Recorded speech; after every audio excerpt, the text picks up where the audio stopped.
Tower finds that the AI holds no legal responsibility. But the data... This doesn't add up. Just do what the AI says. Priority. Protect company assets. Valve closed. You destroyed our home! That dream again. Gabriel Mercier, codename N2, role, engineer. As a former nuclear facility engineer, N2 was removed from his position following a major incident that escalated into legal proceedings.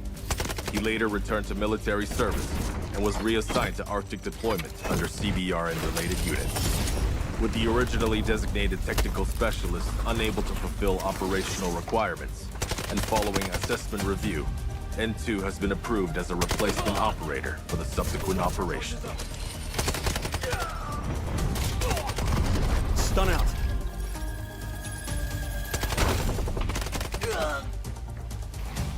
Throwing stun. Stun hit.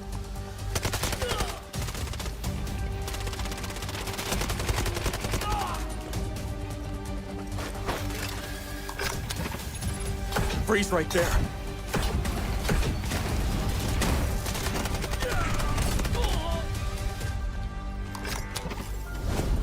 It's getting cold. N2 is equipped with a modified grenade launcher, capable of firing up to 6 LN2 grenades. Upon impact, each round detonates and releases a burst of cryogenic gas, dealing area damage and significantly impairing enemy mobility. Sustained hits can fully immobilize targets through extreme low temperature exposure.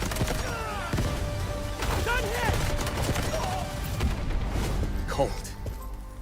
I can go colder.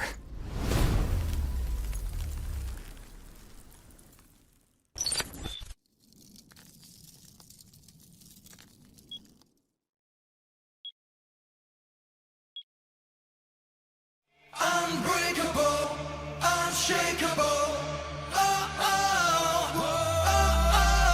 Shadows tried to dim my light. They told me to give up the fight. Said I was weak, said I was small, but there's a drum inside my chest, a beating heart that gets no rest. I'm waking up, I'm shifting gears. You can build a wall so high. Watch me spread my wings and fly. You can try to block my way, but hear the words I'm gonna say. 'Cause I am invincible, I am a storm, breaking the silence, I am reborn. Through your lightning, bring on the rain. I found my power inside of the blade. Unbreakable, unshakable. Unbreakable, unshakeable.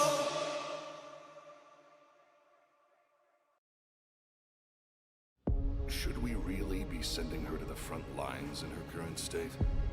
You ought to know her better.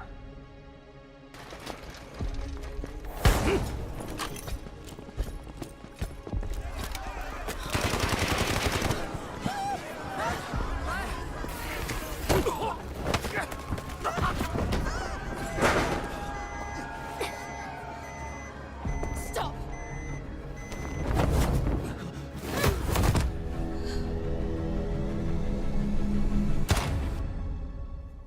Lena Vandermeer, codename Vlinder, role, support.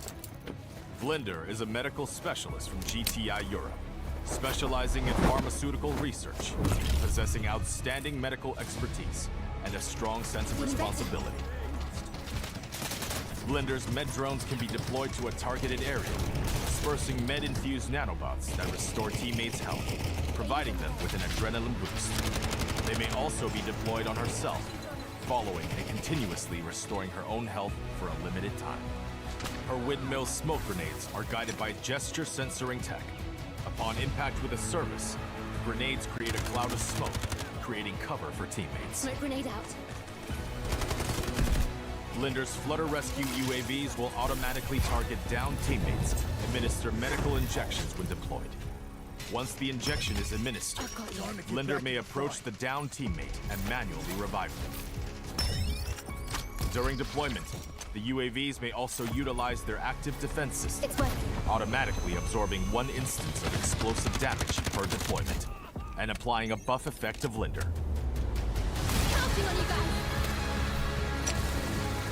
Vital signs stable. Prepare for rescue. I've got you. It's taking effect. I'm here.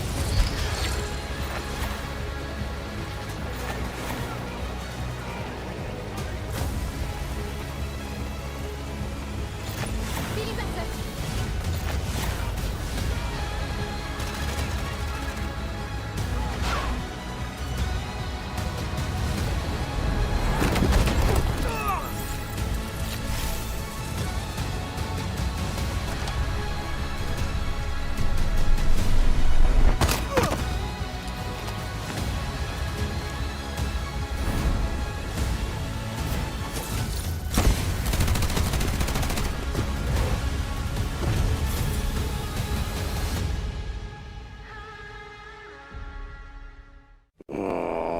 Can't I just have 5 minutes, peace?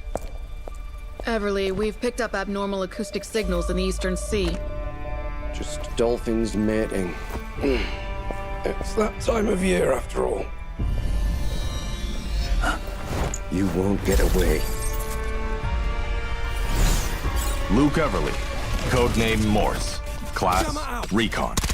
Morse is a former Navy acoustic intelligence specialist with deep expertise in maritime acoustic environments, making him highly skilled in the analysis and exploitation of sound waves and portable sonar equipment. As an operator, Morse excels in the use of his jammer, a portable sonic device that disrupts enemies by reducing their audio detection range.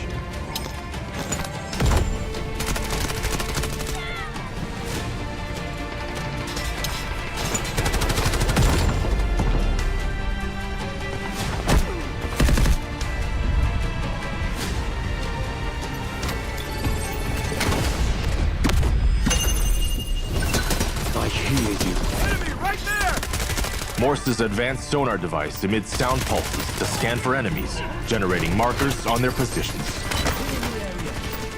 No more secrets!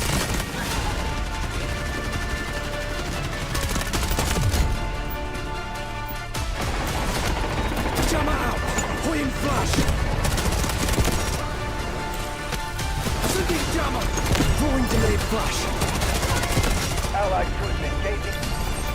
Searching for hostiles!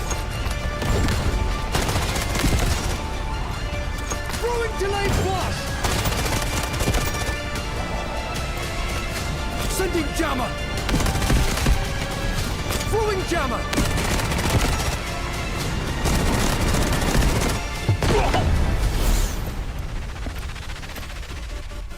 Shh. The storm is coming.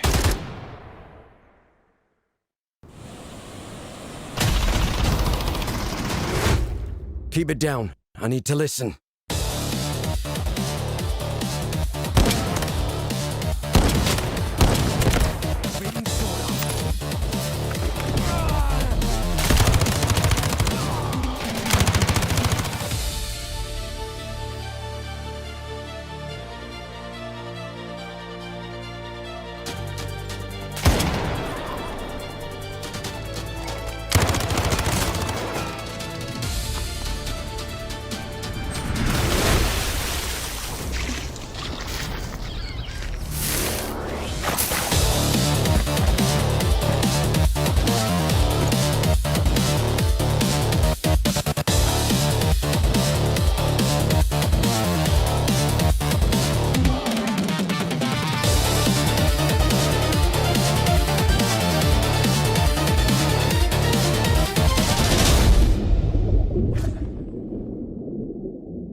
All right, operators. Name's Morse. Command decided someone had to walk you through the season update, and I'm the unlucky sod who got stuck with it. Enough small talk. Let's get into it. The faster I finish this, the sooner I can clock out. Operations first. Zero Dam has changed again. There's a new reed marsh by the water, but there's more to it than meets the eye. The switch extraction point has been restructured too. Expect to see some fierce fights over there. You'll also hear Raven broadcasting about blowing open the vault. Don't get pulled into chasing the signal source, though. 9 times out of 10, it is a trap. Lately, everyone at GTI is obsessed with some parkour competition. Watching them climb walls and jump gaps makes me wonder if anyone here takes their job seriously. Yeah. The rewards are decent, though. Join the circus if you want. I'm more interested in the buried treasure around the field. A lifetime at sea has taught me one valuable lesson. The most valuable things are always hidden deep. So get to digging. Occasionally, I'll leave a bevy behind for someone else to find. We'll get thirsty on the job from time to time, right?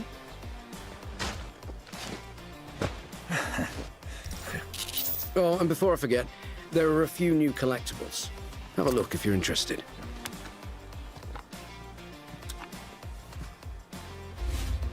As for warfare, let's just say things are getting complicated. After our mission in Ark Canal went sideways, the Havoc freighter got lodged in the canal. Hazardous materials on board run the risk of leaking. Someone needs to take the area under control, so we're counting on you.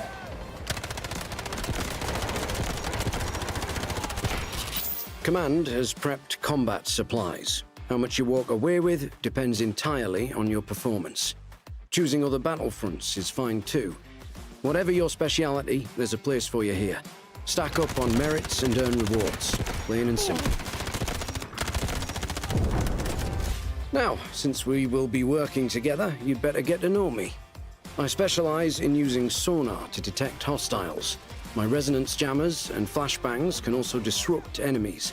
Word to the wise, on the battlefield, the one making noise gets found first. So keep quiet.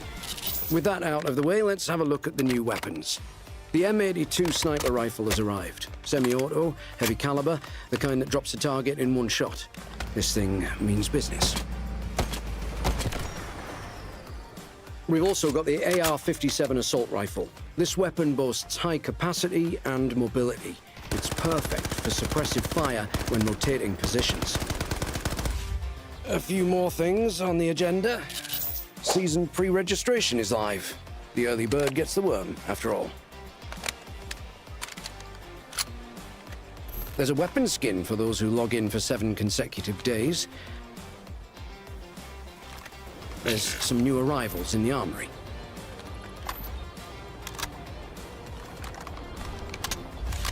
Close quarters combat isn't exactly my cup of tea, but if you prefer a direct approach, there's a free legendary knife skin available. Remember to try out the new game modes, and all these combat items are yours. Clothes make the man, apparently. I don't give a toss, but Raptor clearly does. The Echo Season Pass includes a variety of combat supplies. It features an all-new operator outfit for Raptor, along with weapon and vehicle skins. Everything in one package. This season, the Mandelbrick drops weapon skins from the KC-17 Assault Rifle Relic series.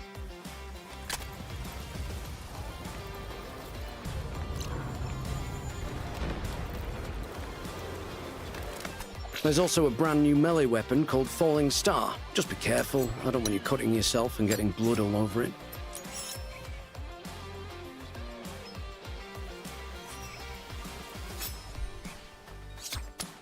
And I think that's everything covered for Season Echo.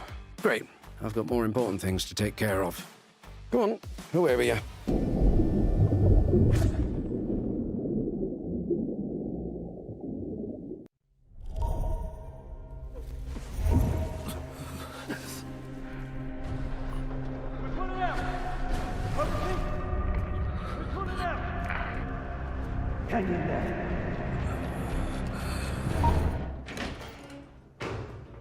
Initiating Operation Ak Canal debrief with Operator Morse. Got it. Full review, right? You want me to put together a presentation? Come back. Command has concerns regarding the outcome. Detail the sequence of events. Concerns? Patrol at 2 o'clock. Target down. Boarding. Mission objective. Verify the contents of Hudson's cargo. Avoid direct engagement. Enemy support is positioned close by. You have 10 minutes. Stand by to breach. First floor, 3 units. 2 upstairs. We're compromised. Breach!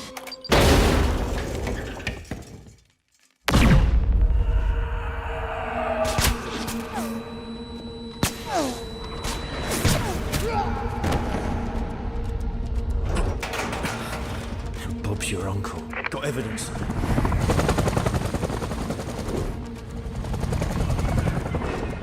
All units, rally at the cargo bay entrance for evac. Now! After confirmation of the Dark Star fuel, your signal died. Explain that. Comms failed. It's documented in the report. You weren't with the team. So where were you? Bob's your uncle. Something's off. Checking it out.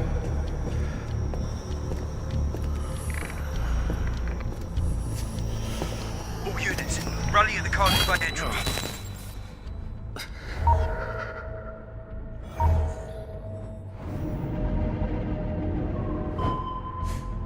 Unknown acoustic signature at 2 o'clock. Radar empty. Requesting permission to investigate. Just heading at increased speed.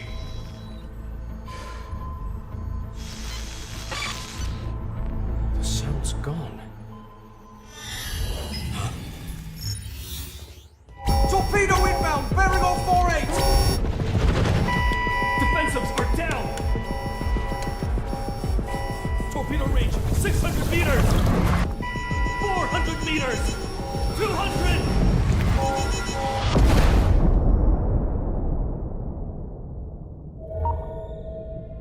Given your performance during the operation, Command has determined you are no longer fit for frontline deployment. What's that sound?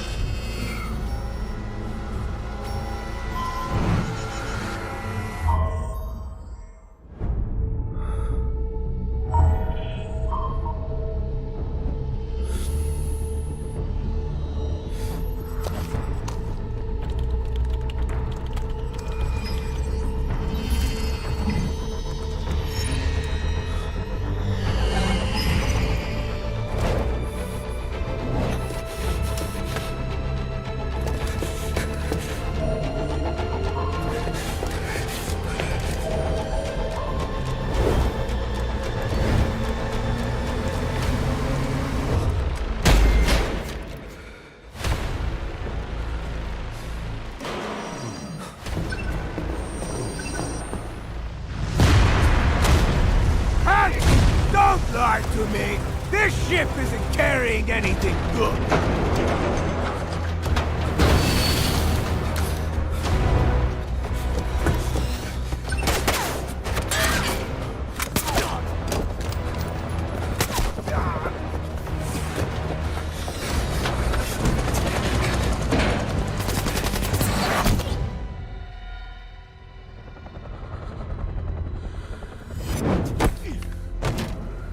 Got you, mate!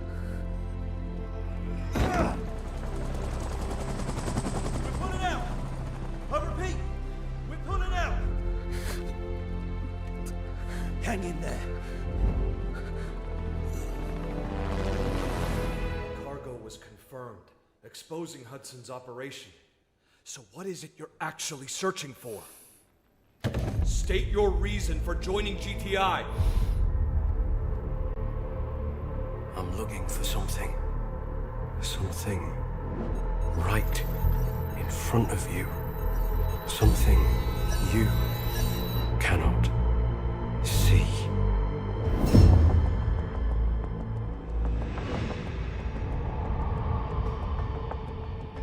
That will be all.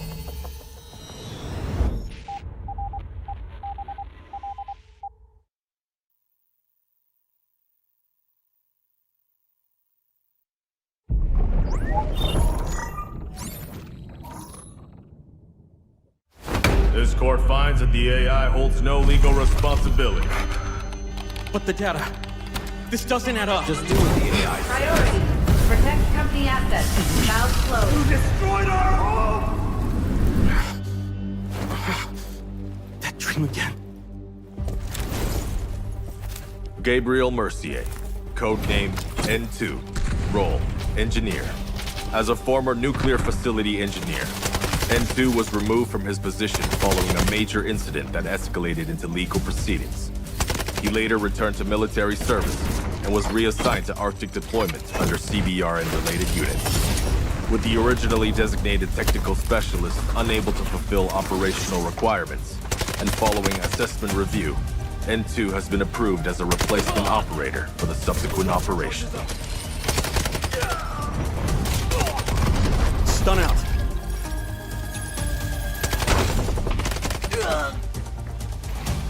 Throwing stun. Stun hit.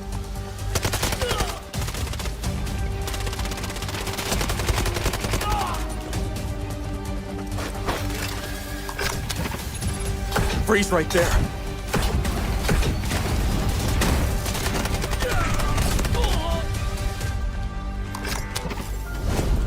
It's getting cold. N2 is equipped with a modified grenade launcher, capable of firing up to 6 LN2 grenades. Upon impact, each round detonates and releases a burst of cryogenic gas, dealing area damage and significantly impairing enemy mobility. Sustained hits can fully immobilize targets through extreme low temperature exposure.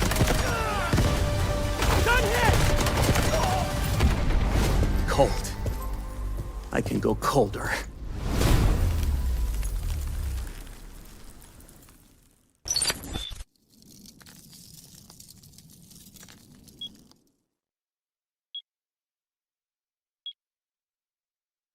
Unbreakable, unshakeable.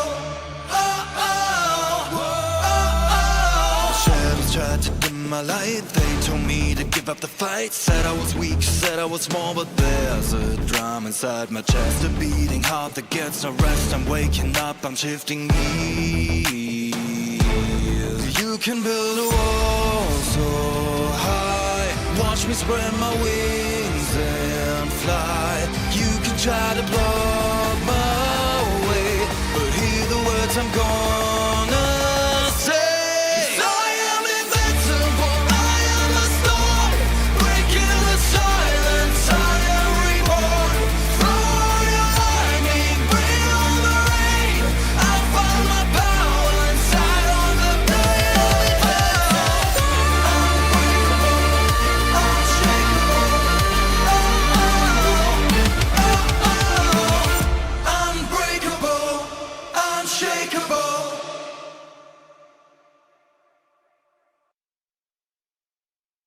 Should we really be sending her to the front lines in her current state? You ought to know her better.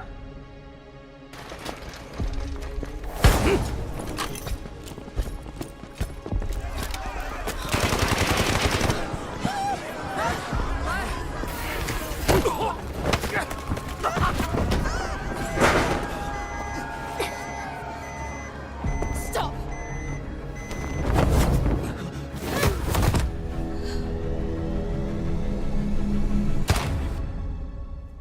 Lena Vandermeer, codename Vlinder, role support. Vlinder is a medical specialist from GTI Europe, specializing in pharmaceutical research, possessing outstanding medical expertise and a strong sense of responsibility. Vlinder's med drones can be deployed to a targeted area, dispersing med-infused nanobots that restore teammates' health, providing them with an adrenaline boost. They may also be deployed on herself, following and continuously restoring her own health for a limited time. Her windmill smoke grenades are guided by gesture censoring tech. Upon impact with a service, the grenades create a cloud of smoke, creating cover for teammates. Smoke grenade out. Vlinder's Flutter Rescue UAVs will automatically target downed teammates, administer medical injections when deployed. Once the injection is administered, Vlinder may approach the downed teammate and manually revive them. During deployment, The UAVs may also utilize their active defense system, It's working. automatically absorbing 1 instance of explosive damage per deployment, and applying a buff effect of Linder. Counting on you guys. Vital signs stable. Prepare for rescue. I've got you. It's taking effect. I'm here.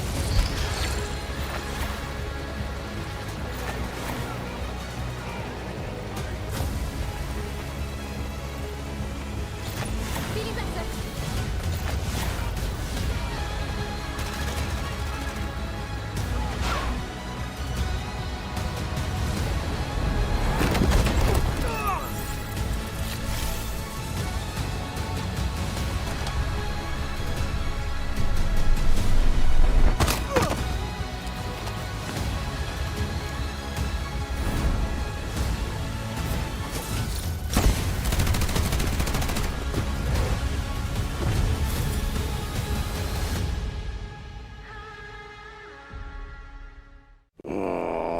Can't I just have 5 minutes, peace? Everly, we've picked up abnormal acoustic signals in the Eastern Sea. Just dolphins mating. It's that time of year, after all. You won't get away. Luke Everly, codename Morse, class Recon. Morse is a former Navy acoustic intelligence specialist with deep expertise in maritime acoustic environments, making him highly skilled in the analysis and exploitation of sound waves and portable sonar equipment. As an operator, Morse excels in the use of his jammer, a portable sonic device that disrupts enemies by reducing their audio detection range.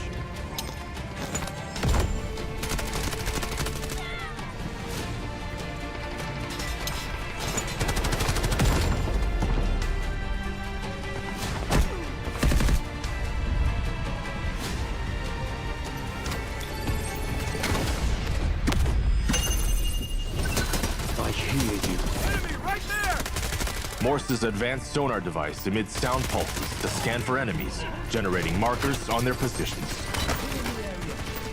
No more secrets!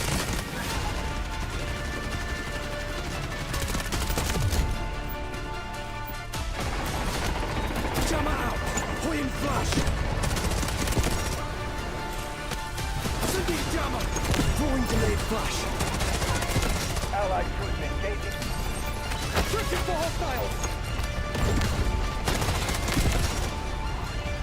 Throwing delayed flash! Sending jammer! Throwing jammer!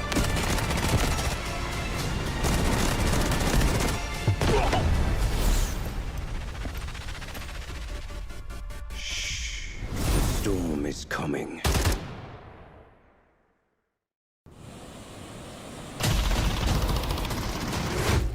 Keep it down. I need to listen.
All right, operators. Name's Morse. Command decided someone had to walk you through the season update, and I'm the unlucky sod who got stuck with it.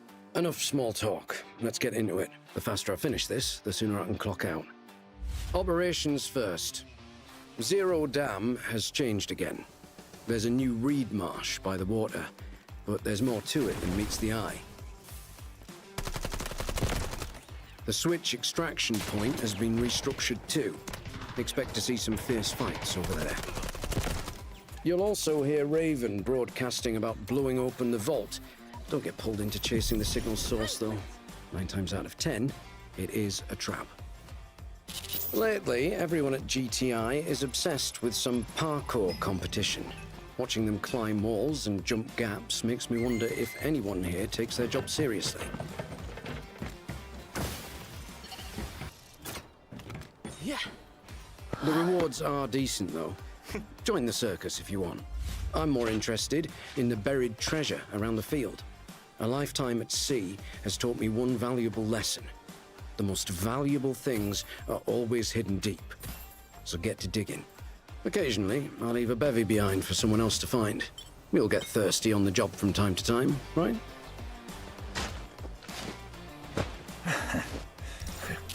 Oh, and before I forget, there are a few new collectibles. Have a look if you're interested.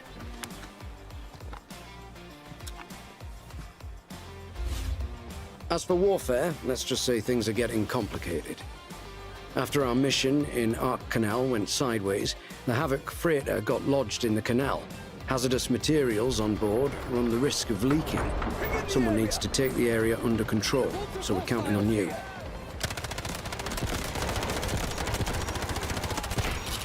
Command has prepped combat supplies. How much you walk away with depends entirely on your performance. Choosing other battlefronts is fine too. Whatever your speciality, there's a place for you here. Stack up on merits and earn rewards. Plain and simple. Now, since we will be working together, you'd better get to know me. I specialize in using sonar to detect hostiles.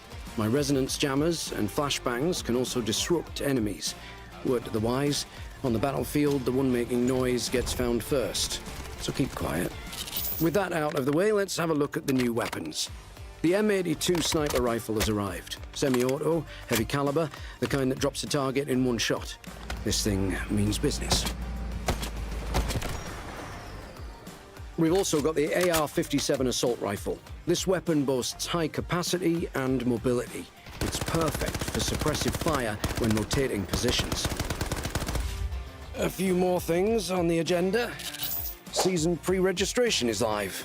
The early bird gets the worm, after all. There's a weapon skin for those who log in for 7 consecutive days. There's some new arrivals in the armory.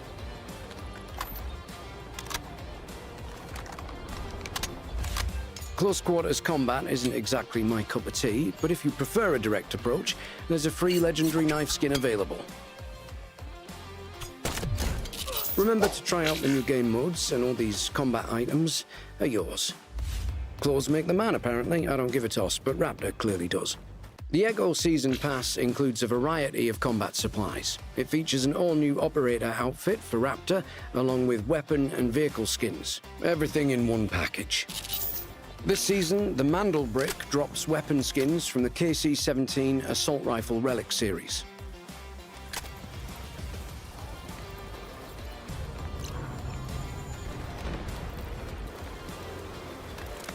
There's also a brand new melee weapon called Falling Star. Just be careful, I don't want you cutting yourself and getting blood all over it.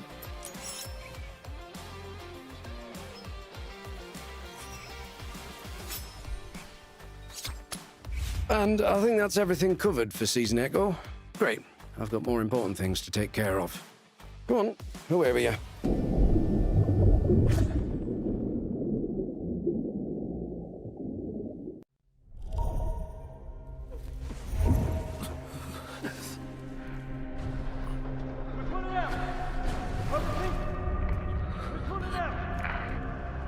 Hang in there.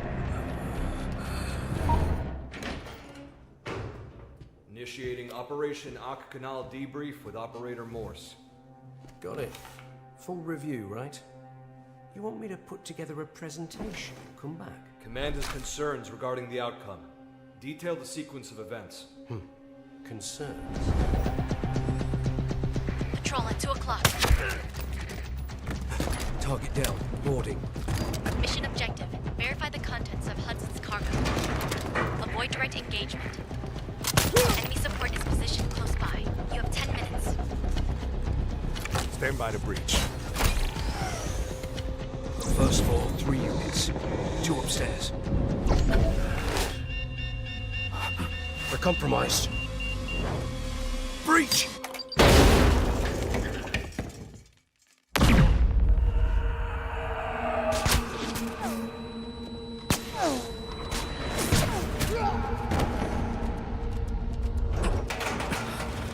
Bob's your uncle. Got evidence.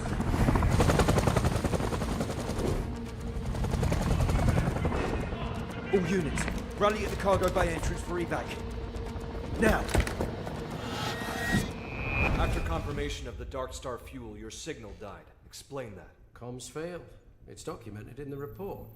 You weren't with the team. So where were you? Bob's your uncle. Something's off. Checking it out.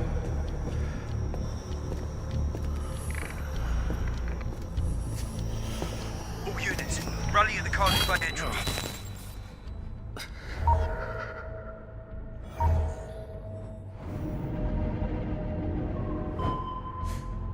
Unknown acoustic signature at 2 o'clock. Radar empty. Requesting permission to investigate. Just heading at increased speed.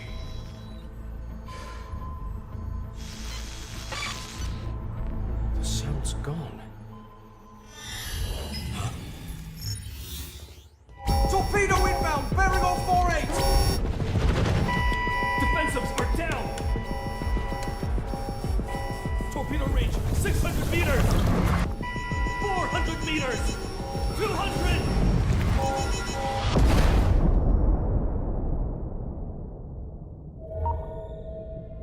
Given your performance during the operation, Command has determined you are no longer fit for frontline deployment.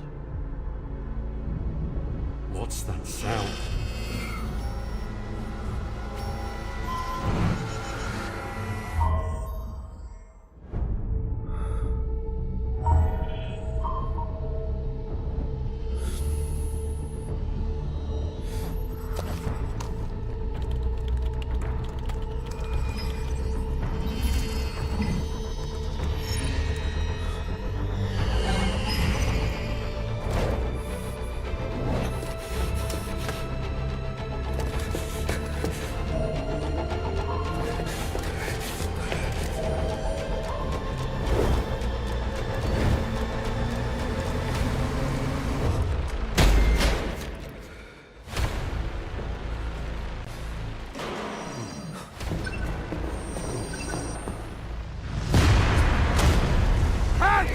Don't lie to me!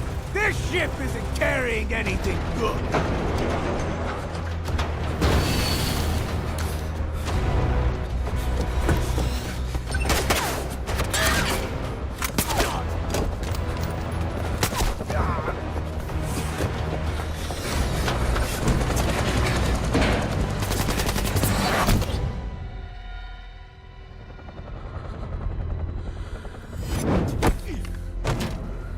Got you, mate! We're pulling out! I repeat, we're pulling out! Hang in there. Cargo was confirmed, exposing Hudson's operation. So what is it you're actually searching for? State your reason for joining GTI. I'm looking for something. Something right in front of you. Something you cannot see.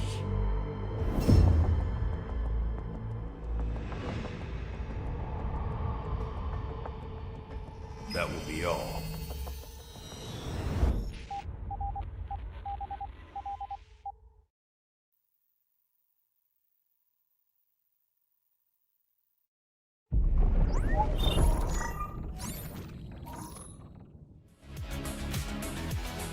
Well, good afternoon, or good morning, good evening. I don't know where you are in the world, but welcome into Delta Force Invitational Warfare 2026. I'm Goj, this is Vivid. We are here with you for day 3 of our 5-day LAN competition. We've got some fantastic teams still in the competition, but today is elimination stage, Vivid. Woo! We got a couple teams headed home after today's competition, and a couple teams not even playing today, waiting to see who will meet them in the grand finals. Listen, we started this thing off with 8 total teams. We are now down to 6, and just after today, we will have 3 remaining. Look towards the bottom of your screen. We're going to be all up out the lower bracket today. Our first matchup of the day, as you can see right there, HAN versus HYD. Whoever wins that matchup will, of course, go on to match number 11. The loser will go home, like we mentioned. The other match we will be playing today, TXD versus FX, another do-or-die situation. Whoever wins that one will move on to match number 11, and whoever loses will go home. And then later on today, we will also play match number 11, send somebody else home, and also further somebody else along into the loser bracket finals. Yeah, great shout, folks. If you have been tuning in the last couple days, you know that we've been doing 4 matches a day. Today it is 3, and they are all elimination rounds. Like Vivid said, it's going to be the winners of these 2 matchups in our lower bracket that we'll be seeing for our 3rd match of the day. But LT, RRQ, undefeated at this point. They are up there in the winners finals, the upper bracket finals, and they will not be playing today at all. We will see them tomorrow for what would be the 2 matches that we cast over tomorrow, which will be upper bracket finals and then lower bracket finals. And then finally on Sunday here in China, we're going to have our grand finals on the 21st. 1 match that day. That is all we're watching is the grand finals, but it is going to be a best of 5. Let's take a look at what happened yesterday and who kind of stood out amongst the rest.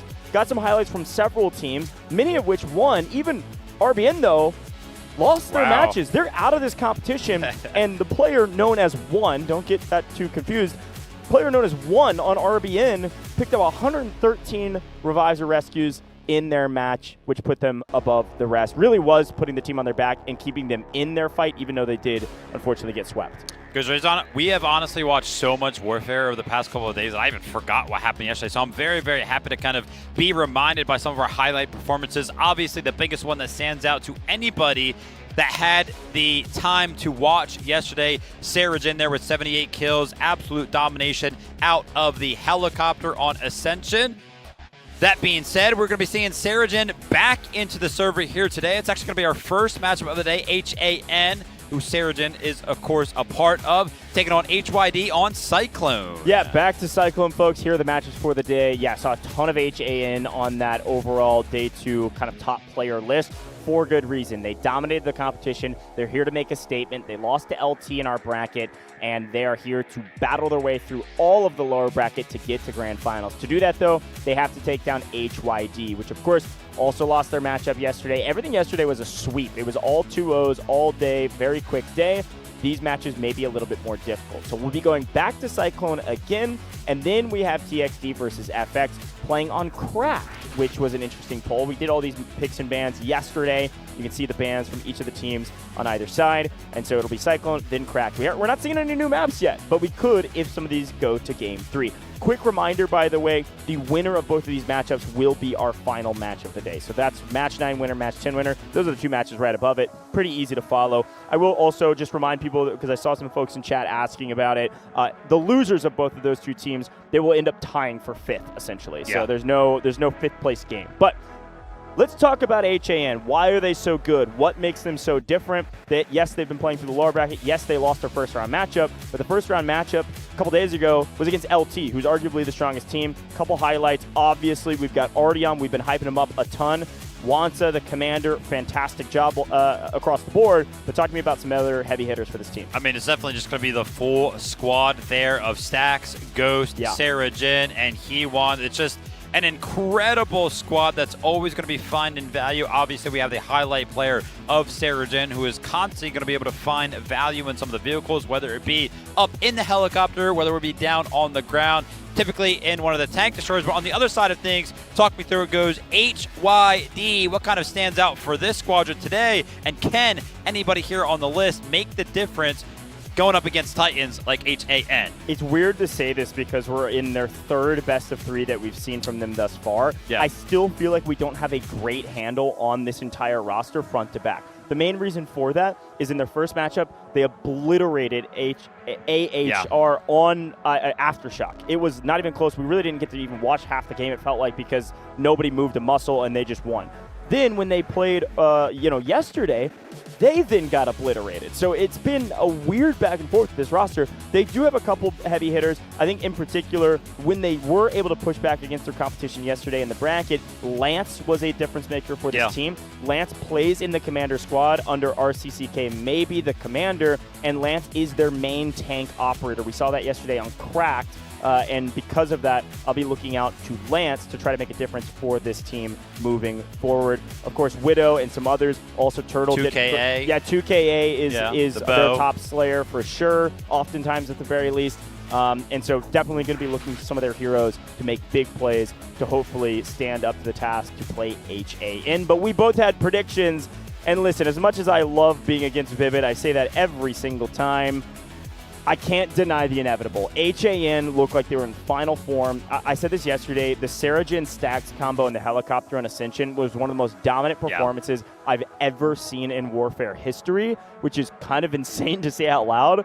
But it's true. Saragen was going absolutely bonkers, was like double the kills of anybody else in their team, had more kills, I think, than the entire other team of 20 combined. Whew. It was something insane. You all watched it. If you didn't, you should check it out. So I'm going with HAN. Even though we're not going to be in a helicopter on Cyclone, there will be a jet, and Saragen, even without vehicles, can be on the boots on the ground, bow in hand, obliterating the enemies. I'm going HAN with 2-0. You too. Yeah, absolutely agree there. Honestly, you kind of asked me yesterday what team that I think is going to go ahead and win the whole thing. I said RRQ. I think probably our championship matchup, in my opinion, might end up being RRQ and HAN. I just think HAN just look way too good right now. And, hopefully we get that rematch because that was kind of like that initial head-to-head that we saw on day number 1. Yeah, I think it's a good shout. But hey, folks, we got to see what's going on with these players. They're going to be walking into the stage. Let's get excited.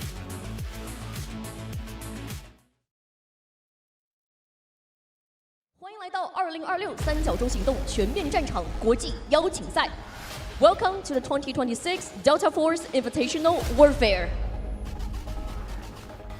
有请 HAN 战队 Please welcome Team HAN. 一队一星，剑指巅峰 ，One team, one goal。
有请 HYD 战队 ，Please welcome Team HYD。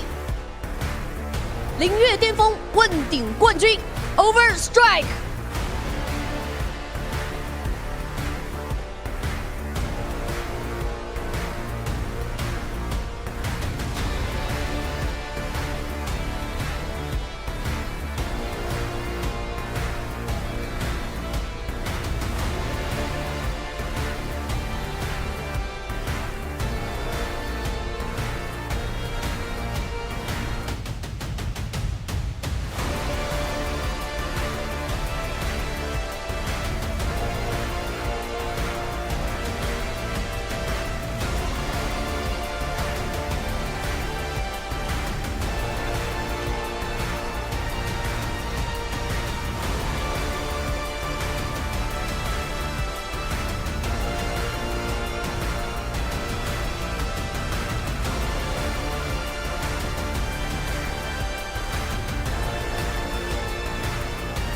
气场全开，信念不改，争锋此刻。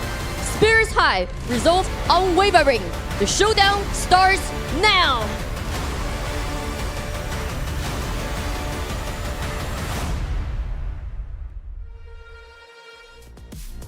Well, here we go, ladies and gentlemen. We've got a fantastic matchup. We've already talked a little bit about it, but I do want to give a quick shout-out. Happy birthday to Hodu. Happy birthday! Listen, you can't pay me enough to start singing on broadcast. However, happy birthday is the one song maybe I would if things get a little crazy. Please don't. Thank you. Hodu's birthday. Does that mean that there's a buff here for HAN? And frankly, do they even need it? Both you and I said it's going to be a 2-0 HAN. Do their walkouts change anything for you? No. I mean, we did find out, of course, that it is Hodu's birthday. I think this will be a little bit of a cakewalk for them, if you will. But wow. I think the birthday present comes later on. Of course, if they do win this one, they have one more match on the day. That would be the real surprise for this team. Yeah. If they go ahead and take down a stronger team, which, you know, we're kind of predicting to be TXT. But we won't get into that right now. Yeah. We'll talk about the predictions later. But HAN versus HYD, I want to see it in chat who you're supporting. I'm seeing a lot of love for HYD. Well earned. This is a solid team. I'm just excited to see more from them.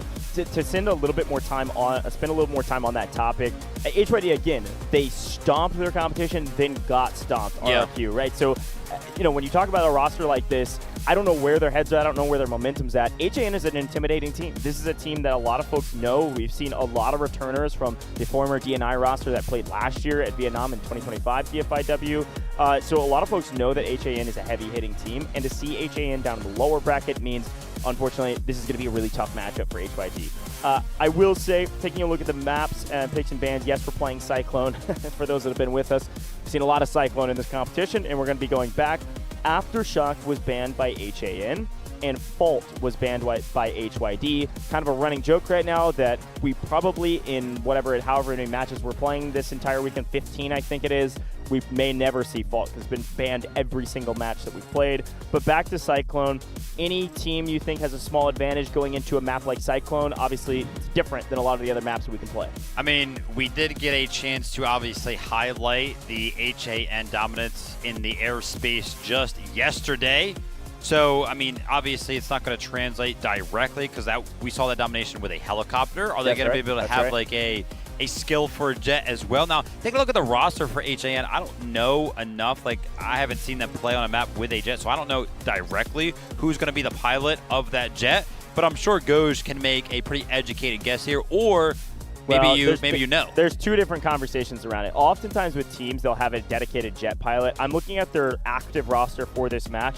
I'm not seeing any major subs that we're not aware of, right? When we get new rosters for each team, we get to see their new roster each day.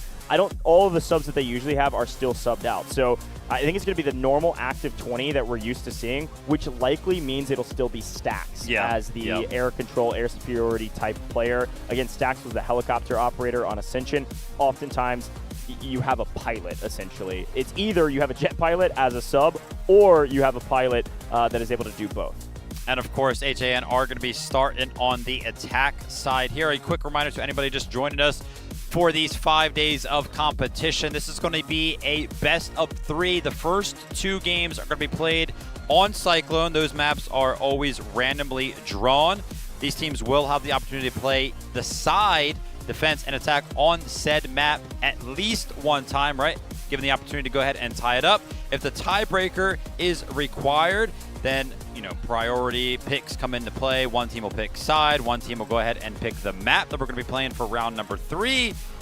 But like me and Goj mentioned, we're kind of expecting this one to be 2-0. Talking about, you know, HYD, do you feel like they have a better chance up against HAN on the defense or on the attack?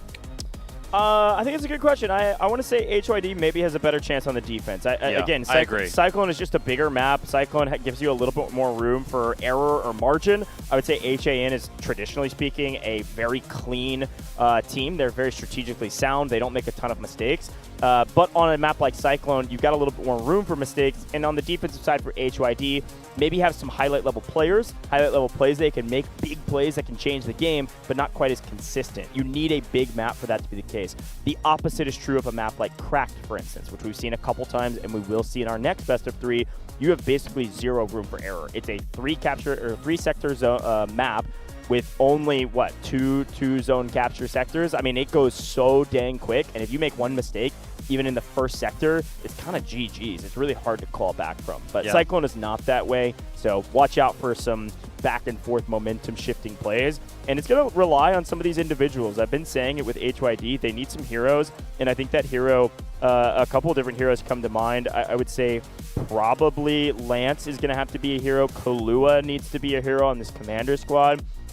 We saw Tank BRK pick up their secondary vehicle operator slot. There's a lot of vehicles on Cyclone, likely a player that needs to step up, and then, of course, 2KA. Obviously, we do want to go ahead and mention 2KA, but the only thing that kind of worries me about relying on somebody like 2KA is that the bigger the map, the more the vehicle gameplay seems to matter. Because obviously 2KA is not going to be able to get up close and personal a lot of the times because it is such a big map. I think we'll see 2K probably get active maybe when we get over to like Sector D, right? Like D1. Yeah. Obviously, sometimes that's one of the biggest pushes that these teams have to make.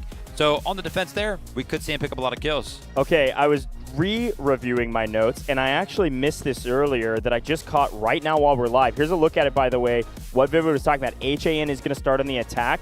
HAM did make a sub from yesterday. Cranberry is out from their Delta squad, and Ghost is in. Ghost is going to be that jet operator. I can almost assuredly tell you that. I think we saw that. I do remember Ghost being in the air not too long ago. So watch out for Ghost in the air, in the jet. We'll see if my predictions are correct. We are jumping straight into the game, which means straight into jet operator showcasing what he's made of. Welcome to the battlefield, Ghost. Unbelievable start.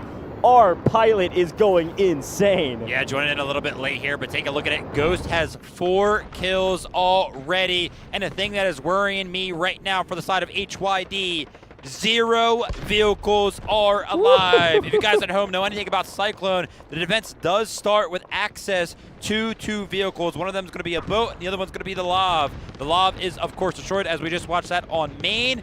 But taking a look at the HAN attack, they are already swarming Sector A, and that's going to be the back foot of course, Ghost.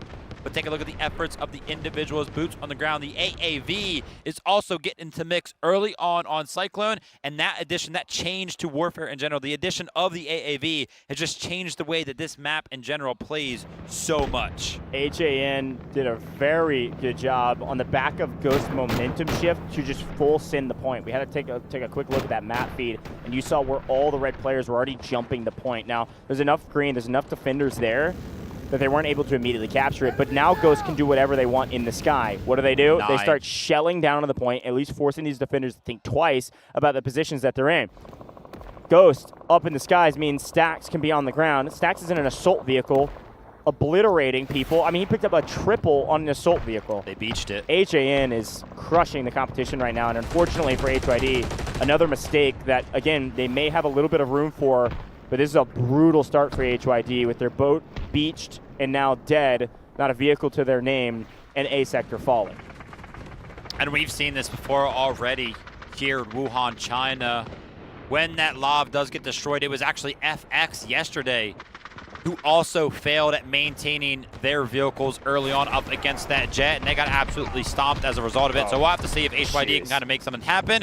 They do get a little bit of a return fire onto the assault vehicle, but we do not necessarily put a lot of value on said vehicle, so not going to be a big loss there. And take a look at this. Wanza, you saw that pop up in the middle of your screen.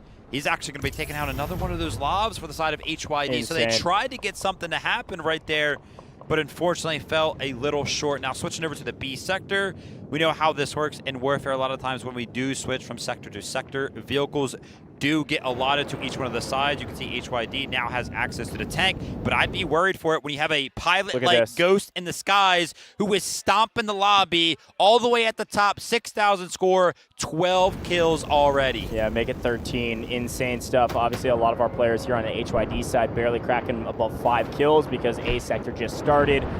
It's all Ghost all day, and that's why these teams have a dedicated fighter pilot. That's why these teams have a dedicated jet operator. It's why I went back and looked at the notes. I was like, HAN's got to have somebody in the skies. Glad we caught that. Ghost just going absolutely nuclear on the map right now.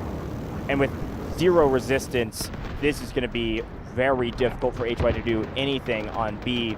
Again, B sector we have seen take long occasionally, but it's usually on the back of an even playing field when it comes to vehicles. When it's an uneven balance, B sector falls nearly immediately. We head to C. C will fall fairly quickly as well, most likely, because the attackers are going to dive underneath the C sector. The defenders will try to be on top, but Ghost is just going to keep doing these insane strafing runs and picking up crazy value.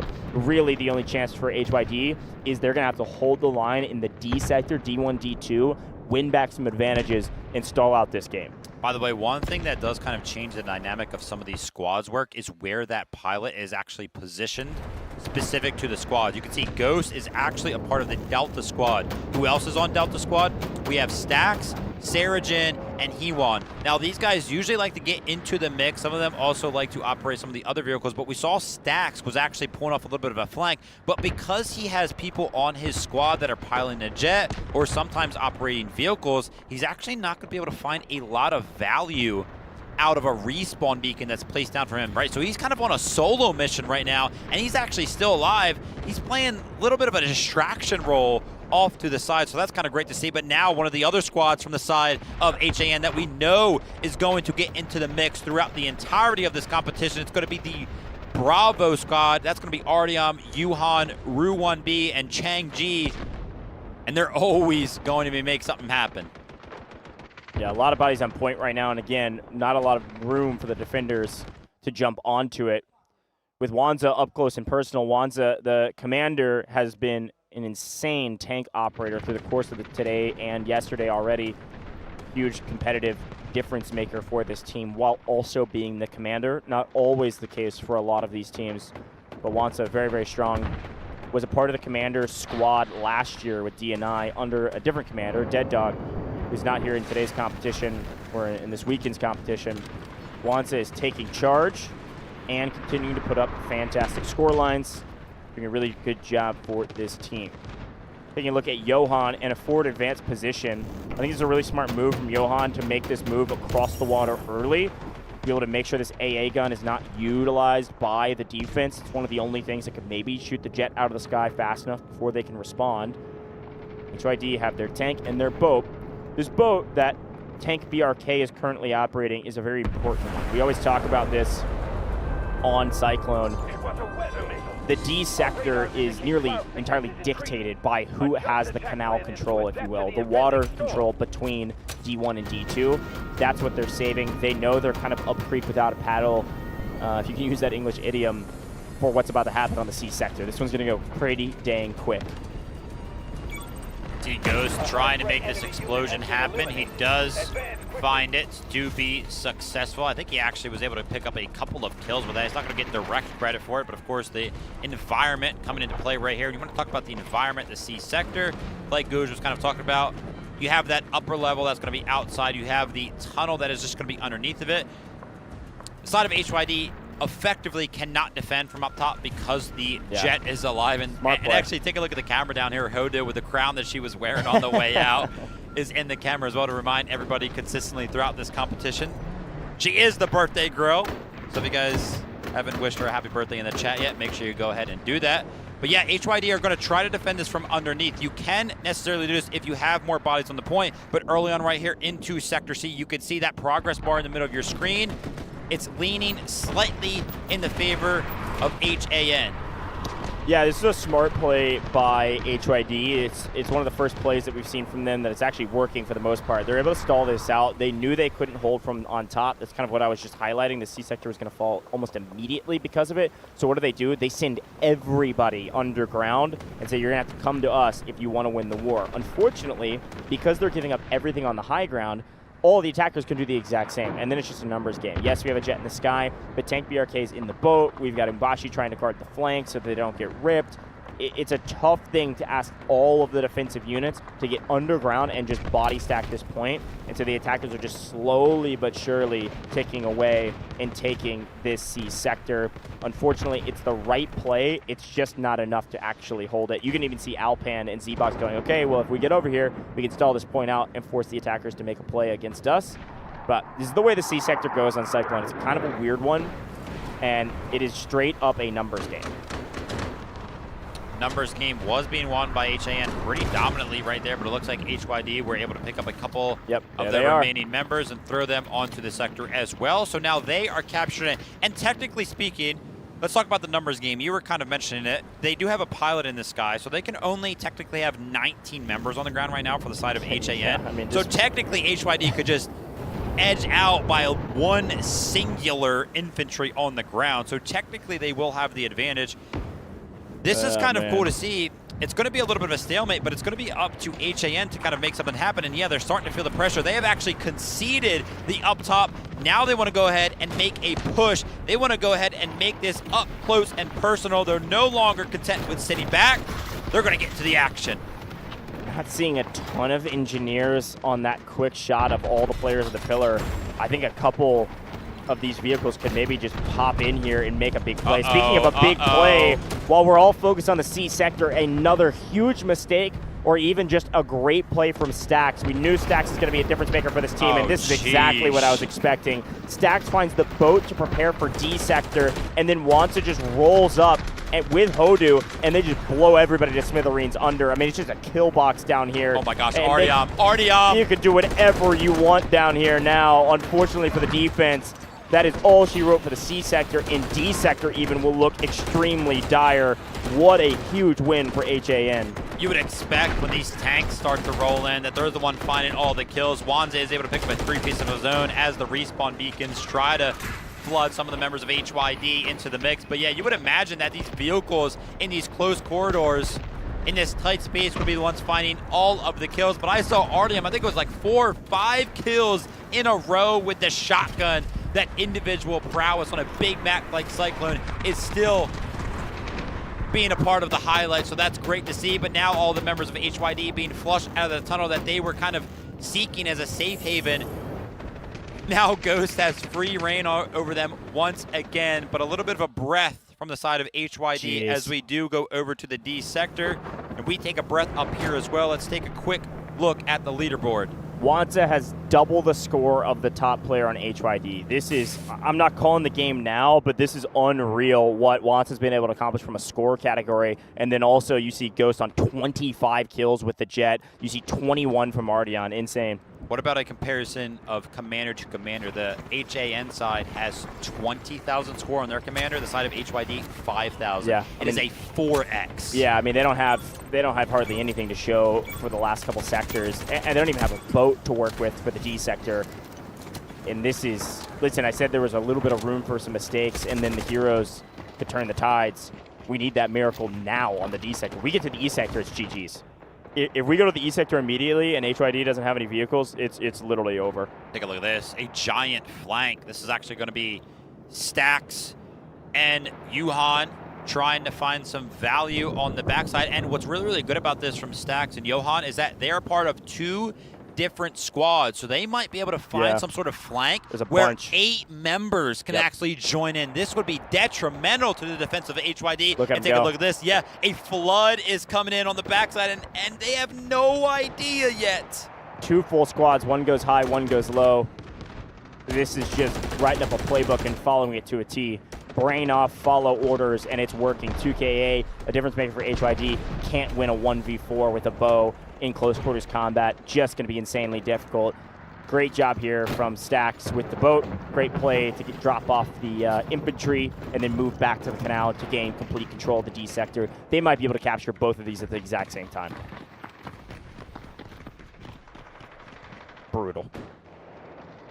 Yeah, I would like to mention it, call it out as some sort of a slow bleed, but this has been an absolute jab at the neck of HYD all the way from the start of the game. I mean, we couldn't even join fast enough to see the carnage that was already going on from the likes of Ghost. And like we mentioned, the bigger the map, the more the vehicles become important.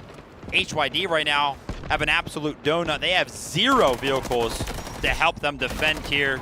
HAN are just taking over. You mentioned it. They might be able to take both of these zones simultaneously. That being said, HYD are pushing back a little bit. They do still have control of D1, but with D2 falling very, very shortly here, HAN will be able to turn their attention to D1 entirely. And 20 members of HAN right now, I would not want them attacking any part of my zones because I don't know how you could hold these guys back. There's 2KA amidst the chaos. Does find himself with 15 kills, which is likely top fragger for his team, as expected. Sarajin, though, 23-12. Told you, Sarajin could do it all. You want him up in the vehicle? Fantastic. One on the ground with a bow. Nice shot. Bad news. 24-12, literally double positive. Uh-oh. And here's a great play. We get the first boat. Umbashi, unfortunately, classic conversation. When you've got vehicle advantage, you can afford to send two at the same time. And there's just little to no way that you can keep that boat alive if you are HYD. Unfortunately, Umbashi going down means any moment of a breather where you can maybe try to push back the opponents on the D sector is all but gone. We do see the boat of HAN actually go down. I think that was on the back of a few Allura rockets. That was... with maybe a couple strike team moments. That was a worthwhile play, whoever made it. I think we missed kind of who got the kill, but that was actually a pretty big moment. And Miang does have the AAV, but without the full boat, I mean, it's a nice little win. We'll take those. That was a big overextension by Stacks there in the boat, I'll be honest. Yeah. You saw where it kind of went down. And maybe not necessarily an overextension, but a mistake. Falling off the ledge. This does not look like a position that you could go ahead and recover from Wanza.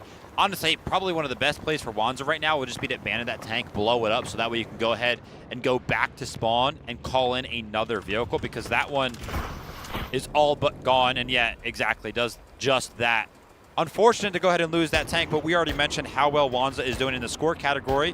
We're going to have to take a moment here for HAN to go ahead and recuperate. They just lost their tank, they just lost their boat pretty much simultaneously, so a little bit of a fresh, I mean, listen, breath of air for HYD. This is best case scenario for HYD. You needed a miracle, and the miracle is a professional player like Stacks unfortunately making a mistake. You need somebody to make a mistake, getting overconfident, boat goes down. And then you need Wanza, their commander, to also make a mistake. They go down. So if you, that's pretty much you're being given the gift you need to actually still keep playing the game. If that doesn't happen, we're already on the E sector and it's GG's. This is the gift. Let's see what they can do with it. They've got to capitalize on getting a gift like that. If they can't win under these circumstances, I'm not sure how they're going to get a win when we swap sides. And we did actually call on the individual efforts from the side of HYD, specifically on the D sector, because this is close quarters combat. We have seen members like 2KA do very, very well in situations like this, so we're going to have to call on him to make something happen, but it might be a little bit too late as HYD start to feel the pressure. They call in the urgent deployment. Take a look at D1 right now. It is in full control of the side of HAN. This urgent redeployment is, of course, going to help the members of HYD get back into the mix, get back onto the defense, but it might be a little too late. Urgent redeployment is nice. You're right. Maybe a little bit too late. Let's see. Going to be a big bang out here onto D1 if they decide to full send it, which I assume they have to right now. They know E is going to be chalked without any vehicles to their name. I am seeing a decent amount of kills on the right-hand side of our kill feed in green. They're finding some kills along the way. The question is, are they able to secure them? Where? Are they able to get these medics down? If you let the attackers get revived, you're just going to get outnumbered on the point. Alpan going to try to make a sneaky play to get over here to D2 and at least put it into some semblance of a neutral zone in case they lose D1, and this isn't an immediate cap. So far, a pretty good job, given the resources that HYD has, to be able to hold the line a bit on the D sector. Nice play from Alpan. Yeah, now the full squad is actually going to spawn on him, and on the back foot of the full squad too. What about the full team from HYD? When you do go ahead and put those strategic beacons down, you have to use some of your score, but the whole entire team of 20 can go ahead and pretty much spawn behind enemy lines now. Jeez, brutal. But even though they had access and the ability to spawn on the point, they lost it. Yeah, what just happened? I saw Wanza pick up like a triple with the boat running through the canal. I wonder if just a well-placed shot took them off the point, and then the attackers just swarmed it. We kind of missed it on main, but regardless, we're moving to the east sector. What does that mean? It means that the Jet back into the game. Good luck, everybody out there. Julius does have 55 revives, by the way, at the top of the leaderboard for the defense, but otherwise stat lines not too impressive for the HYD side. They've been getting rolled. Let's see what they can do on the last sector. We actually have a kill leader tie amongst two players in the server right now. Sarajin and 2KA are actually tied at 31. Both of them kind of playing boots on the ground. I would imagine that Ghost probably ends this game with the most, though. as we do enter the E sector. Now the tanks and the vehicles are going to be a big part of this E sector. That being said, usually when you have such a big advantage from the side of the attack, when you're going into the E sector, when you call the vehicles in, they always get blown up by the jet. But take a look at this. 2 vehicles have actually landed for the side of HYD. One of them's going to be the tank destroyer. The other one's going to be the boat. Careful, Miang. I don't want to see you get stuck like Wanza did. That would be a big blow to the attack. Look at this strike team down at the bottom of your screen, though. Artyom, Johan, RU-1B looking to take down the commander, RCCK maybe, looking to take down the tank destroyer, but Kalua, pocket engineer, keeping this thing alive. Well spotted, well played from the HYD team to keep that tank destroyer alive. HYD have a glimmer of hope. Now the big question is, what do you do against this jet? Is this going to be GG's because you don't have air superiority, or can you make another hero play to try to even the tides and hold the line? Max lives, last sector. See what HYD can pull out. Ghost trying to make something happen there, does find one of those kills. By the way, when we entered the E sector, Ghost was on 25 kills, and that was actually going to be the tank destroyer going down for the side of HYD. So yeah, that's going to be a big blow. Now the vehicles are starting to swarm. I see the boat in the river right there joining the fray. The AAV is also making its approach over towards the E2 point, and this is actually the point that's usually taken second on this E sector. I like but this play. HAN are interested in making a statement. And like we already mentioned multiple times, every single time that we take a look at the map of Cyclone, when the jet is alive, the vehicles are not for the side of the defense. Yeah, call it what you may. Some people say jet broken. I just think we've got fantastic jet operators, and they won the early engagement. Once you win that early engagement, it's hard to break this jet out of the sky. You have to either get very lucky with some shots over the top. We saw a boat wire guided hit a jet. That was against FX and Wormy. You got to take those shots where you can and see what you can do with your engineers. But it's just a very difficult very difficult vehicle to take out of the sky without a true lob AA, without an anti-aircraft gun on the ground that you can actually protect, without really anything that you can shoot at this jet. This is going to be nearly impossible for the defense to do anything about. E sector, just a matter of time. Grasping at straws here from the side of HYD. They do call in the artillery barrage, but somehow Wanza is actually going to be calling in a guided missile. He's going to be looking to end things right now. E2 is in full control of the side of HAN. They're going to be calling in the strategic beacon because when this guided missile does land on the backside of E1, they want to make a full-on fledged flood. Let's take a look at the value of the guided missile. It's not going to be finding any kills. It's just going to be acting as a giant eviction notice from the side of HYD. They're all forced off the point, but they're actually going to be able to flood back in. The urgent redeployment is called in. They're starting to feel the pressure. 157 tickets available for the side of HAN, but with so many vehicles able to go ahead and take down so many troops from the side of HYD, you would imagine that they should be able to capture this, but they're not. They're not. Oh, no. Yeah, I mean, listen, it was a great play, and honestly, the guided missile just a hair further to the beach and picks up, maybe the biggest guided missile we've seen. Saw the exact same play yesterday from LT. E1 recapped defense, a full setup on E1, but they're also just in a kill box. You've got Wanza on the right with a tank. You've got Nyang at the top on the ridge with a tank shelling down onto the point. And then you've got infantry that'll just slowly work their way in to clean up the remaining pieces. As long as you don't scam on the backside of E2, this is just going to be a matter of time because Ghost is going to pick people off from the skies as well. They just don't have enough firepower to compete with what HAN has to offer. A nice play, it's not enough, at least not yet. They got to do that another 5 times at least. Yeah, and the score is going to be a big problem for the side of HYD. Obviously, HAN have access to so much. The Ghost pilot still doing Ghost things. He's trying to go ahead and take out this boat. One more run of damage like that, and that will be all she wrote for that boat. Here now another flood comes in towards the side of E1. Last time this was defended by HYD, they had an urgent redeployment. This time it's not going to be available. HAN, they're starting to feel the pressure. They know exactly what they can do here. Nice they shots. can close out Cyclone. They can make this 1-0 very, very quickly. Umbashi doing what they can. That thing overheats a little bit too fast to take it out by yourself. Need every single shot connecting, and in the meantime, while Umbashi's trying to deal with the jet, or at least make it think about something else as the boat does fall, E1 looking like it will fall here shortly as well. A great effort from HYD given what they had. Unfortunately, once they lose the early engagement, they really couldn't get back on their feet. Even with a couple mistakes from HAN on the D sector, they just didn't have enough firepower. I know it's simple, but that's the way the math works sometimes. More vehicles oftentimes equals a win, unless you have some heroes making big plays. And unfortunately, these vehicles have not died. I mean, we've had these tanks since for a while now. This is it. They're giving everything they've got on the E1 sector. A lot of green, and a lot of green about to fall. Ghost having a heyday over the top. 1, 2, 3. Triple kill with the jet. Everybody weak. Medics trying through the smoke to keep bodies on the point. The attackers, though, that feed on the left is moving a lot faster than the feed on the right. One thing that HAN is very good at is not overcommitting. You can see those tanks off in the distance still maintaining, like Wanza still over towards E2. He knows his role. He knows he just has to defend E2 and trust his team. Also, still Miang sitting up on the hills. Yeah, he knows that his team is finding all the kills, getting into the action, but he knows his role. See ya.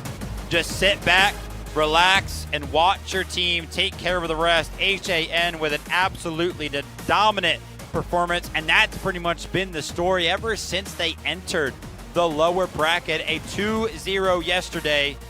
Things are not finished here today yet, as they are only up 1-0.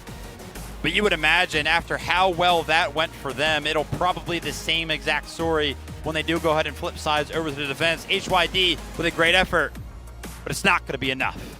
Listen, the one silver lining is this. I thought HYD had a couple nice plays. They showed little moments of being able to battle through. They had the resilience to be able to battle through and try to turn the tides. They had a nice retake in E. They had a couple nice retakes in D. Unfortunately, the jet was too much to handle, and especially when they couldn't get their feet underneath him from the vehicle category, that jet was going bonkers. Now, as we swap sides, we know that HAN won't have that jet. Ghost probably goes back to the bench. We probably see Cranberry rejoin the battlefield, and that's where the big test will be for HYD. Who's their jet operator, and what can they do? Here's a quick look at our stats, though, and in general, big shout out to Julius picking up 63 revives, only second, actually, on the entire server to, it looks like, Carr on the side of HAN, so a solid job for the defense to have that many revives when they don't necessarily need it. Yeah, what we expected from 2KA as well. 43 kills. Yeah, that's wild. Very well done from him. Taking a look at some of our vehicle operator leaders over there. Wanza, of course, all the way up at the top. 36,000, scored 26 kills. Ghost also ended with 35. But Boots on the Ground was the name of the story for HAN. Sarajin and Artyom both picking up at least 40 kills down the list there. Sarajin just coming out on top of everybody in the server with 45 of his own, and that's pretty much what we expect. Yeah, listen, again, I say silver lining because that's really what it feels like, right? That's a dominant HAN victory. It really wasn't all that close. But you still have somebody nearly top revives, second in revives overall on the defensive side for HYD, and you also have the top fragger in the server with 2KA on your team. Yeah. You do have the heroes to try to make the play. I think the only question now is who's your jet operator, and can you find value early in this next matchup? We could see this go to game 3, even though it was super dominant if that happens. But of course, it all started here. Everything went upside down for the first 3 sectors for HYD. Yeah, and I mean, this is a big question mark that I would love to actually do a deep dive in, maybe a direct interview question on some of these teams. Like we saw FX yesterday use their LOV, but it was just out in the open, right? And that was pretty much the same story for HYD here. Off the rip, the LOV was kind of out in the open. But we have seen some of our dominant teams, what they do with their LOV is kind of peeking in and out of some of these tunnels that they have access to on the defensive side of things. Like, why not keep that LOV just a little bit more safe from the jet? Yeah, I think it was a pace of play issue at the very beginning. We jumped in right as everything died, so it'd be interesting to see it from off rip right at origination of game start when people spawn in. But I mean, Ghost came out the gate flying in, literally at max speed to make that play.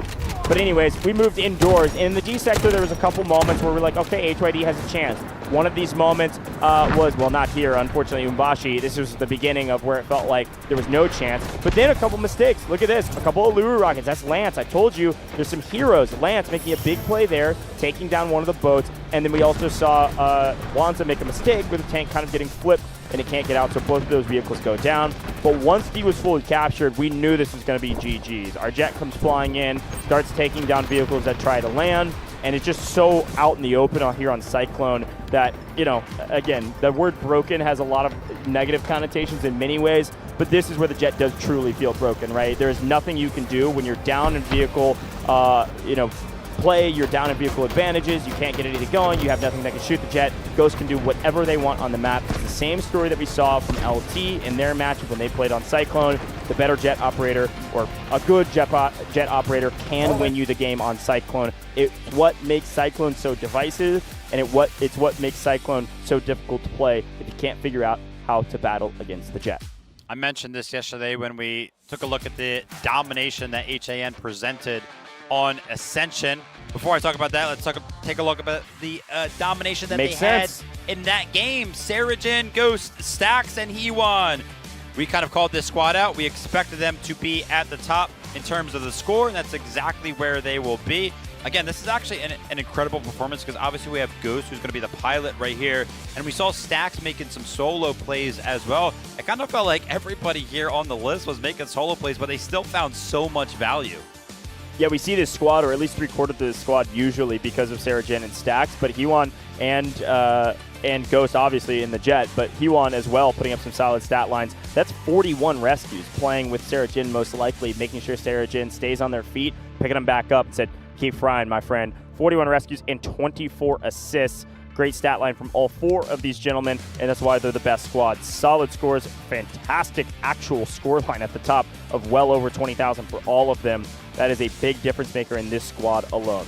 So, great role players across the board. Just because you had a lot of score doesn't mean you're the most important player, but I would say the most important player, MVP, it's probably going to be Ghost. I can't imagine it's anybody else. You don't think it's, who do you think it's going to be? Well, it's obviously going to be a coin flip, in my opinion, between Ghost and Wanza. I mean, Wanza had 36,000 score. He was like 10,000 above a second. I don't know if this is controversial or not. I'm going Ghost every single time. Here's the reason why. If you don't have Ghost, if you don't have a good jet operator, or even if Ghost makes a mistake in the early game, they're not the MVP. They make little to no impact. And their only role, the only reason Ghost is subbed in is because this is what he does. He has one role. This is what he does. He is going back to the bench. We're bringing Cranberry back out to finish the job here on the defensive side. So Ghost, he had the riskiest position. He has one singular role, but if he does it right, he's going to be the MVP every single time in my book. Jet wins games on Cyclone.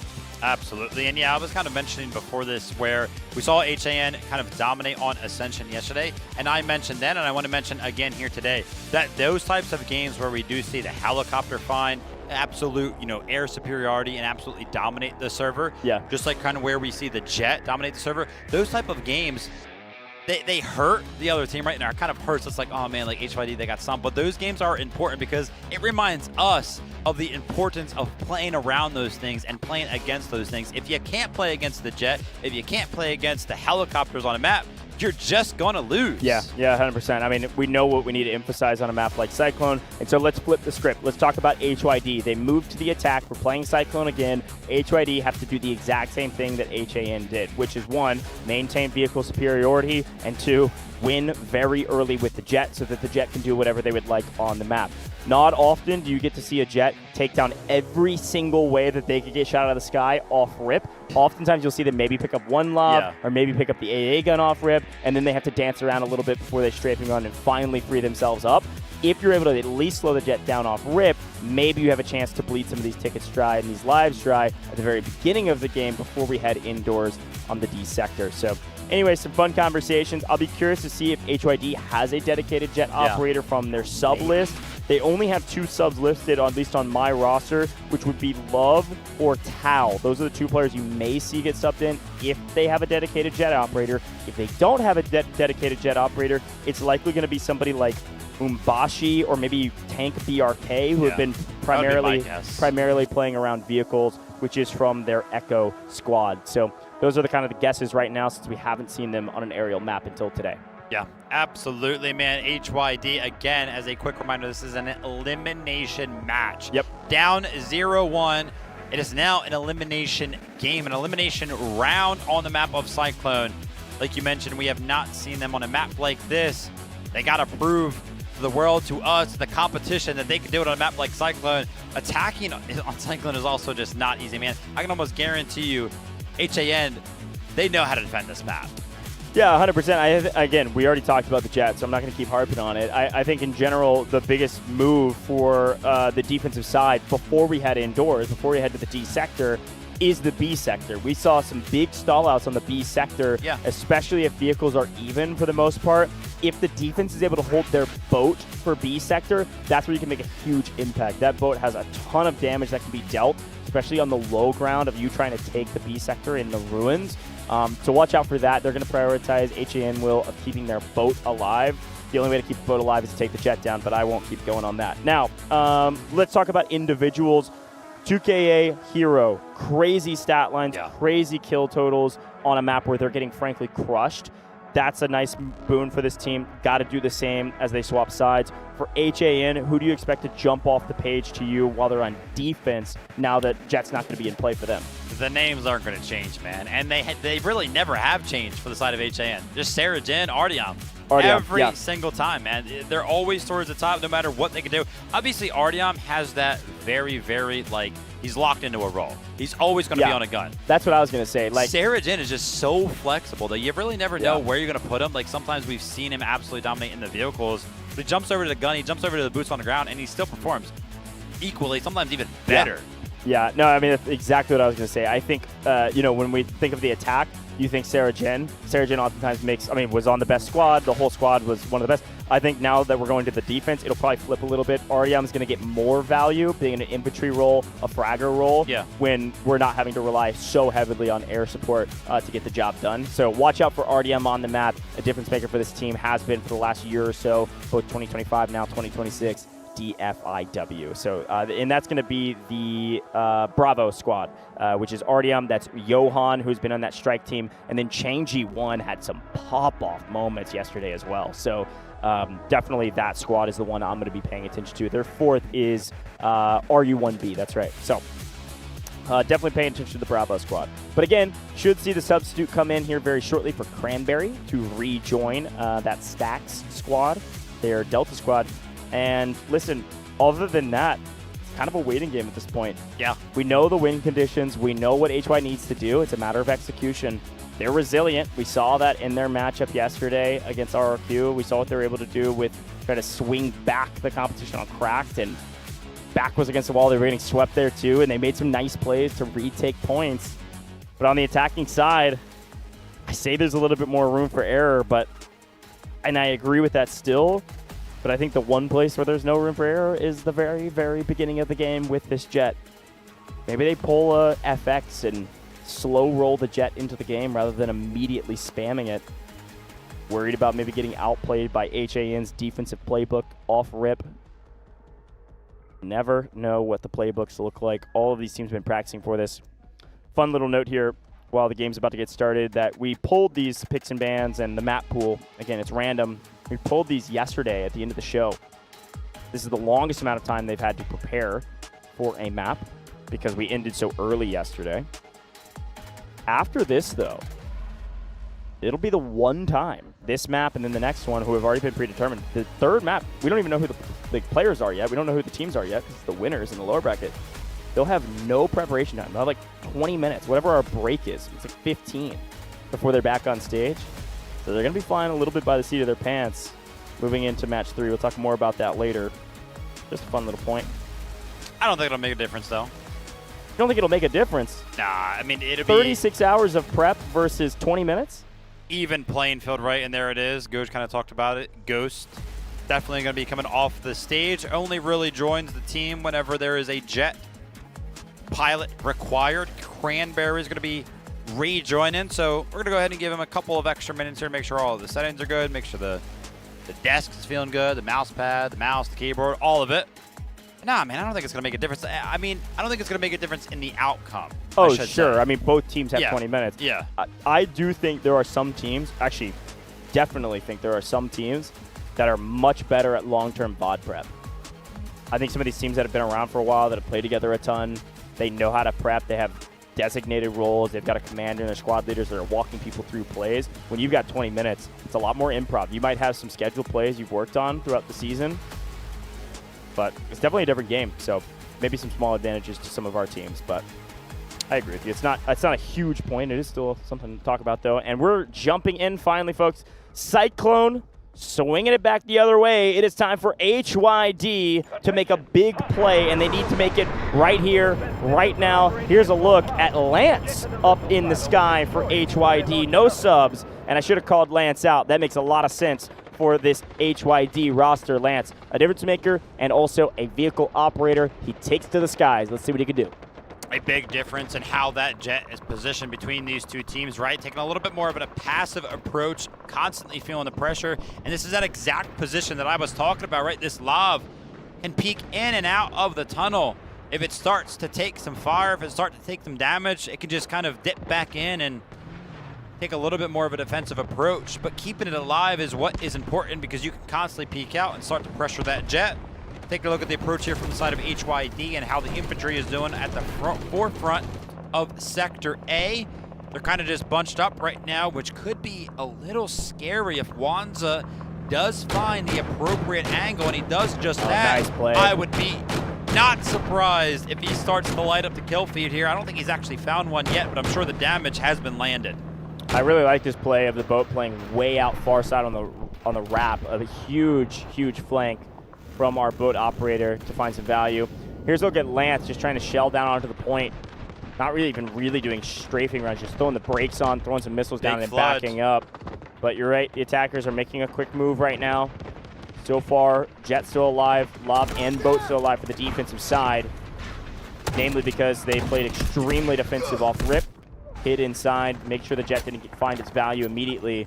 And this will kind of nullify the Jet's ability to find real, meaningful value on these first couple points until somebody wins that war. 2KA piecing 2KA, a 4-piece on main with the bow. There's a reason this guy has been a standout performer for this roster, even amongst a couple sweeps. Going huge on the point and starting to get some value on it as well. It's down to about 50%. Trying to call in the reinforcements now, right? We need bodies on point. If they are actually able to go ahead and capture Sector A right now, it'll be completely on the back foot of the individual effort of 2KA. He's trying to make something happen. He knows members of the side of HAN are on the other side of the hill. He's trying to flush them out. Before the side of HAN, because they lost so many members, they have to spawn so far away. They're trying to make the run back, and they do just that, but not before the point is about 50% capture. But look who's waiting for him. It's 2KA. This guy can't miss. No, he misses. Dude, I thought he was about to hit that. Wind prone. Got to hide in the smoke there. Again, let me just re-emphasize it because it's a very important point. Lance is 0-0-0. The Jet operator has done nothing.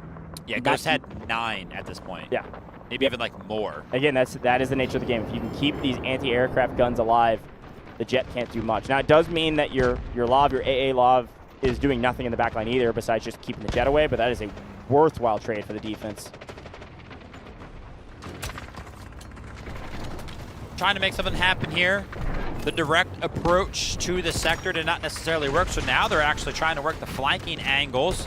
You can see they're kind of on the shoreline over here trying to flesh out some of the members of HAN. Simultaneously, they are capturing Sector A. Man, they're doing great work in terms of boots on the ground and individual prowess, right? The bows are just flying across the map for the side of HYD. And take a look at how far this whole strike squad has actually made it for the side of HYD. They're starting to push back the defense quite far, find some of those respawn beacons, which again is going to push the respawn point for the side of HAN way far back. I'm looking towards the AAV for the side of HYD. Get on the point, start to get active, and secure Sector A right now. Yeah, and Tank BRK is playing pretty aggressive with the AAV, but still using this ridge to hide from some of those AT4 shots that are coming over the top. They're jumping the point right now. Defense, feel the pressure. Both teams have marked this objective for the capture. This will be a nice little score swing either way it goes, and it's looking like it may go to the attackers. Defense running out of bodies. Defense, there's not enough there. A great capture from HYD. Nice push, well executed. So far, HYD looking like a much stronger attacking team with the way this thing kicked off. You can see Miang now is going to have to retreat potentially to a different position, because now that the Sector B has been opened up, that opens up so many sight lines for the side of HYD towards that initial position that he was playing. So things are going to switch up a little bit here between Lav and the Jet. Big point, though, I talked about on the B sector. This is where things could get stalled out for the defense in a good way for the D. They do still have their boat alive. You can see actually Hodu down in the boat. Look at where the boat's positioned. This is a classic position for the boat. Down in the low side, this canal between the B sector island and where the C sector begins. This boat is just going to patrol this canal and make sure that any attackers that try to go low are going to get obliterated. They have to stay on the high ground, and on the high ground, you're a little bit more exposed. Good shout. And I actually see off in the distance, HYD have a boat available to them, it looks like, but nobody's in it. I'm not entirely sure why you would not want to go ahead and use that, but I'm sure they're going to jump into that. Oh, and the nice. AAV from the side of HYD is going to get blown up. Yeah, and that was a marked objective for the defense. What a great play there. That is communication that we can't hear. You could see immediately it gets marked and immediately goes down. That was comms from the squad leader saying, hey, we've got it in our sights. We've got the Allura rockets. You saw a couple of those connect to get the final kill. We've got the AT-4s to finish this thing off. Make the call now, marks it, it's dead. That's a big score swing for the defense, let alone another vehicle down for the attack. With the AAV down, though, Tank BRK is just going to go ahead and jump into that boat like I was talking about. And yeah, they're not going to be able to make anything happen here towards the push towards Sector B unless that boat that you talked about does go down, right? Wanza, Hodu in that little bit of a canal. So keep a close eye on that. But as soon as Sector B does spawn for the side of the defense, they do get access to one of those tanks, which always does find itself up on this hill. And actually, correction, Wanza jumps out of the boat and lets Genman jump into that, and he is going to be taking over the tank role now. Yeah, it's Genman and Hodu in that boat, by the way. Happy birthday to Hodu again, but Tank BRK in a boat of their own, quite weak. And again, this is why the B sector is going to stall out probably for a while. This is where the defense can make a huge play. Nice angle there from Niang, but because you've got these vehicles that can play the ridge on the C sector overlooking B, there's not really safe area on the B sector for the attackers. They have to get some of these vehicles down. To do that, though, you need the jet to be active. And for the jet to be active, it's more risky that you could lose it to the AA. So a back and forth, bit of a game of chicken between Niang and Lance up in the sky for HYD. Sometimes warfare is just about the small efficiencies that you can kind of find. The Lav, we know its sole role. It doesn't have to do anything more than keep the jet at bay, but you can't constantly pressure the jet. Wait a minute. Boat down for the defense. Down goes HAN's boat. Jinman and Hodu out of here. Little window of opportunity for the attackers.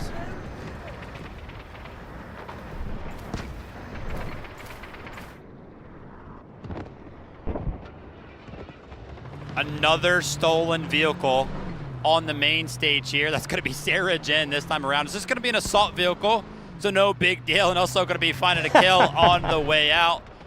Great job there. So HYD are not going to be able to use that as sort of like a respawn beacon, but now that that boat has gone down, let's try to keep an eye out on whether or not they can make the flood happen that they, of course, want to. Let's see where Sarah Jen might actually go ahead and take that assault vehicle. They could potentially use that as a giant beacon for the side of the defense as well. Yeah, it was a nice steal. Sarah Jen, we saw proned out in the back of the spawn for HYD. Assault vehicle really the only thing they'll probably be able to steal, but still, it is a nice little boom. We talked about it yesterday. LT did the exact same strat. It allows you to utilize it for respawns and prevent respawn beacons, vehicle respawn beacons from your opponent. There it is. That's a huge swing. It feels so insignificant. Maybe people that don't play comp here for Warfare, but it's gigantic for both of these teams to be able to spawn so much quickly to the closer is the word I'm looking for, and quickly to the point. That's a huge win. Lance was taking a lot of damage right there, and if you do take a look at the vehicle list for the side of HAN, they have invested a lot of members of their team into this AA effect. They have the Lav that's getting active, but they also have 2 turrets set up that are trying to play that AA role as well. So Lance is under heavy fire every single time that he's trying to make one of those run, and as I'm kind of making this point, it looks like some of the members of HAN did actually jump out of some of those AA turrets, but keep a close eye on that. Comes Widow, trying to get either the beacon down or just some smokes. Yeah, went up, dropped the smoke, allowed the strike team to move forward. I like this play here from Widow. Support the team in a big way. Gains another piece of cover. Does look like HAN taking a bit of fire over the top. Again, let's emphasize that. Did you see the stat line for Lance? 0-0-2. 0-2. Yeah, definitely rough right there. Widow off here in the distance is actually trying to sniff out one of these flank plays. They know Jappy is around somewhere, but he might actually make it out alive. Oh my gosh. No way. Make it out alive. He's definitely going to make it out alive. He's going to be under the security of an AAV. Lance doesn't like that. He's trying to make something happen. I was like, what is Jappy doing? What's the play here? He knew the timing. Dude. How do you know the timing of when the vehicle's going to spawn? That's my bad. I said the armored assault, the assault vehicle was the only thing that you could steal. I don't know how they were able to get an AAV. That's a big mistake from HYD, and now the vehicle advantage is continuing to be swung back towards HAN. That is a massive steal. With that AAV, you have a chance potentially to even play Canal. You can get more aggressive towards this lob. You can get more aggressive towards the tanks. You could utilize it as even a bullet sponge for your attacking infantry to actually move up onto the point and take the focus fire of some of the, Wansa up on the ridge at you instead. I mean, that is a huge blow, and it does look like Tank BRK, at least the production trying to tell us that Tank BRK, yes, is in a decent position to kind of shell the point, might be stuck there as well. So a couple of mistakes as well with the boat. And it looks like, yeah, Umbashi's trying to knock him off the rock with a jet ski maybe. I don't know, but oh, man, that's funny. We're going to need a bigger boat if we're going to be interested in knocking this thing loose. Yeah, it did nothing, by the way. Oh, man, this is funny. Warfare, sometimes there's just weird stuff that happens. We do finally get a light tank down. It looked like maybe a Lua rocket that could have done enough damage to take it out actually hit the top of that ruined kind of like light tower or whatever that is, top of an old boat, and got blocked before it could land on the, it's old boat that got blocked before it could land on the light tank. So, again, we'll take our small victories. Looking for some flank opportunities from the side of HYD, trying to make something happen. HAN, the goal has been the same. Try to go ahead and deny access to some of these vehicles. It does potentially get behind cover. Oh, They're going to barely. be jumping in it. The engineers are going to have to make something happen. By the way, Sarah Jin just hopped in another attacking AAV. This was stolen. This was another AAV stolen. Oh my gosh, no way. There's differences. They can't keep, I feel like they can't keep getting away with this. And it looks like Stax as well. I mean, I don't know if Stax was kind of using this assault vehicle that was initially stolen from the side of HAN to kind of go ahead and help Sarajin with that steal, but he was also kind of behind enemy lines with that thing. So, I mean, they're just getting way too much value out of flanking on that shoreline over there. Obviously, it's easy to kind of spill that story when we're seeing them take the vehicles away, but how are no members of HYD kind of changing it up to deny them access to that beach? Listen, it's like we've seen Cyclone enough to say that we can make predictions correct. I told you it was going to be a stall out on the B sector. I did say it was namely going to be because of a boat, and it's not really been that. It's been the fact that this HAN roster has been able to steal so many dang vehicles away. But are they going to flood? Huge stall out, a nice respawn beacon. This could actually be a momentum shift finally to allow some of these players to hop in. This is one of the team respawn beacons, so every player can respawn on it, and a couple individual kills means finally we can get some bodies near the point. Finally we can make some big plays, especially on the back of that AAV being destroyed. We've got an opportunity here.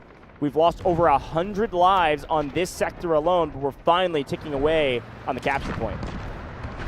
Look towards the tank here to potentially go ahead and flood the point. Yeah, they have a big vehicle advantage right now. Even one of the tanks off in the distance is currently under heavy fire. You can hear the Allure rockets trying to make its way all the way over to the tank. It's under heavy fire right now, 15% HP, but I think the Allure rocket just barely ran out of time before it was able to go ahead and connect. Now take a look at the flood here from the side of HYD. They have been faltered across the entirety of this approach to Sector B, but they're finally trying to make something happen, but so are HAN. They're trying to go ahead and return the favor. They're doing so much damage to both vehicles simultaneously because they were on top of each other. Umbashi under heavy fire in the tank. Cranberry is going to be credited with that kill, and they're making a push back to go ahead and defend Sector B. That's 2 vehicles down for the attackers, and they're looking for the third.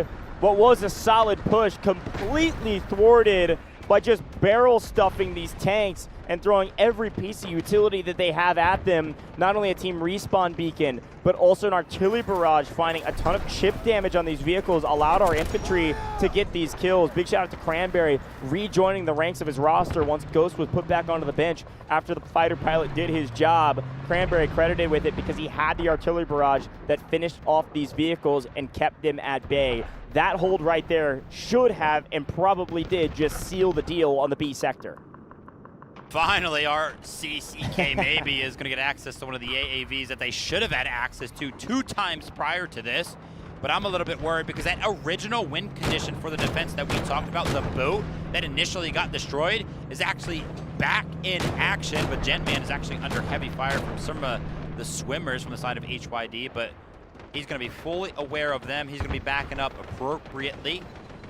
And he'll probably reset and look to join the action in just a little bit. Chain G1 trying to make some big plays from the top ropes. Easily winning out in some of these gunfights because they just have numbers advantage. Here's another vehicle coming in for the attackers. It's taking heavy damage from the side of the defense. This one certainly will fall. Not quite as safe of a drop point. Got to get behind that ruined boat. Beached part of the landscape here in order to find at least a little bit of cover. Could buy you a little bit more time. 52 lives remaining. Wansa and Sarah Jen rejoining the battle from the high ground, continue to shelling the point. Without hardly an advantage to their name, HYD, they're trying to just storm the point, and they're getting punished for it. They're going to go to the low ground here. Likely we'll see our boat roll up and take care of them from a distance, and a couple of our infantry get mixy. Speaking of getting mixy, artillery barrage on top of it. Once they see that the zone's getting captured, they're going to make sure everybody heads underground. Then they've got their team respawn beacon to be able to put some pressure on HYD in deep trouble. One of the first times that Wands has actually crossed that canal with the tank. He is no longer thinking about playing passive. He's trying to get aggressive. He is immediately denied access to that initial ridge right there, but you want to talk about getting denied entry somewhere. HYD are continuously getting denied entry onto this sector B. They're trying to make something happen, but with these vehicles up and alive and healthy for the side of HAN, I don't know what they can do. And by the way, the WinCon Lance, he's been trying to make something happen. He has been unsuccessful, and now he has finally been destroyed as well. I'm going to be honest, and I mean this with the utmost respect. Unfortunately, Lance had 0 value on the map besides making the LIV AA at least look his direction every once in a while. Lance on the ground may be better for this team, but it's probably too little too late. They have fully swarmed the point after losing their jet, and with that swarm though, a couple well-placed AT-4s, and the boat that was holding the line on the B sector does go down. A nice little swing. Unfortunately, the defense is there with infantry to just win the gunfights. A team respawn beacon is nice for the defense to make sure they can get to the point quickly, and this doesn't just kind of get sneaky capped.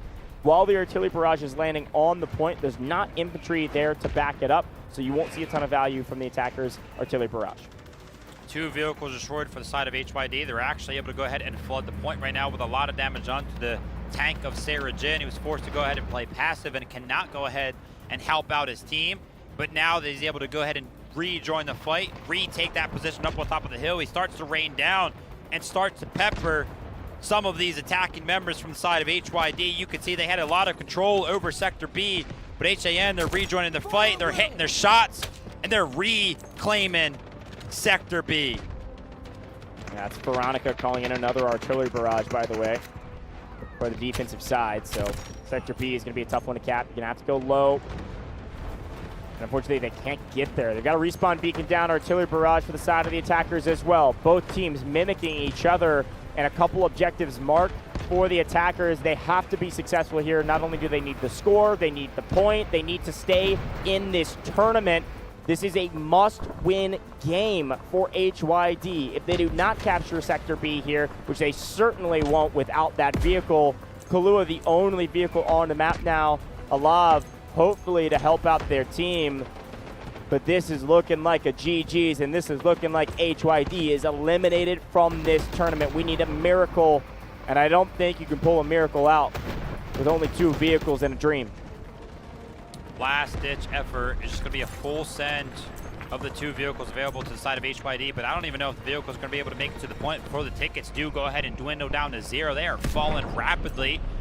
but it looks like we have actually paused here around 5 tickets. Now HYD, they could potentially formulate some sort of a perfect attack, which I don't know if we have ever seen before, where they lose effectively 0 tickets. They're going up against the Titans of HAN in an elimination game when the pressure is on, when the rest of the tournament is in the hands of yourself on the map of Cyclone.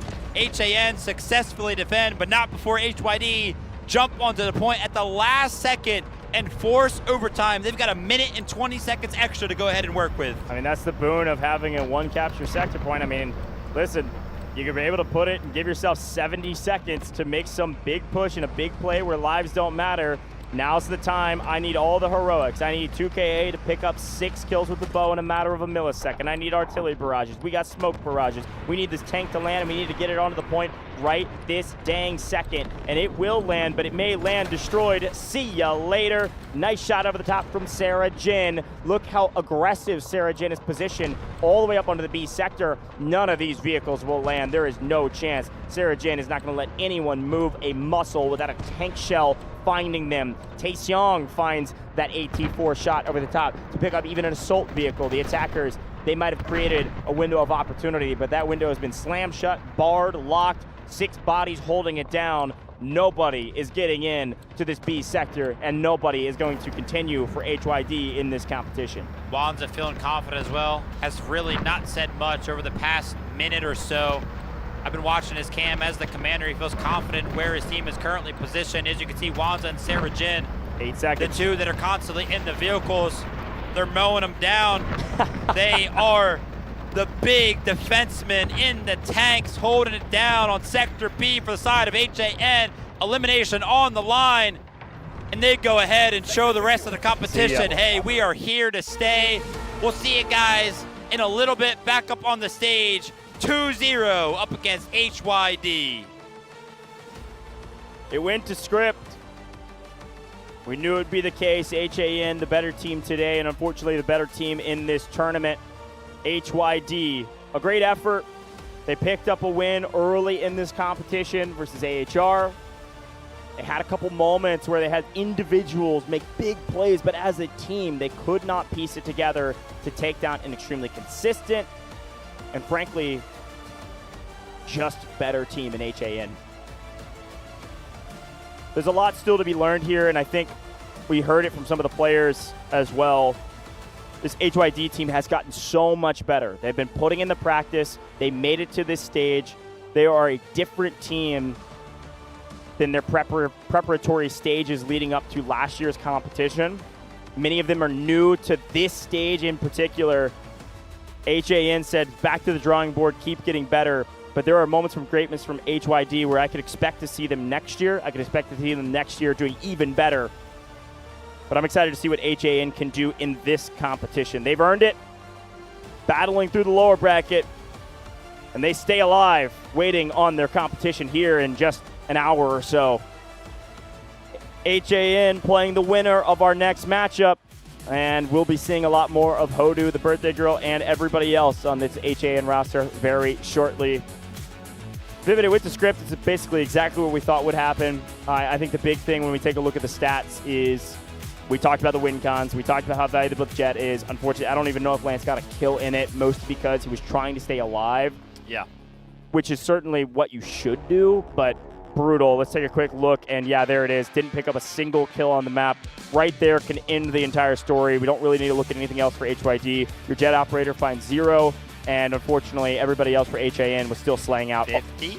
Listen, it's like we know a little bit of ball. 50? Did we not say, watch out for Artyom on defense? He's about to go nuclear. 50 ball Jamal from Artyom. Nearly double, actually almost literally double the second top fragger on HAN of Blake at 26. No, we got Stacks on 31, You're Sergeant on 32. You're right, Sergeant on 32. Don't worry, guys. I'll put some respect on your guys' name, man.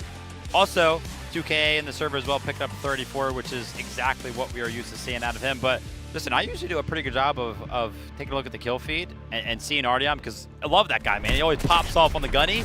I didn't see him a single time in the kill feed. As my apology. Yeah, you can take a look at our leaderboard and maybe catch some things that I don't. But I was seeing already I'm in the kill feed pop off, man. I would love to know what his KDA was. I bet it was like triple positive with 50. I'm not sure that guy died a ton at all. But a couple big moments here as we look back on the highlights. Again, it was only a two-sector map that we've got to. So we ended on B, and that's really where it felt like we started. A went down very quickly. A couple big moments from the defense to make sure any momentum that HYD were picking up was immediately staunched, which was stealing these vehicles on the backside of their spawn. Again, yeah, you find 3 vehicles that HYD desperately needed, and those are stolen. That's way worse than them being destroyed. That's your opposition picking up your vehicles and using them against you. Insane stuff. And then once we got a little desperate, we started getting more aggressive. Once we got aggressive, we started losing a lot more lives. And then things snowballed from there. 53 turned to 43, turned to 10 in a matter of just a couple minutes. And it felt like towards the end, HYD couldn't even hardly keep a vehicle alive longer than 30 seconds. Complete and utter domination. Well deserved there for HAN. Like you mentioned earlier on, they're not done for the day though, so they do have to hurry up, get backstage, take a little bit of a rest. I mean, they just played so well. Like, you know, obviously they dominated. They stopped them on Sector B, and we know exactly what it takes for them to go ahead and do that. You have to continuously destroy the vehicles of the opposing side, and they did just that, but it's always just so flawless, you know what I mean? Like, sometimes we kind of talked about yesterday where we took a look at some of the matchups and the vehicles were getting blown up so high up in the sky. It was very rare that we even considered it a thought that some of these vehicles were going to make it to the ground. Like, they were just locked in the whole time and knew exactly what they needed to do. And I also mentioned it, Wanza, throughout a lot of that match, didn't really look like he was talking. You know what I mean? Yeah. He felt completely confident in where all of his teammates were placed. He didn't really feel like he needed to move around the pawns much. It's like, dude, you guys are doing great, man. Just keep doing what you're doing. Take a look at our best squad, though. Told you. Johan, Artyom, RU1B, and Chang G1. I told you when we swung to defense, the infantry was going to go what I call buku bonkers. That's exactly what happened. Artyom went buku with 50 kills on the map, 26 assists.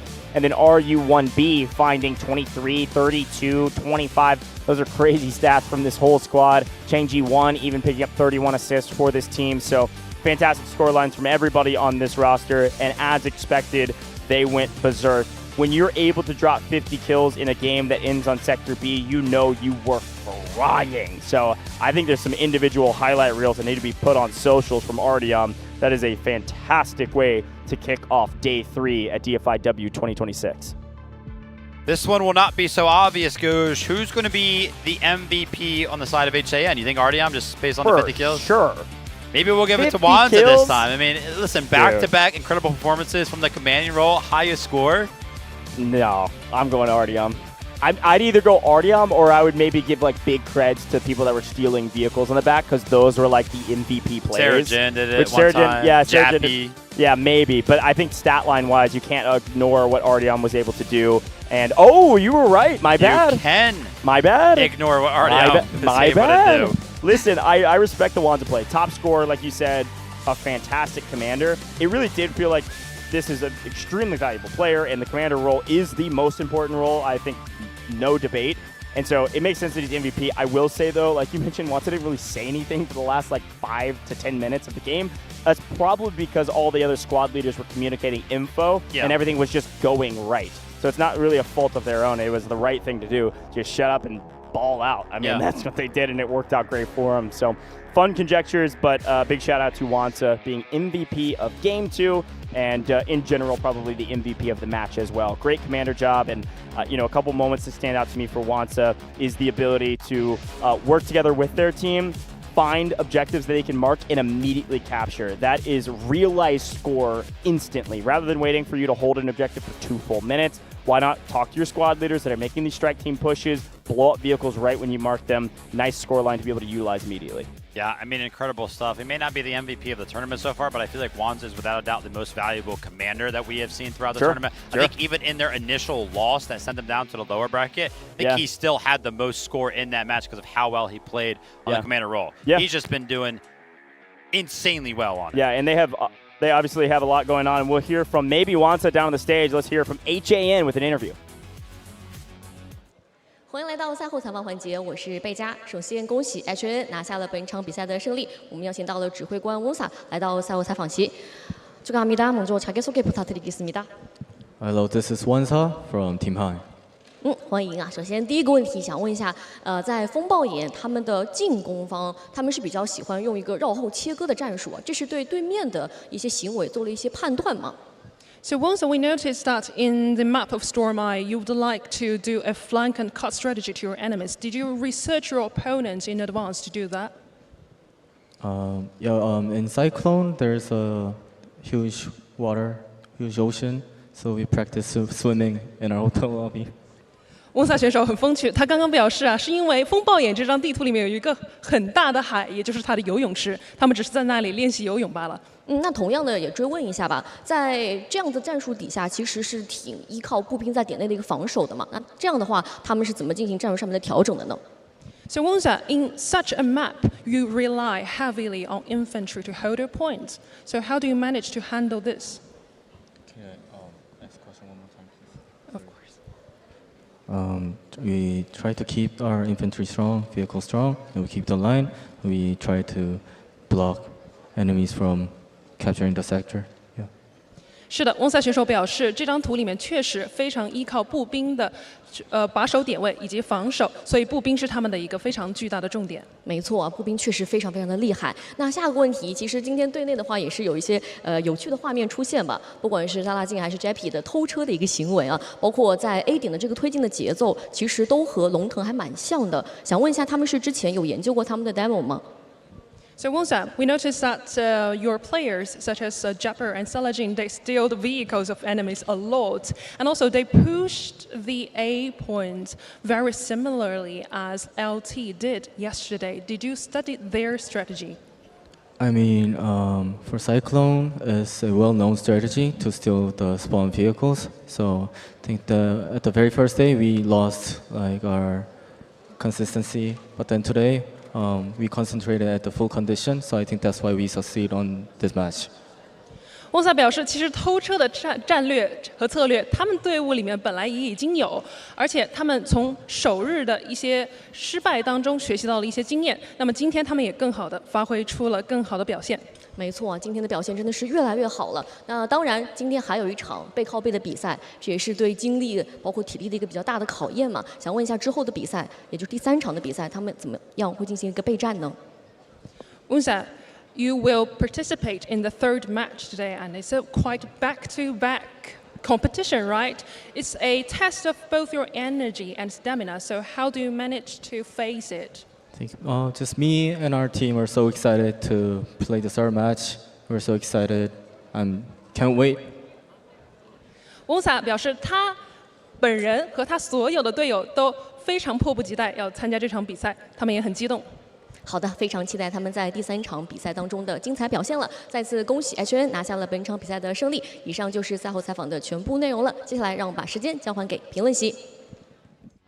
Great interview there from Wansa HAN. They won in a dominant fashion, and they were practicing their swimming in the hotel lobby. I like it, Vivid. You got to do it, man. You got to practice the swimming on Cyclone. When they knew they had the map, made a ton of sense to me. Viewers are looking for some insight. Some of these teams are so good at VOD viewing, some are better at swimming. Folks, we're going to head to a very short break. When we come back, we've got our second match of the day, another elimination match. FX back on the table. Let's see what they can do against TXD. This court finds that the AI holds no legal responsibility. But the data, this doesn't add up. Just deal with the AI. Priority. Protect company assets. Valve closed. You destroyed our home! That dream again. Gabriel Mercier, codenamed N2, role, engineer. As a former nuclear facility engineer, N2 was removed from his position following a major incident that escalated into legal proceedings. He later returned to military service and was reassigned to Arctic deployment under CBR and related units. With the originally designated technical specialist unable to fulfill operational requirements, and following assessment review, N2 has been approved as a replacement operator for the subsequent operation. Stun out.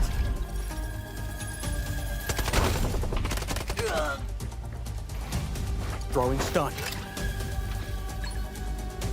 Stun hit.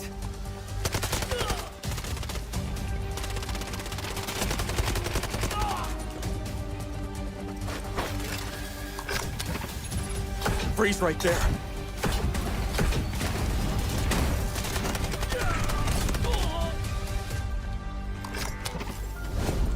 It's getting cold. N2 is equipped with a modified grenade launcher, capable of firing up to 6 LN2 grenades. Upon impact, each round detonates and releases a burst of cryogenic gas, dealing area damage and significantly impairing enemy mobility. Sustained hits can fully immobilize targets through extreme low temperature exposure.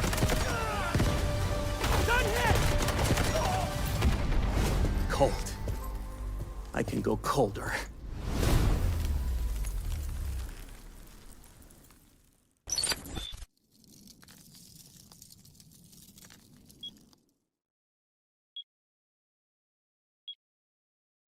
Should we really be sending her to the front lines in her current state? You ought to know her better.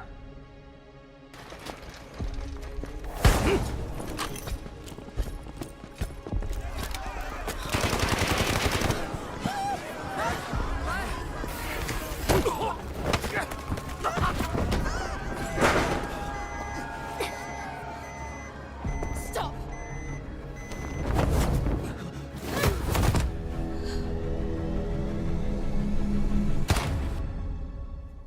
Lena Vandermeer, codenamed Vlinder. Role, support. Vlinder is a medical specialist from GTI Europe, specializing in pharmaceutical research, possessing outstanding medical expertise, and a strong sense of responsibility. Vlinder's med drones can be deployed to a targeted area, dispersing med-infused nanobots that restore teammates' health, providing them with an adrenaline boost. They may also be deployed on herself, following and continuously restoring her own health for a limited time. Her windmill smoke grenades are guided by gesture sensoring tech. Upon impact with a service, grenades create a cloud of smoke, creating cover for teammates. Smoke grenade out. Vlinder's Flutter Rescue UAVs will automatically target downed teammates, administer medical injections when deployed. Once the injection is administered, Vlinder may approach the downed teammate and manually revive them.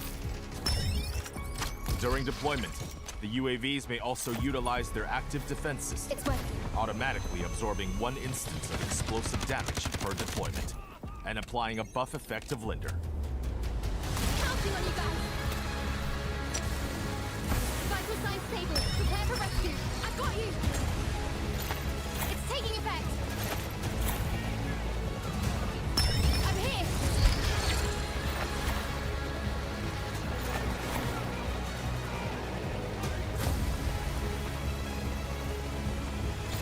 Feeling better.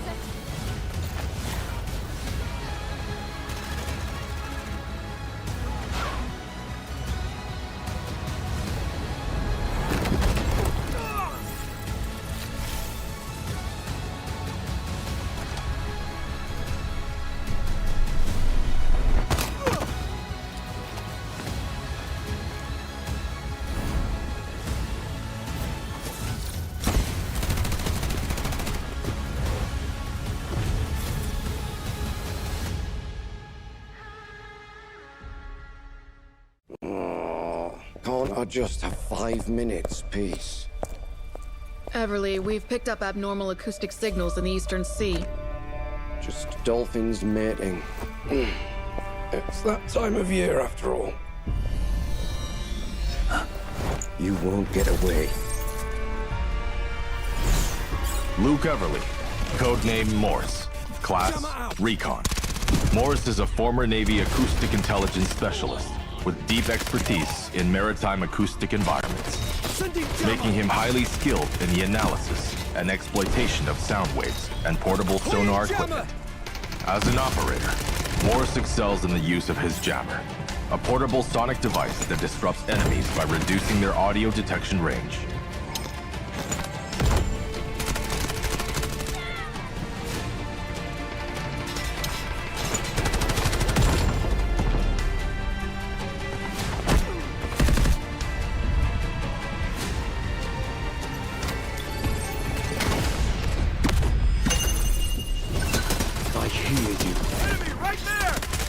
Morse's advanced sonar device emits sound pulses to scan for enemies, generating markers on their positions. No more secrets!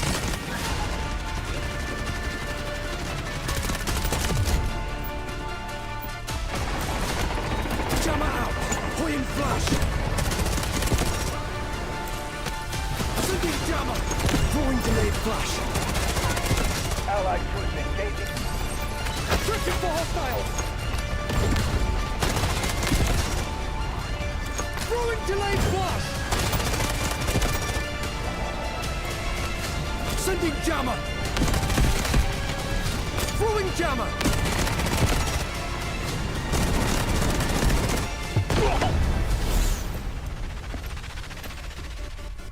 Shh. The storm is coming.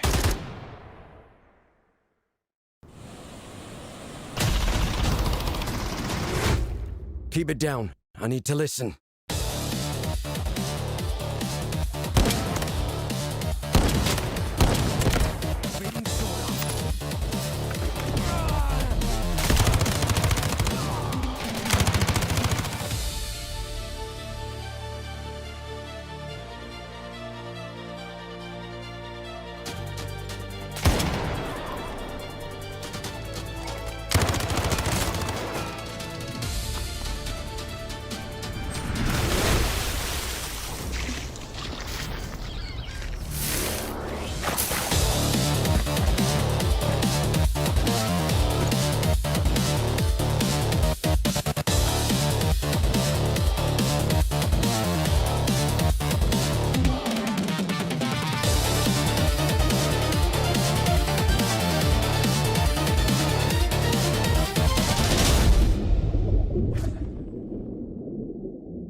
Unbreakable, unshakeable. Shadows tried to dim my light. They told me to give up the fight. Said I was weak, said I was small, but there's a drum inside my chest, a beating heart that gets no rest. I'm waking up, I'm shifting gears. You can build a wall so high. Watch me spread my wings and fly. You can try to block my way, but hear the words I'm gonna say. 'Cause I am invincible, I am a storm, breaking the silence, I am reborn. Throw your lightning, bring on the rain. I found my power inside on the day I fell.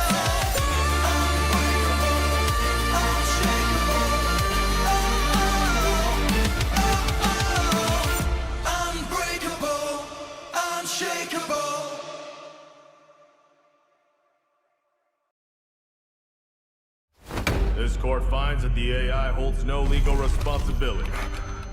But the data, this doesn't add up. Just do what the AI says. Priority.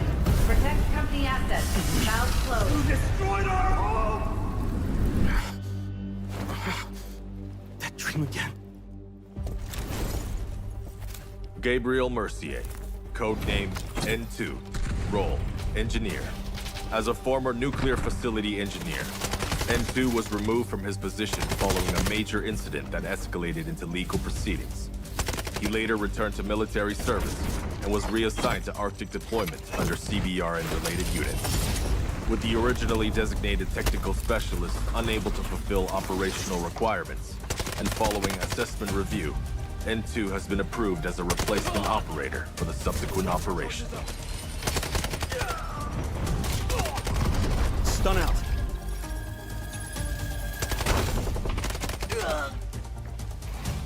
Throwing stun. Stun hit.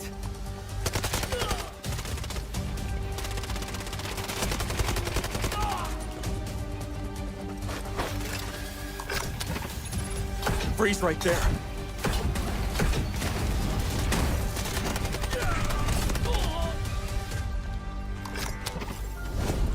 It's getting cold. N2 is equipped with a modified grenade launcher, capable of firing up to 6 LN2 grenades.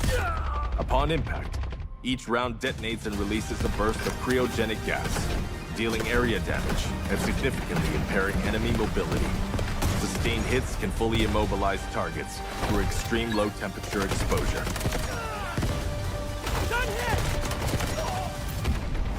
Cold. I can go colder.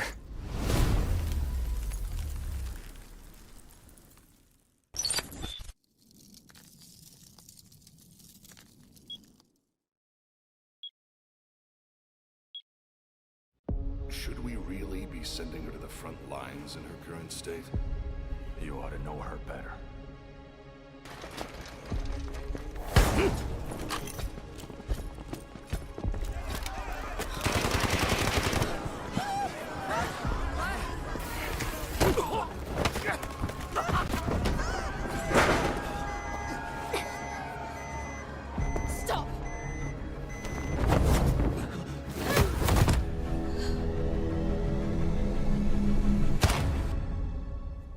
Lena Vandermeer, codenamed Vlinder, role, support.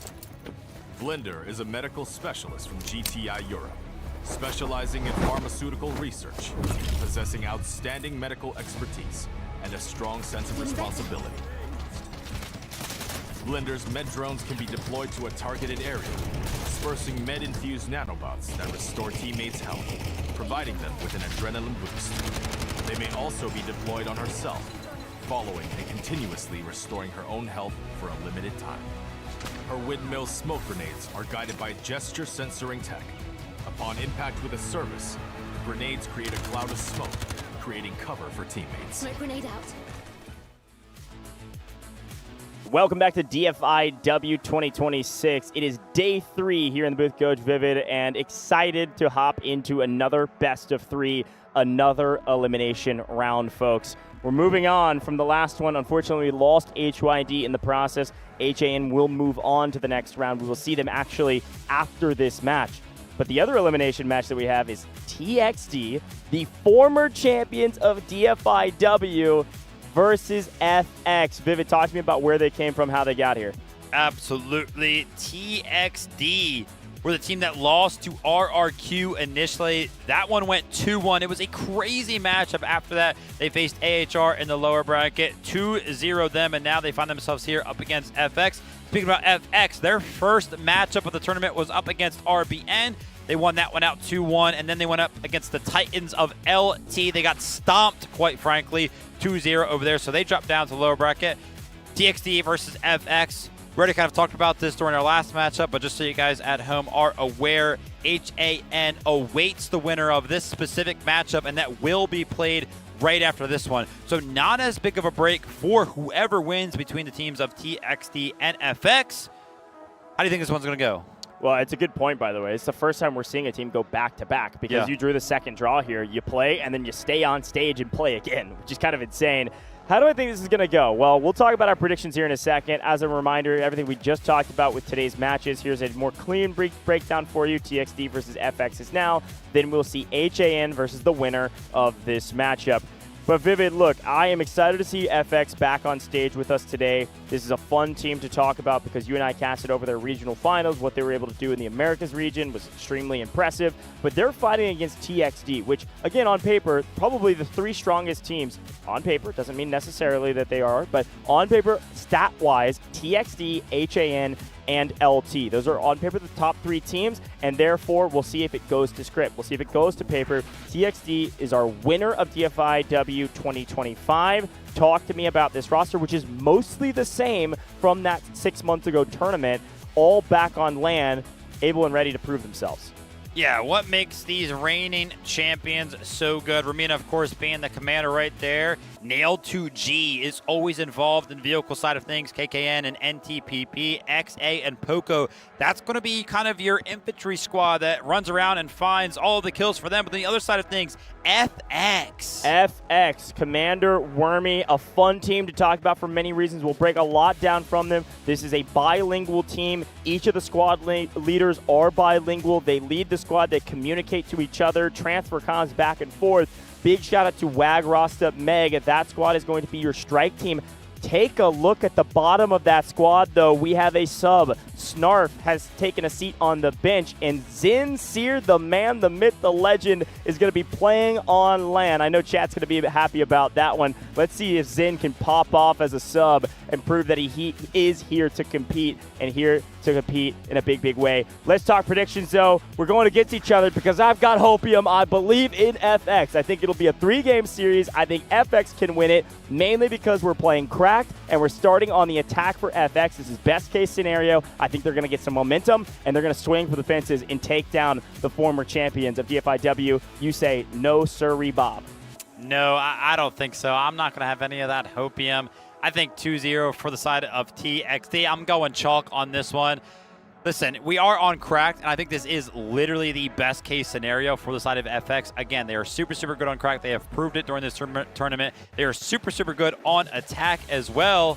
So yeah, everything's kind of falling into place for them to go ahead and beat a team like TXD. Yep.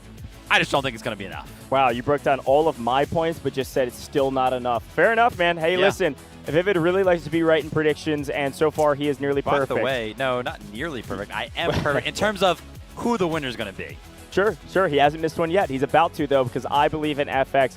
I agree. Again, to further emphasize that point, when we were doing map draws yesterday, we talked about what we needed if we're an FX fan in order to get a win against a really good team like TXD. This is exactly what they needed. We said it before it was drawn. We said it after it was drawn. They need a cracked game. We saw how dominant they were in Game 3 against RBN on cracked. They cakewalked through a pretty solid team in RBN, and we're able to say, hey, this is really the way we play the game. Extremely aggressive, full tilt, full send, and it's going to work really well on cracked, a map that is extremely momentum heavy. Yeah. If you get the early lead, it is hard to stop a team like FX. So I think this will be a good start for them in that momentum. They will probably trade wins on crack, the attackers winning both, and then we go to Game 3, and I'm just thinking that FX can pull it out in Game 3.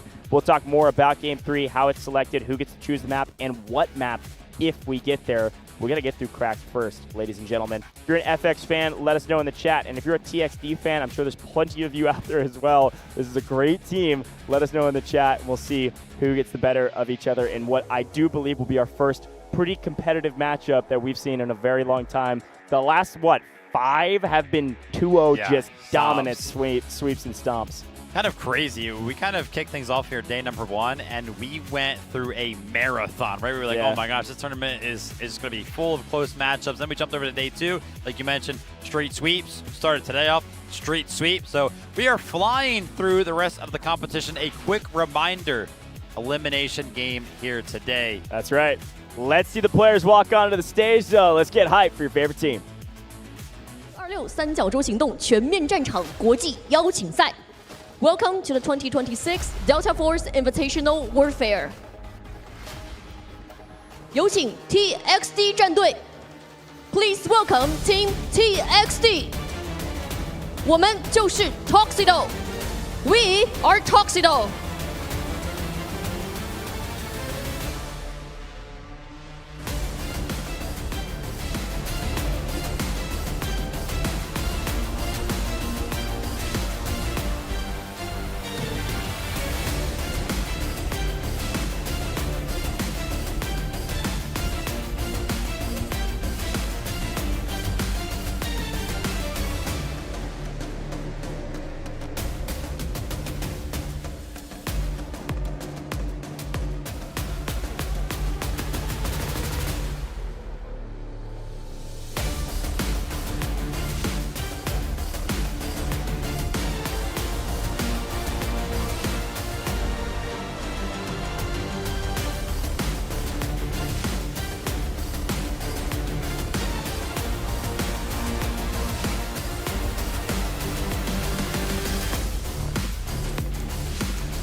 有请 FX 战队 ，Please welcome Team FX， 雷霆万军主宰战场 ，Vroom。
战术布局已定，思路清晰，博弈开始。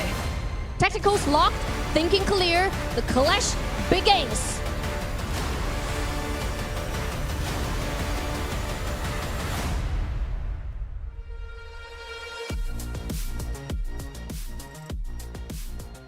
All right, the clash begins. We got a chance to see both teams walk in. They both look ready. Anybody look nervous to you?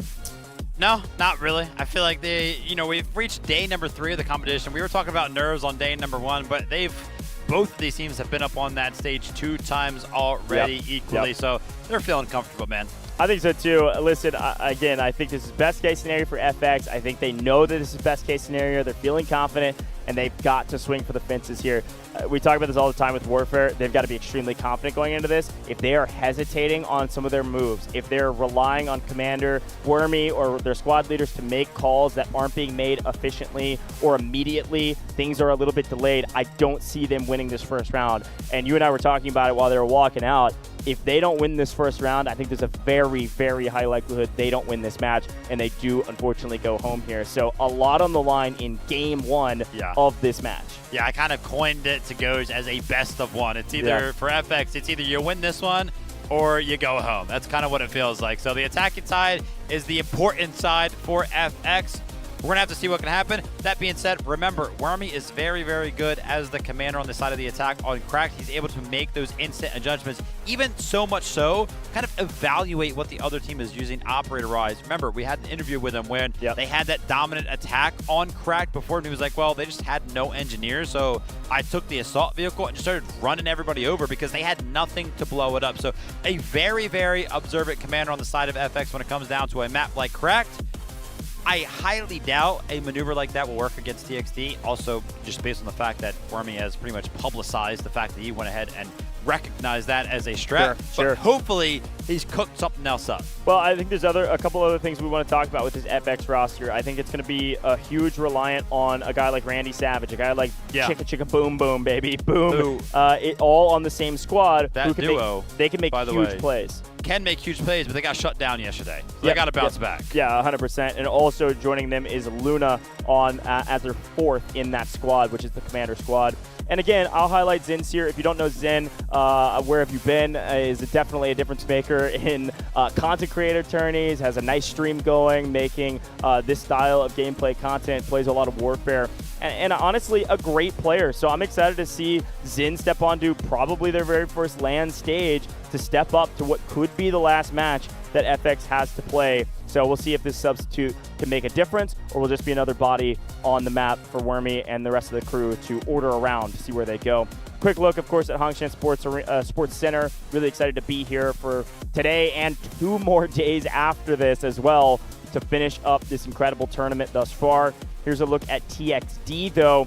As much as we want to hype up FX, or at least I do, talk to me about TXD. Why are they so good? Yes, they're in the lower bracket, but these are former champions, and they've been acting like it ever since they've been down here. Absolutely. I mean, they're just so dominant. Obviously, we talk a lot about the guns, right? NTPP. We're going to be seeing him probably pick up the most amount of kills for the side of TXD. One of those little weird strategies, probably the first time that we've kind of seen, one of the guns used yesterday, SNN SP was kind of using that sniper rifle on the side of the recon to actually help take out some of the vehicles for the side of TXT. So kind of great to see some new strategies over here, which makes me feel like a team like TXT maybe hasn't shown everything that they are fully capable of, which kind of gets me excited for how well they can kind of do up against a team like FX. Also, some more names that are going to be worth mentioning. Whistly did very, very well yesterday, and that was kind of a big surprise because remember, we kind of mentioned the star-studded power of, you know, TXD in general, and Whistly was not one of those names that we kind of mentioned coming into the tournament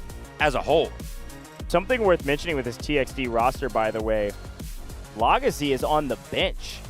What? Yeah, and this is a question that we had. Remember, they were stomping their opponents in the last round yesterday, and they put Legacy onto the bench in round 2, and we're like, that doesn't make a lot of sense. There wasn't like a role shift.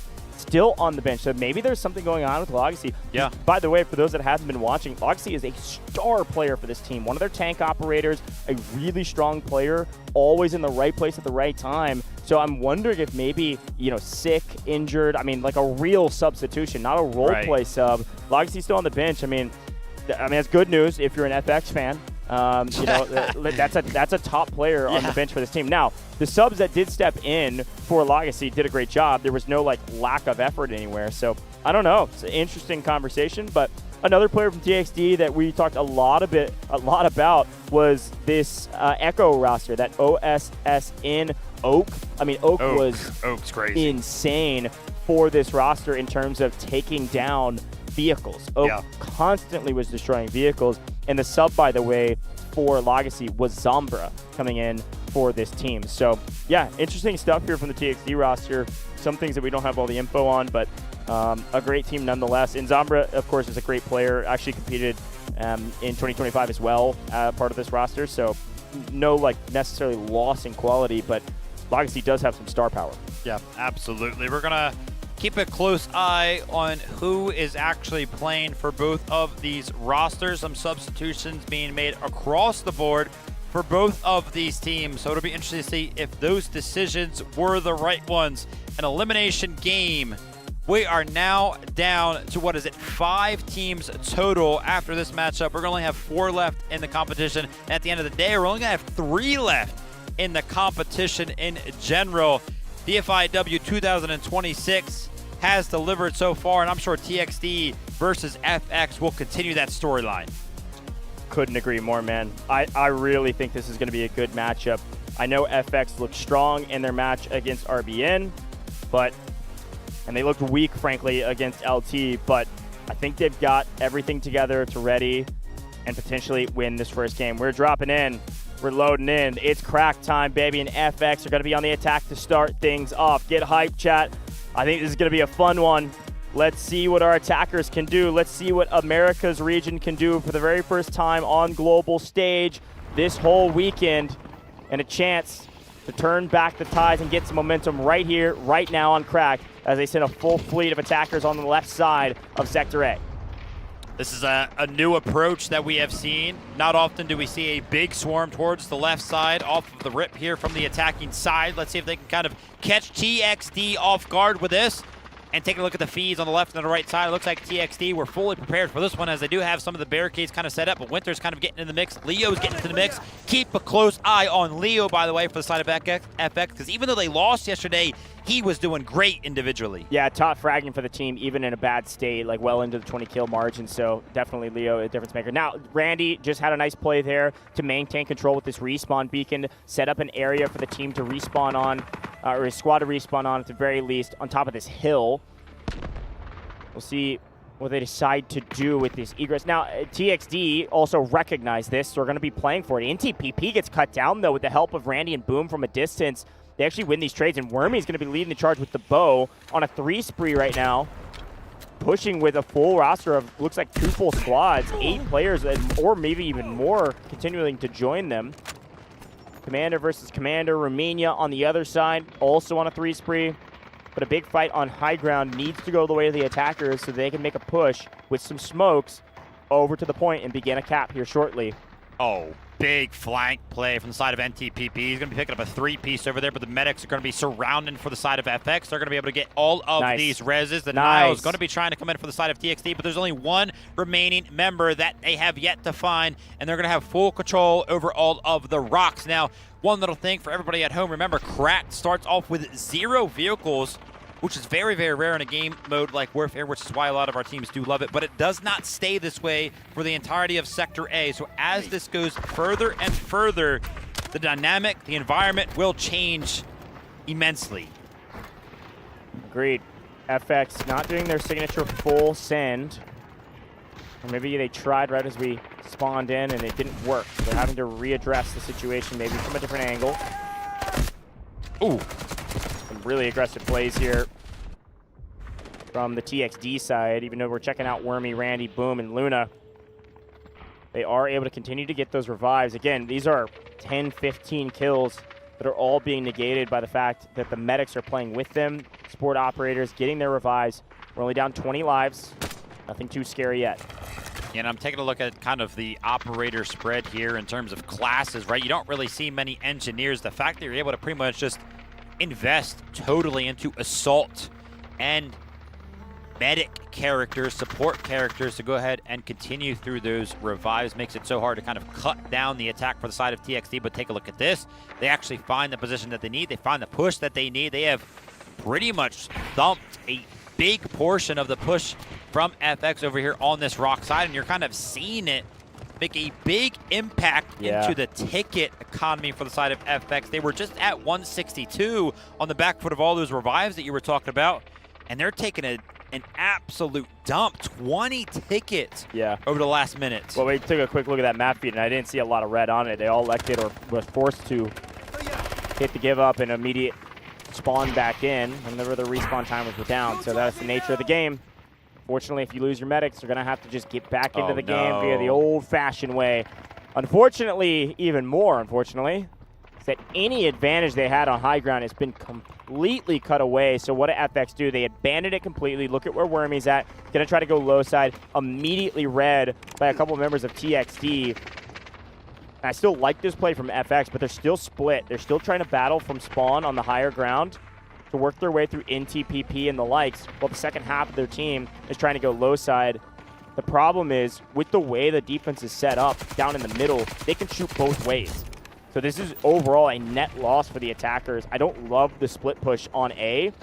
I'd rather see a full sin through the trenches in the middle, just right onto the point and play for some CQB. And because of this split push, unfortunately, we got a couple bodies on the point, but we just lost another 15 or so tickets. FX, fortunately, no momentum now. NTPP still trying to make things happen over here for the side of the rock. Remember, this guy is the one to kind of keep an eye on if you're loving the gunplay, the boots on the ground gunplay. He usually has the most kills for the side of TXT, but he's going to be getting chopped down.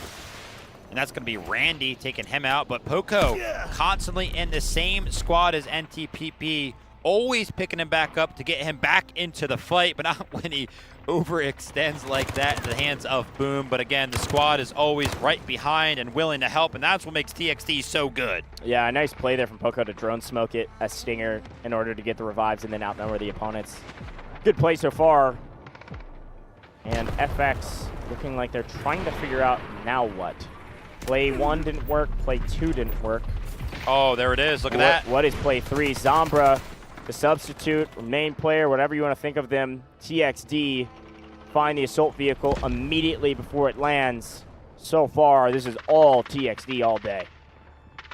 And you were talking about plan A, plan B, plan C.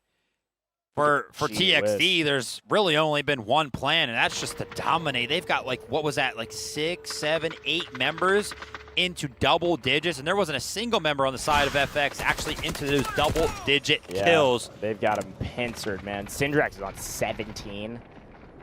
NTPP over at 15 or so. I think I like the low side play. It's going to feel a little bit more comfortable, especially with the presence that NTPP, KKN do have on the far side. With Romania, by the way. Romania is actually taking the high ground position on the far side of the cliffs, overlooking this A sector.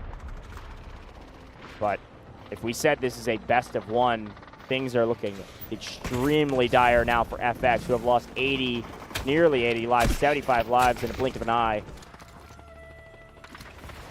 The numbers are here for the side of FX. They could potentially go ahead and find that swarm that they were looking for the sector, but again, keep a close eye on the kill feed. I'm still seeing more green than I am red picking up those kills, and TXD have just done such a great job of cutting down the approach, the attack. As soon as those smokes come out, man, the util has been great, but the straight up gunpowder from the side of TXD is really what's just winning them so confidently. And finally, FX catch a little bit of a break, because like I mentioned, the landscape is not going to stay the same. Eventually, the vehicles do come into play for the side of the attack.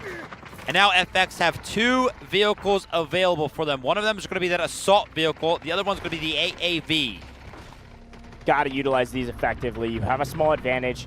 You've got to win right here, right now with them before this defense is able to call in vehicles of their own. Let's capture A and make a big move here. Where am I getting sniped? It looks like by Nail2G, by the way, from a distance. But Natoxi in one, Boom in the other. Everybody else down in the trenches. There's Zinz here, the substitute on the far side, actually trading out a kill. Able to stay alive as well. Clearing out the flank that the defense was trying to do to thin the herd as they push over on the low side of A. I think low side, again, is what they have to do. They're now playing these rocks just outside of the point. They need smokes and they need to make a move. Right now is probably the best time that they're going to get. Of course, we have the best vision, much better than they do with this free cam perspective, but look at the numbers. Look at the advantage they have right now. We got to get bodies on the point right this second, and that's exactly what they're doing. A, starting to be contested. Assault vehicle going to jump on, drop some more smokes all around it. We've got our line set up. Let's make a move to get onto the point. Wormy's there. Wormy's inside the building, or rather on top of the roof, while the rest of the players begin to swarm it. They have the advantage, and they're actually utilizing it. Now that they have a small advantage, this is what TXD needs to do. They need to grab their tank, and they're dropping their love, and they're dropping artillery barrage directly on point. If they can stall out this capture and bring these 2 vehicles over, they could stop them right here, right now. Assault vehicle down. FX still have this AAV, but they've got to cap right now. They got to get every single body on the point before this love and this tank get over here. It's close. It's going to be close.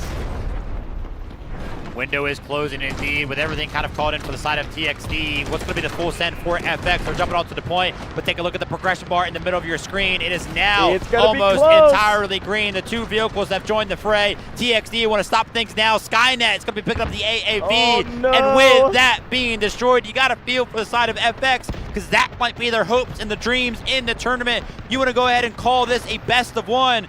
What if TXD are able to hold them on Sector A? Wormy's trying to make something happen. He's trying to go ahead and coordinate the troops. He marks one of the vehicles. He's like, hey, listen, guys, we got to go ahead and take these things out. Also, a great adjustment from the side of FX. They know the vehicles are going to start to come into play, so I see a couple of operators off in the distance switch over to those engineering roles, but they have found not a lot of damage onto the tank, but also, at the same exact time, have done some damage to the lob, but it's not going to be enough. It's still going to be alive. The engineers are going to go ahead and repair that thing, and now TXD. There's nobody. There's not a single FX player alive right now. All of these revives are going to drop these tickets. They've got 1 to 2 more coordinated pushes before they're already, I mean, they already are in dire straits. Down in vehicles, huge vehicle advantage. This is probably all she wrote. That was the play. It was nearly perfect, but TXD, perfection of timing to be able to get there in time, put a vehicle on the point, destroy the AAV, and outnumber their opponents. It was so close. I think if FX get this A sector, this game could have changed. They could have gotten more vehicles down. They could have actually played the game. But now they're down in numbers, they're down in tickets, they're down in vehicles, and these vehicles aren't going to land. We know how cracked works. There is no room for error. There is no room to go down in vehicle numbers early on cracked. Whoever gets the momentum early will win the game, and we're going to end it right here on A. As much as I'm an FX fan, I see no way that they can capture this sector. The one thing that FX has taunted throughout their success is how fast, how quickly they have been able to do things. An average attack time, regionally speaking, of less than 10 minutes.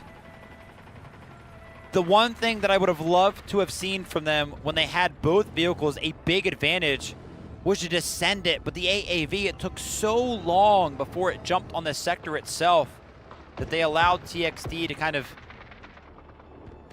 get back, right? Kind of close that window, and the window is pretty much shut, especially when you take a look at the landscape here for the side of TXT. 3 vehicles available. FX are still trying to make something happen. The engineers are now active, and so is the AAV for the side of FX. Can they make a push over here on the right side? Can they take out some of the vehicles? That's going to be the only way they can bounce back here on Cracked. FX have a lot of passion, but I don't think passion's going to save them in a moment like this. TXD is too polished, too timely, too coordinated, and who knows, man. I mean, you consider what FX has been able to do in this competition. They were able to take down RBN, but against LT, a polished team, they were just a hair too slow on some of their plays, and yet again get punished for being just a hair too slow. I mean, it's not often in Warfare you can quantify something in a matter of seconds just because it's such a macro game and such a macro game mode.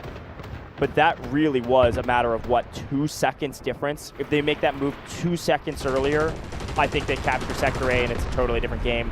Wormy, yes, has an AAV. It will not last for long. TXD are too good for that. Immediately are paying attention to where he's at and how can they take it down, or at the very least, force him from being able to play the game. He will go repair himself while the rest of FX try to figure out how are we going to get to the point without getting mowed down.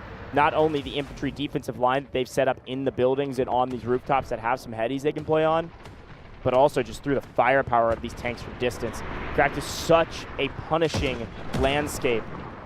The A sector in pubs can be easy at times, but in a coordinated effort, it is extremely difficult. I've said it now a couple times, but it's worth remembering. The room for error, the margin for error for a 20-team roster is so incredibly thin on a map like Cracked. It's going to be the third assault vehicle kind of left out in the distance for the side of FX. They're not really interested in playing around that. Again, it doesn't necessarily find a lot of value, but in a situation like this, it might help kind of distract some of the vehicles, kind of get a beacon down on the point, but that's exactly what they might end up playing for right here, as we do see one of the members kind of jump into that assault vehicle. Look for them to kind of do a full send play onto the point. If this thing can even make it off spawn and find some cover to go ahead and get the repairs in. And it looks like the whole side of FX is actually swarming around the idea of pushing with this AAV. They're trying to call in the vehicles, trying to call in the Lav, but Winter is going to be getting the credit over there. Take a look at the left side of your screen, all the way off towards the rock. They're trying to go ahead and send in some of the strike squads as well to potentially destroy some of these vehicles, but I'm not entirely sure if I see enough engineers. Oh my gosh. He's dancing on him, man. Yeah, look at this. He's just going to use the wheels instead. Fine, I'll just run him over. That's hilarious. The shots aren't landed. Just use the wheels, man. That is hilarious. FX trying to stabilize here, and I think the play call right now that Wormy's telling the team with a bit of a smirk on his face is back up. We have to group up, and then I think you just put your head down, throw a ton of smokes, and just full send through the middle and hope and pray that some of your players can make it indoors. But even still, listen, I told you before, it feels like a best of one. It feels like this is the map, this is the round they had to win to have a chance in a matchup against a behemoth, one of the best teams in the game. TXD is the winner of Dfiw 2025 in Vietnam. Unbelievable road to get there. This time around, they lose to RRQ in the first round and are having to battle their way through the lower bracket. It doesn't negate the fact that they are one of the best teams here, and they're showcasing exactly why. A near perfect defense on A, and clutch and icing up in a moment where A would have fallen. They were able to snake their way in just in the nick of time, and that's what makes a good team great. Not a lot of room for mistakes when you're up against a team like TXD. Did FX make any mistakes? We'll leave that up to you guys' discretion at home. Obviously, we can talk about the timings, the failure to go ahead and press the advantage when they had it. Now, their backs are going to be up against the wall. We've seen some crazy things during this competition. 30 tickets. Can they potentially make one last final push towards the sector to keep their dreams and hopes alive on the side of Cracked? Again, this has kind of been the same thing. This assault vehicle is just going to continuously get blown up as that static spawn kind of comes in for the side of the attack. They're not necessarily interested in using it. What could be the difference maker if it's not going to be the assault vehicle, if it's not going to be Wormy in the AAV? individually speaking, can anybody find an incredible amount of value with boots on the ground? I mean, Muzz, yeah, you're doing great with 20 kills, but I'm pretty sure when you tuned into NTPP just a second ago, I didn't get the exact number because we were only on his POV for about a half a second, but I think it said 30 something. So the individual skill, we're calling on it from the side of FX, but it's just being answered way too easy by the side of TXD. And take a look at this. They're finally finding their way towards the point. They're trying to make something happen, but the vehicles are just shutting them down instantly. Yeah, I mean, the score is nearly double, if not exactly double, from the defense over the offense. You can even see it in regards to the amount of artillery barrages that each side can call in. Both will call one in now. Both will try to fully invest here and win here.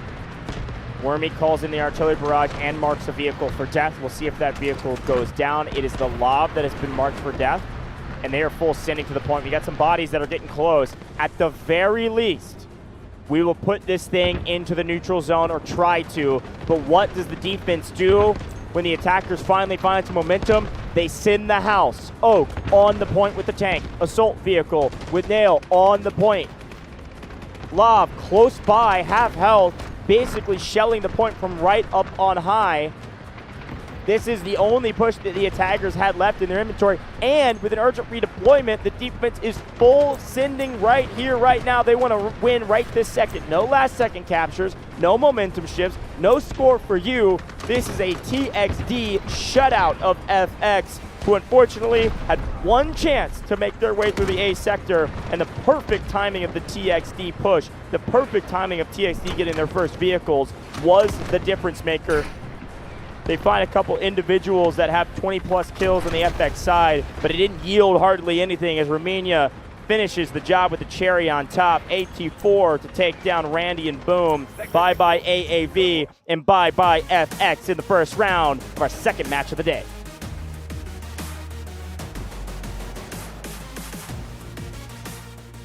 FX got pretty much everything they wanted. They got the map of Cracked. They got the attack side in the first round. That's what me and Goj wanted as well. We're fans of them. We've watched them play regionally. We've casted over them regionally. We know how good they could do, but we also know how good TXD are. If anything was going to happen, it had to happen there. Brutal. Brutal way to kick off this matchup, and you can see it in their faces. Just frustration, frankly. A little bit of, now what? What could we have done differently?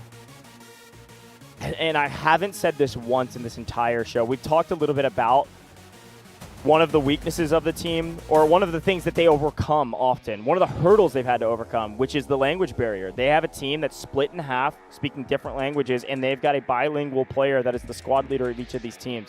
It is a small hurdle, but it's one that could cost them a couple seconds in communication plays of when they make the move.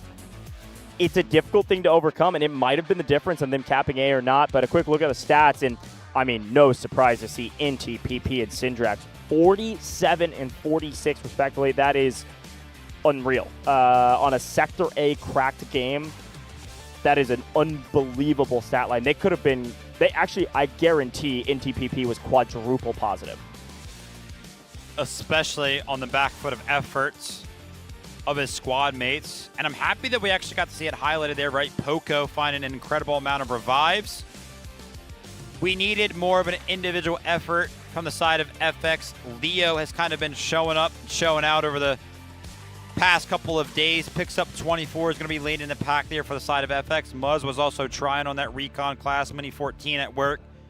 Probably the lowest we have ever seen Wormy, by the way, in terms of score. Just being shut down. He was trying to make things happen with the bow earlier on. He tried to hop into the AAV. He tried to make the calls. He tried to make the marks happen on some of the vehicles, but nothing ended up happening. And I mean, listen, they were very, very close. They knew what they needed to wait for. They tried to make something happen with all the vehicles kind of spawning, but TXD just had such a good response. Yep. I totally agree, man. Listen, a big shout out to Meg, Aladdin picking up 59 and 60 revives as well for this roster. And like you mentioned, Leo, top fragger for the team again on a loss, picking up 24 kills on a game that ends on Sector A on Crack. Still an impressive stat line. Leo is a very strong player in fragging, but unfortunately, even with a couple heroes on the FX side, it was not enough. Looking back on the highlights, I'm excited to see that moment where they did get the push onto A, where they were able to push up and actually start chunking away this zone and putting it into a position where they almost moved on to the B sector, because that was the one play that worked. Everything else, the first play, the second play, playing high side didn't work because NTPP went viral on map. Playing low side didn't work because TXD was ready for it and they had guns all looking that direction. It's a very tough play to go low side here just because you can get shot from so many different angles. But then finally, look at it. Perfect timing. They're all here. They got AAV, but the perfect timing from TXD. They get their lob, they get their tank, and they come flying in. Again, Cracked is a totally different animal because you don't start with vehicles, but it's also Victory Unite. You do get vehicles eventually, and you can call in vehicles of your own based on the score that you're able to earn.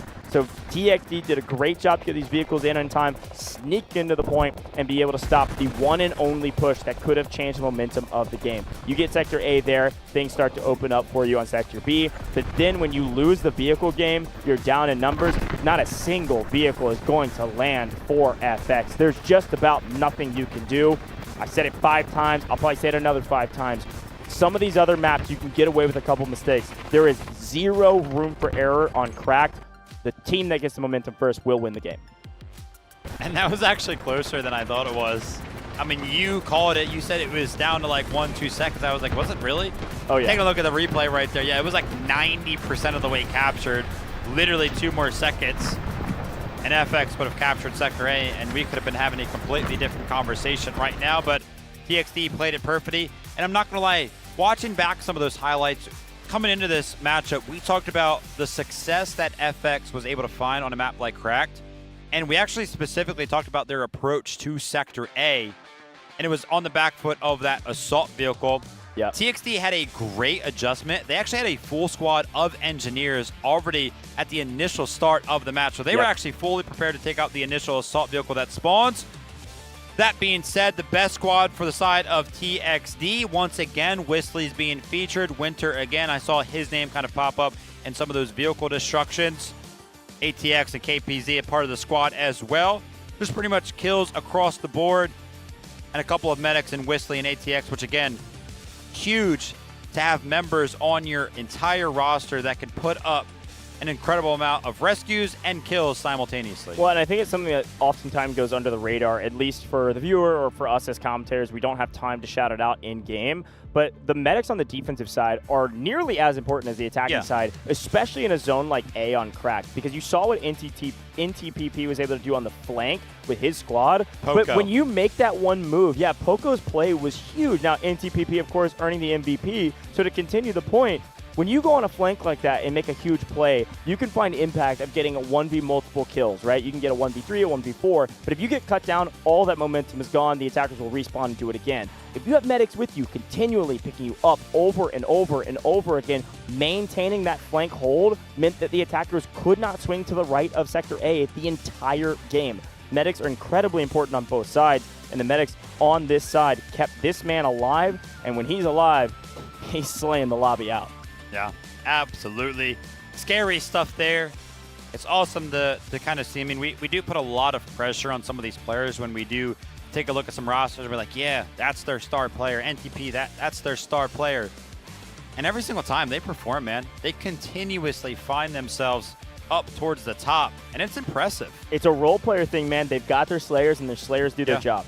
Absolutely, and role player thing as well. You know, I'm happy that it got highlighted right there. NTPP, yeah, he's the star player. He's the one finding all the kills, but not without the support of some of his squad, not without the support of some of his team members. So great to see that it's all kind of falling into place for the side of TXD.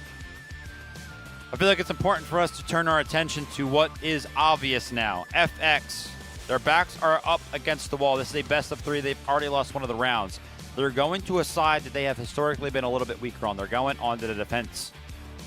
What do they need to do to stop a team like TXD from taking them down on a map like Cracked? Listen, I will say it 10 more times. It's momentum.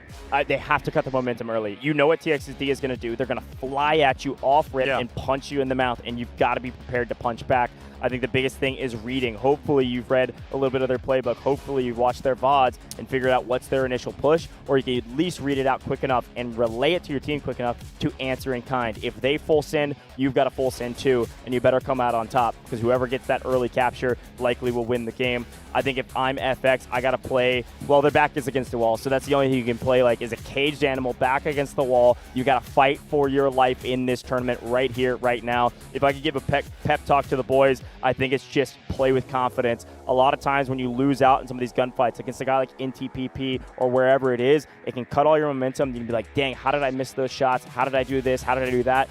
Shut up the back of your brain, shut up the devil on your shoulder, and you better ball out. Go be the hero. We need some hero-level players from a lot of these players. I don't care if we've said your name 50 times or we've said your name once from this FX roster. You better step up. Time to play. Yeah, absolutely. But you're talking about those little nuances, right? Those little mistakes you can be making. One of those biggest ideas that's going to be in the back of brains. Can they shut it out? The fact that they just lost, man, you're kind of talking about momentum. They pretty much have none right now. They made nothing really happen on the attacking side right there. They know as well, if we know it up here, they know as well that the attacking side is their better side. So, yeah, a lot to do, obviously, in the game itself, but a lot to do outside of it as well, right? Mentally speaking for the side of FX. Obviously, once we start to gear up and get ready to go into the game just a couple of minutes away, we'll kind of have those camera shots of the players, and it'll be interesting to see what their faces are looking like, what emotions they're showing. I need somebody to stand up right now and start screaming, all right? Let's get loud, all right? Let's get active. But let's talk a little bit more about TXD. We need to hype up this roster even more. We did a ton of that earlier because they crushed their competition in their last matchup. Now against FX, it's looking like a lot of the same. This is the TXD that we saw in Vietnam about 6 months ago. This is the former champion. This is the team defending their crown, and they certainly look like it right now. They're all gas, no brakes, everything working efficiently, a very fluid machine. It doesn't care how many cylinders it is. If it's working fluidly and they don't need extra oil, they're going to be feeling very, very comfortable going into this next game. The only stumbling block that could be in their way is getting a little too confident, making too aggressive plays. But that's not the TXD I know. This is a very consistent team, and I'm expecting, as much as my predictions are saying FX, I'm expecting TXD to close things out here in pretty dominant fashion. Yeah, all of our top teams have done such a good job when they are kind of pressing the advantage. They never really overextend. I mean, we've seen, I think, even over the course of the competition entirely over the past couple of days, I've seen maybe 2 or 3 overextends. One of them was on actually Cyclone Day when we did see the boat kind of overextend itself. But all of these teams actually do such a good job of not pressing the advantage, not getting too hypey, as you could say, right? Not feeling too confident, wanting to go for more kills. Yeah. Which is scary. It is scary. Because that means they don't make mistakes. And if they're not making mistakes and they just beat you that dominantly, then they're probably going to do it again. I agree. I think it's going to be a tough one to crawl out of. We said it might have been or feels like a best of one, and that best of one is long gone now. It is now a best of 3, and FX have to win. A couple quick shouts, by the way. I've been paying attention to the chat. You guys know I always do, Twitch chat in particular. And I want to shout out a couple of our subs that haven't seen the Battlefield yet. Local, RDG, not on the Battlefield, and Waterfloss as well. Big shout out to Waterfloss. Actually, chat was asking Waterfloss to join the battle, and Waterfloss said, sorry, I can't. All my peripherals I've loaned out to the team. The team's using all my stuff. So Waterfloss is cheering on from the chat and in the stands, I'm sure. Big shout out to the whole team. This is a team effort for FX. The fact that you're here is really, really dang cool, representing the Americas region, especially still in the competition here on day 3. But to stay in the competition, gotta win on defense against the former champions here on Cracked. Looking a little nervous, looking excited, somewhere in between. Let's see what TXD can do. Certainly not nervous over here, but FX, what about them? Both of these teams are trying to keep something alive. FX trying to keep it alive for the Americas region. TXD trying to keep it alive for the back-to-back. How incredible would that be? We're still a long ways away from that conversation, but they have a very good start. Initially knocked down to the losers bracket after losing RRQ. They bounced back yesterday, showed us what they're capable of with a 2-0. And now jumping over to Cracked, man, they have shown us once again, they have reminded us why they are champions. They won the first round. One more round to put themselves in the losers finals up against a team like HAN. That's going to be a tough matchup if they can make it there for either one of these teams. Stay tuned for that one. But we do got to close things out here. Like you were mentioning, it feels like it's done and dusted. We called it a best of one. That one has now been lost, and I wanted to see the emotions, right? How are the side of FX feeling? Here we go. Not too good, I'll be honest. 10 seconds, ladies and gentlemen. TXD going to be red in the attacking side, and FX green on the defensive side. No vehicles for either team to start things off. All smirk, all smile for Mr. Wormy. Let's see him lock in and surprise everyone. A chance to surprise the former champions right here, right now. If TXD capture A, it is not over. TXD have to win the map. They have to capture every single sector, finish things up on C for them to be called the champions of this matchup. And for FX, they just got to hold the line somewhere. It looks like FX have elected to swing over to the high ground on the left-hand side of this A sector. Take some shots up at the top. You can see their setup, I guess technically right of our map view. See their setup here and what they're prioritizing. Here's the problem. With everybody up on the far right-hand side, nobody's on the point, and already the attackers, what do? Like I said, what's their play? Full send, full tilt. Guess what? We got a lot more red on the point than we have green. A play that we have seen before. They're trying to get as many bodies on the point as they possibly can. But this is going to put FX back up against the wall, obviously in the entire match, but on the sector itself, because now they are the ones that kind of have to flood into a sector that they should have control over, immediately speaking. But TXD just take it to the house. They're running them down. They're pushing the line back. Take a look at Sector A. Take a look at the surrounding area of Sector A. I don't see anybody for the side of FX. Great play from TXD. A great read on what FX wanted to do. Pretty classic strategies. Again, we've seen most of the meta in general of like what types of plays you can make on Cracked. FX goes for a pretty classic defensive strategy, play high ground. TXD reads it immediately. The counterplay, full send down lane with smokes, force them off height, not even by killing them, but by saying, get to the point and get to the point right this second.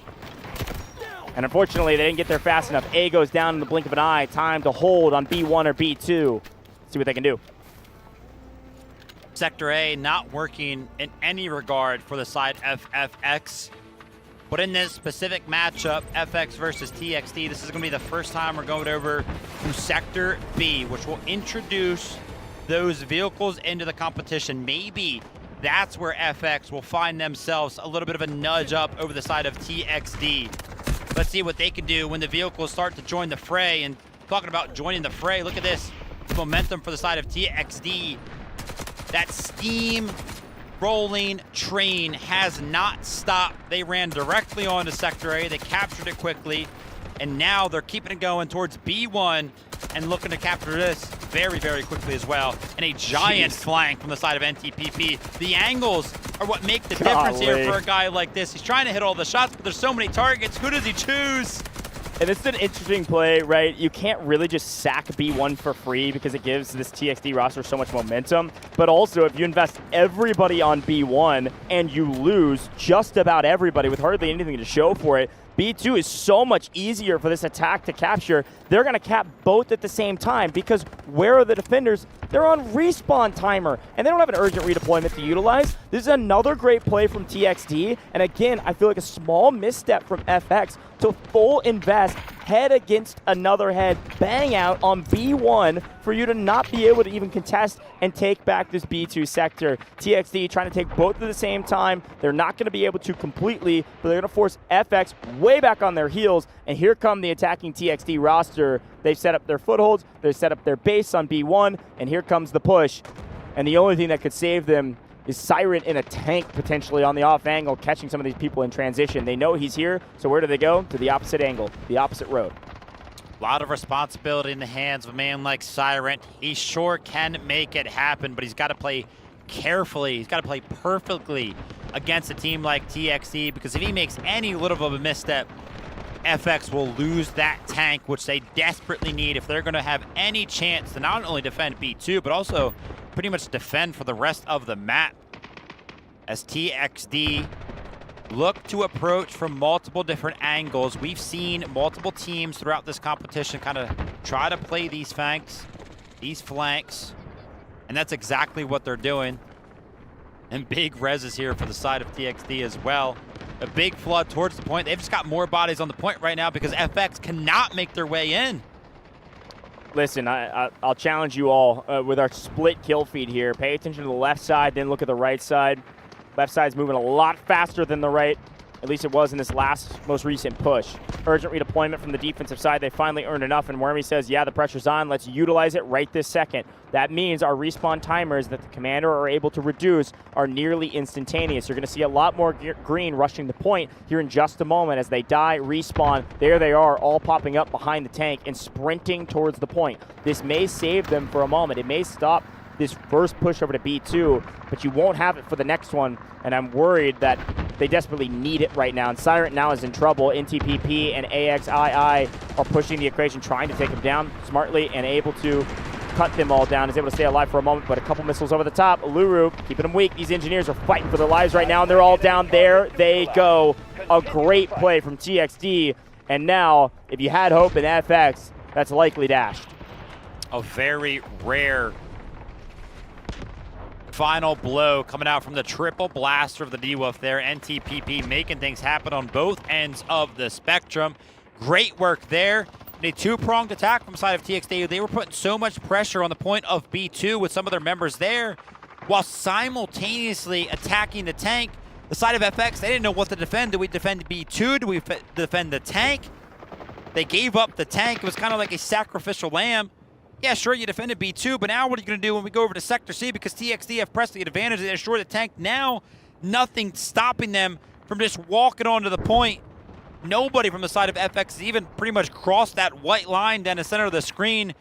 They're all in their spawn. How are they going to get back to the point? I can tell you right now, Goose, they're not. They're not going to get back. They're going to have to defend. They're going to have to defend Sector C against a TXD that is going to have the advantage in terms of the vehicles and 180 tickets available. We need a generational hold from FX to make this a competitive matchup. We knew it would likely be a 2-0. FX had an opportunity in the first round, but in the defensive side, nothing is going their way as well. Really well executed from TXD to get that vehicle down and immediately capitalize on the advantage. Without the tank on the FX side, there's little to no way they're going to be able to hold a full C sector. Here comes an just an assault vehicle landing on the ground. It's going to take a decent amount of damage. Should actually land. But again, you really wanted that to be a tank destroyer. You wanted that to be... Sorry, this is the attacking side. Oh, gosh. They get even more. My bad. I was trying to hype something up for FX. Yeah, I was actually going to mention, interesting to see TXD invest some score into the assault vehicle. Not something that we see often, so keep a close eye on that, how they're going to use that. And keep a close eye on FX, because I'm wondering right now what they're doing. TXD have pretty much just walked on to C1 and what feels like they have felt no resistance so far. So FX have to be gearing for something if you're going to give TXD this much space. Every single time we switch POVs, it doesn't even matter who it is. Whistly, a guy that's playing Stinger, popping off as well, contesting NTPP in terms of total kills. In fact, coming out on top of that one by a couple. But Whistly's quadruple positive, bro. He's 21-5. I mean, talk about dominant performance. My Hopium is getting my casting skills all over the place. I was seeing red and thinking FX. Yeah, a lot of vehicles, 2 vehicles for the side of FX. I think they call the assault vehicle in there just because you can utilize it for some of these rotations from C1 to C2. Put a respawn beacon, vehicle respawn beacon on the backside maybe of C2. Throw some smokes down with it to allow you to cross. But a nice retake here from FX, a glimmer of hope. Not a free C1. Nice retake here, and a nice commit, honestly, from FX. That's a scary commit, because if that doesn't work somehow, C2 probably falls as well. So invested 2 full squads to retake over on C1. Winner, the last remaining attacker over there. So what do the attackers do? They try to swing over to C2 to see how well it's guarded. And so far, FX is winning that gunfight as well. So nice play. Problem is, vehicles are going to start getting active. Assault vehicle coming into the backside of C1 right now, trying to make a difference. There's only one tank that can shoot. No, again, I'm trying, man. That's another tank for the attackers. Golly, I'm all over the place. Goj wants everything so desperately to beat FX. Please tell me that's FX's tank. Please tell me that's FX's love. Are you out of your mind? Nope. It's red. It's all TXD, man. Take a look at the bottom of your screen. Oh, Nothing that's funny. available to use for the side of FX. And by the way, that absolutely clean flush that came out from the side of FX towards the C1 point. We take a look back at it just 30 seconds later. TXD have answered back, which is impressive because we just saw how many members of TXD were all the way in the back of the map waiting for vehicles to respawn, and you guys are still pressing back FX. You guys are just too good, man. Make it stop. Yeah, I mean, 4 vehicles now means they can actually sack some of these vehicles by getting extremely aggressive with them on C2. They're okay losing 1, maybe even 2 for the sake of winning the round. Even if they don't work, even if those 2 vehicles go down, well, of course, we know the defense won't get any of their vehicles. That tank destroyer will never see the light of day. Neither will the next one or the next one or the next one. It's 4 vehicles to 0, 3 of which can actually shoot up at these flying in vehicles, the called in vehicles of FX. This is called pressing your advantage correctly. You have to play this aggressive with your vehicles. You have to continue to shoot down anything falling out of the sky, which of course they will. TXD is too pristine. They are too calculated to make a mistake of allowing a tank destroyer to hit the ground. If there's one strength of FX that we haven't seen in this cracked matchup, it's their ability to make a huge difference with very little, with a tank destroyer in their hands, with Randy Savage and boom, running around with the tank destroyer. Things could get a little mixy, but that certainly will not happen when the defense is pinned to C2 and it's 4 vehicles to 0. I think it's funny here, the tank from the side of TXD, Das Yala, was trying to get up on top of the vehicles. Just completely gave up, by the way. Is in a completely different position now, so not finding the finesse required to go ahead and jump up on top of the rooftop. So we're not going to be seeing a tank up there. Just going to go ahead and play from the ground. And remember, one of the biggest things about pressing the advantage here for the side of TXD is making sure that you keep one of those tanks that you have gained in terms of an advantage all the way in the back of the map, so that way you constantly have an angle on some of those vehicles kind of floating down. So it is kind of nullified. It doesn't necessarily find a lot of value in terms of finding kills, but obviously it's doing one of the most important things on the map. Now Wormy is actually going to start to feel the pressure and call in what kind of feels like a little bit of a random urgent redeployment. If you do take a look at the C2 sector, there's only like 2 members from the side of TXD actually pressing it. Well, they are doing it because a lot of folks are dying outside of C2 and they're trying to retake C1. Look at this big push here from the green side of FX. They wanted bodies to die, respawn, and come over to C1 to trade points. You felt the pressure onto C2. Here's the problem. When you got vehicle advantage, again, you send the vehicles to one point, the infantry to the other. TXD, they wrote the playbook, man, and they are executing it near flawlessly. Boom might trade out an assault vehicle, but that's the one vehicle they don't really care all that much about in comparison to a thing like a lob, thing like a tank, thing like blow you up and take you home packing. This is brutal to watch. I liked the idea. They tried to make a nice trade. It did force FX, or it did force TXD rather, to actually address C1 with their vehicles, which maybe was enough breathing room to keep control over C2. So we'll call it a successful play, but more score invested. Probably about the 3rd time we have seen Semifinals over the course of the past couple of days. And I feel like this is actually probably one of the best use case scenarios is actually going to be on C1. And Toxie's playing it very, very well and keeping some of the members of TXD at bay. Let's go ahead and take a step back and address kind of what's going on. 126 tickets actually available for TXD, and FX have full control of C1 and C2. So this kind of feels like a full reset. Or if FX are able to pretty much do what they just did over the past like 10 minutes since we've been on Sector C 2 more times and dwindle down TXD by 60 tickets and not really lose anything, they might actually defend this one. Is that a little bit of hopium? But did I help you out there? Listen, man, I had too much hopium. I'm calling vehicles by the wrong team. I have so much hopium, okay? I'm only biased for a moment, and I agree. I mean, this is a solid defensive setup. I think a couple things are happening right now. I think TXD as expected, are not making a ton of mistakes. They're not getting that aggressive. I said they could be willing to sacrifice 2 vehicles in order to secure this game, but they're not willing to do that. They want to slow roll through, slow push through, play as a unit, and make sure they take this in the most efficient way possible. They're not worried about 60 lives. They're worried about losing vehicles and then therefore losing their advantage. So they're taking it slow. They're relying on their infantry to start clearing the way, tanks coming in to shell the points, and if those vehicles take a bit of damage, they back way up, which is exactly what's happened. Look at that, AT4 to the face of the tank goes way back away from the point. They are not risking any of their vehicles yet because they don't have to. They have plenty of runway to work with. This is very textbook, very slow and patient, strategic gameplay from TXD, and this patient playstyle is working now. They take C1, should get this for free, and we'll see what FX is able to do in response. Yeah, what can you do when this has happened? They have actually successfully taken back C1 multiple times already in this specific round, so FX have done a great job at doing so. They're going to have to do it once more. We'll have to see if TXD are actually able to prevent them from doing that, right? They know the goal for FX now that they've done it multiple times. It's going to be all about how they can respond. Take a look at the center of your screen right there. No surprise, one of the lavs in the air going to be getting destroyed. A couple of vehicles actually as well. And you got to ask yourself the question, man, did we just stop trying to call in vehicles at this point? Yeah. Like just... I mean, honestly. Just use the score on something else, maybe? Yeah, I mean, there's like timers based on when you can utilize stuff. No, there's no chance. I believed for a half a second. Dude, it really, they made me believe for a half a second. It looked like it was going to land. Dude, you know, like there's probably 6 Allura rockets in the air that aren't even going to land on the vehicle because it died before they get there. TXD are too clean for that.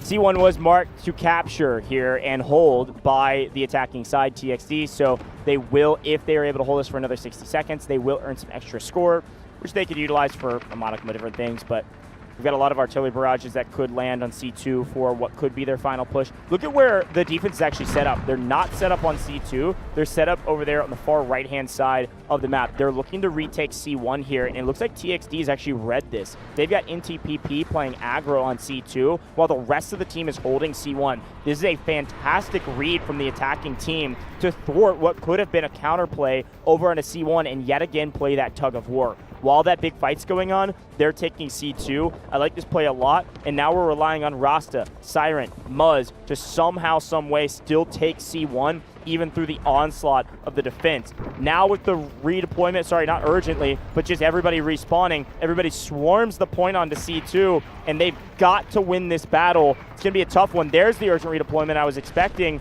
to keep them alive in this game. They're holding. TXD's down 80 lives. The hopium becomes true hope. It is still possible, even with C2 in neutral zone and C1 in the hands of the attackers. They are holding the line just barely, but barely could be enough. They got to keep winning these gunfights, and they cannot let these revives go off. Revives continue to come through, and C2 still in the neutral zone. Could be a big opportunity here for TXD to send one of these vehicles over towards the C2 point. I feel like a lot of the team members should be kind of calling out, hey, listen, we're making a lot of stuff happen over here on the C2 point. We're getting so many kills. We're getting so many revives. And as the urgent redeployment kind of runs out right now would be the exact time that FX would probably be at its weakest. That being said, if you take a look at the C2 point, there are so many green members. They've done a great job of defending that, and it was kind of on the back foot of them playing that tug-of-war gameplay, like you said, towards C1. Forces a couple of the vehicles to make its way over here. Forces a bunch of TXD members to kind of make their way over here. But now the TXD onslaught looks like it's coming in. They're doing a multiple-pronged attack. Some of them are flanking, some of them running right down the middle, while the vehicles are just peppering down the members of FX. These vehicles are finding so much value. Missiles through doorways. The revive battle continues, and finally TXD are winning it. Now if you're FX, what do? Artillery barrage C2 and pray that you can retake? Or do you try to go back to C1 and yet again stall this thing out? It looks like TXD is expecting it. They got a couple players over here and a tank holding the line. Guess who it is on the flank? It's going to be WAG. It's going to be Siren. It's going to be Meg. This is a strike team trying to make a big play onto C1. But problem, yes, assault vehicle down. Problem, tank is the issue. If this tank could fall, FX could retake here. FX could make a big play, but the tank will stay alive, and the tank will continue to find a ton of value. And guess what TXD wants to do? They want to close it out right here. No more games. C2 is ours. Guided missile on your forehead. TXD about to win this game in this match right here. We need a miracle from FX, and right now the only miracle we have is Leo alive on the point. But guess who eats the missile? It is Leo. That is probably GG's. I don't know. There's a big flood coming in from the side of FX towards this C1 point because of what Leo was able to do, capturing a little bit of C1. He's given FX a little bit of a breath of fresh air, an opportunity to maybe find some more members onto this point. They got to take care of this tank right now. It's 50% HP. Can they find a couple of more engineers to go ahead and invest some of the rockets towards this tank?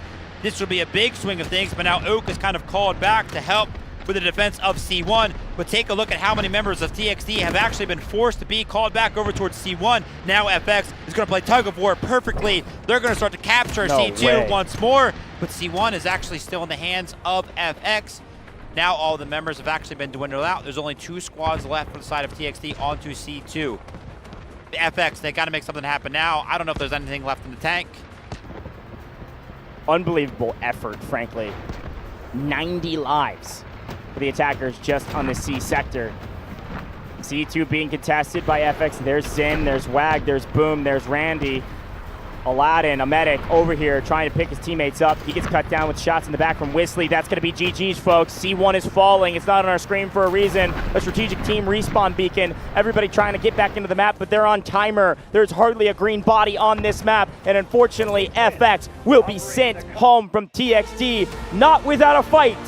Not without a fight on C sector, but it was TXD in complete control. Start to finish on the attack, start to finish on the defense. Your former champions remain in the competition as a top dog and send FX packing.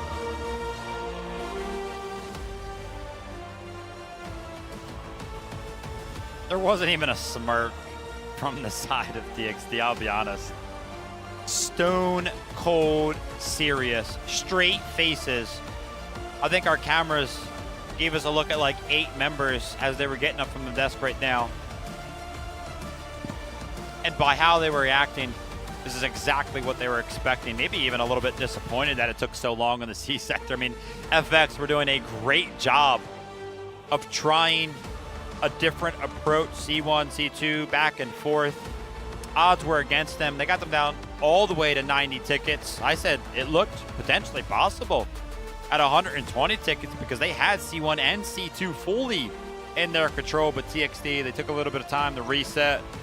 Different approach, split the usage of the vehicles appropriately on the back foot of a guided missile from who other than their commander who has been leading them for so long now.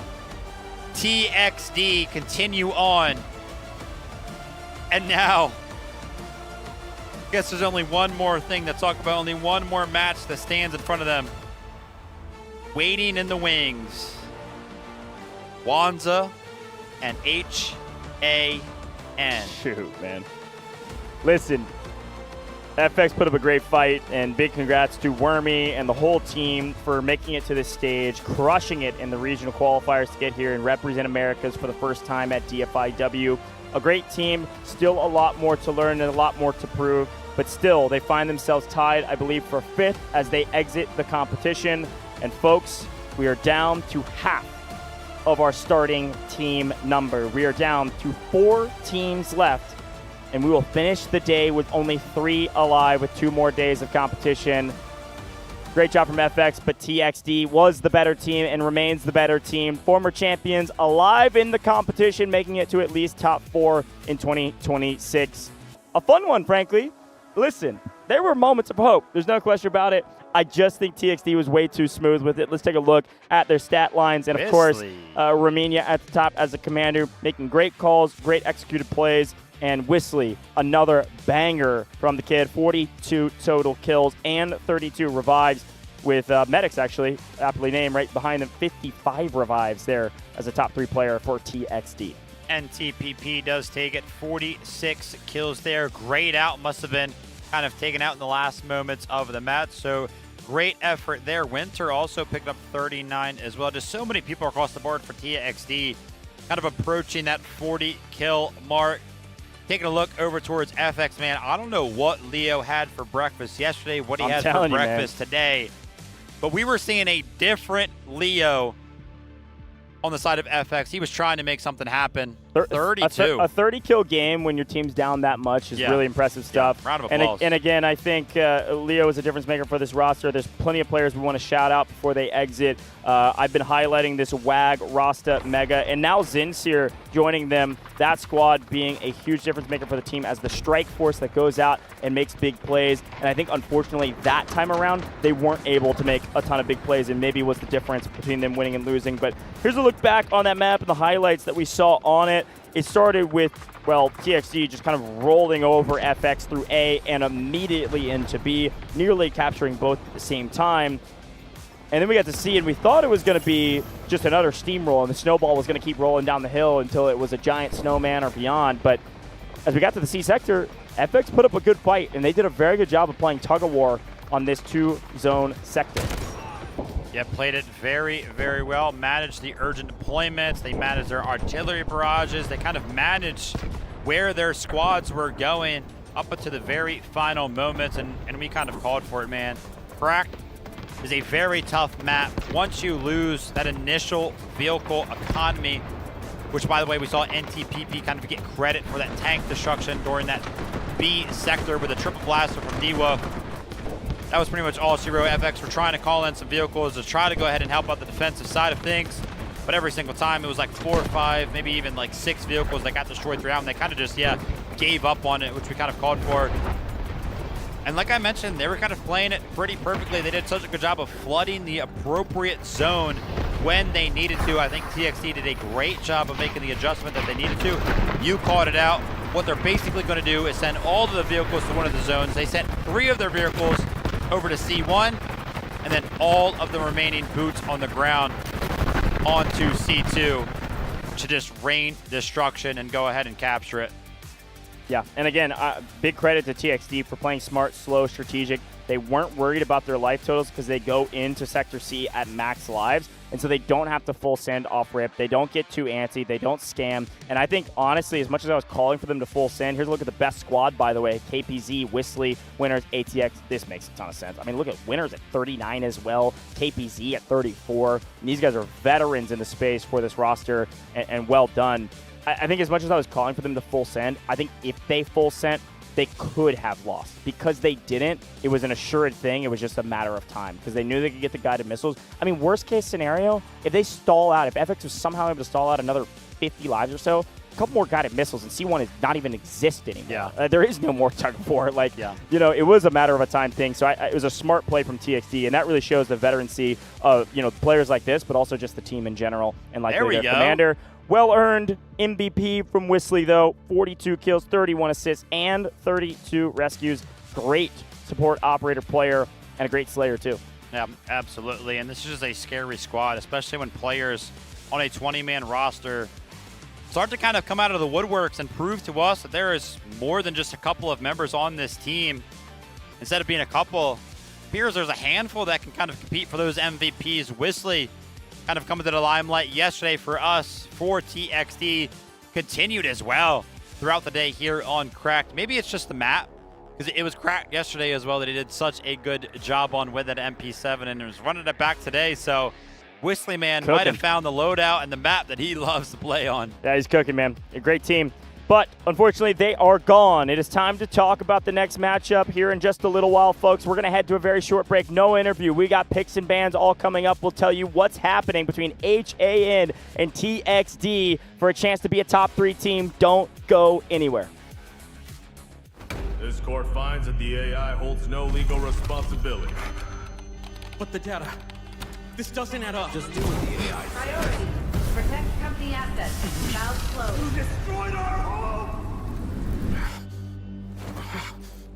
That dream again.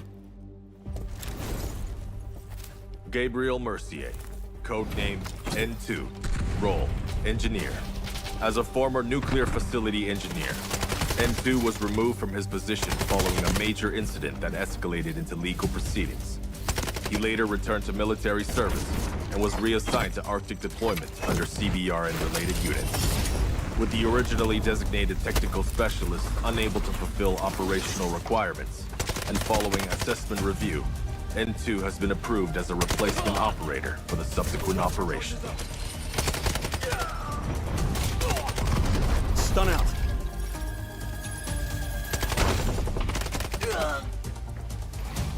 Throwing stun. Stun hit.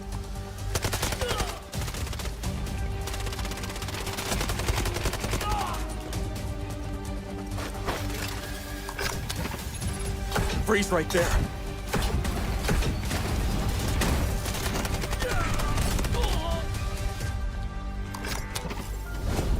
It's getting cold. N2 is equipped with a modified grenade launcher, capable of firing up to 6 LN2 grenades. Upon impact, each round detonates and releases a burst of cryogenic gas, dealing area damage and significantly impairing enemy mobility. Sustained hits can fully immobilize targets through extreme low temperature exposure.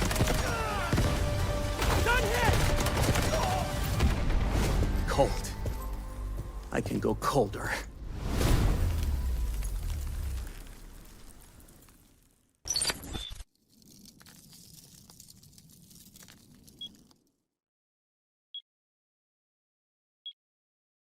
Should we really be sending her to the front lines in her current state? You ought to know her better.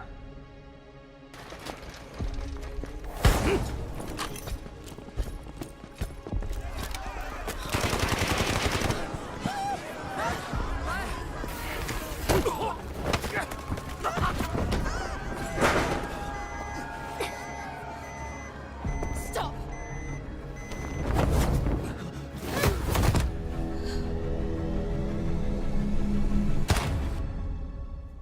Lena Vandermeer, codenamed Vlinder, role support. Vlinder is a medical specialist from GTI Europe, specializing in pharmaceutical research, possessing outstanding medical expertise, and a strong sense of responsibility. Vlinder's med drones can be deployed to a targeted area, dispersing med-infused nanobots that restore teammates' health, providing them with an adrenaline boost. They may also be deployed on herself, following and continuously restoring her own health for a limited time. Her windmill smoke grenades are guided by gesture censoring tech. Upon impact with a service, grenades create a cloud of smoke, creating cover for teammates. Smoke grenade out. Vlinder's Flutter Rescue UAVs will automatically target downed teammates, administer medical injections when deployed. Once the injection is administered, Vlinder may approach the downed teammate and manually revive them. During deployment, the UAVs may also utilize their active defense system, automatically absorbing 1 instance of explosive damage per deployment, and applying a buff effect to Vlinder. Vital signs stable. Prepare for rescue. I've got you. It's taking effect. I'm here.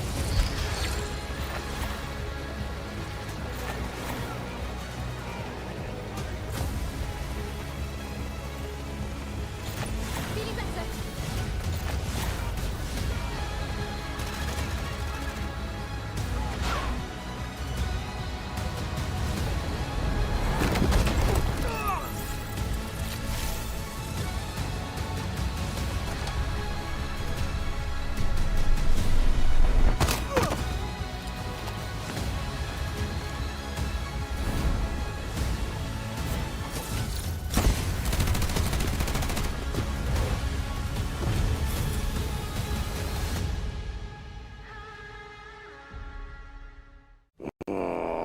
Can't I just have 5 minutes, peace? Everly, we've picked up abnormal acoustic signals in the Eastern Sea. Just dolphins mating. It's that time of year, after all. You won't get away. Luke Everly, codename Morse, class Recon. Morse is a former Navy acoustic intelligence specialist, with deep expertise in maritime acoustic environments, making him highly skilled in the analysis and exploitation of sound waves and portable sonar equipment.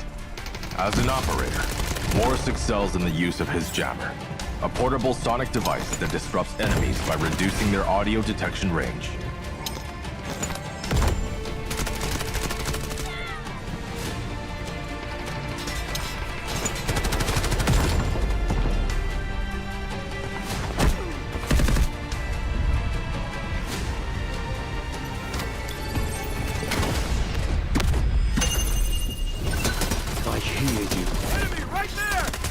Morse's advanced sonar device emits sound pulses to scan for enemies, generating markers on their positions.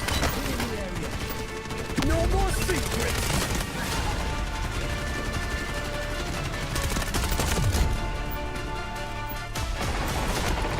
Jammer out! Point flash! Sending jammer! Throwing delayed flash! Allied troops engaging. Searching for hostiles! Throwing delayed flash!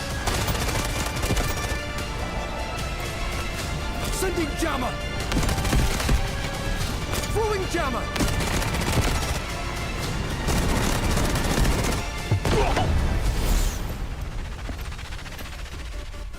Shh. The storm is coming.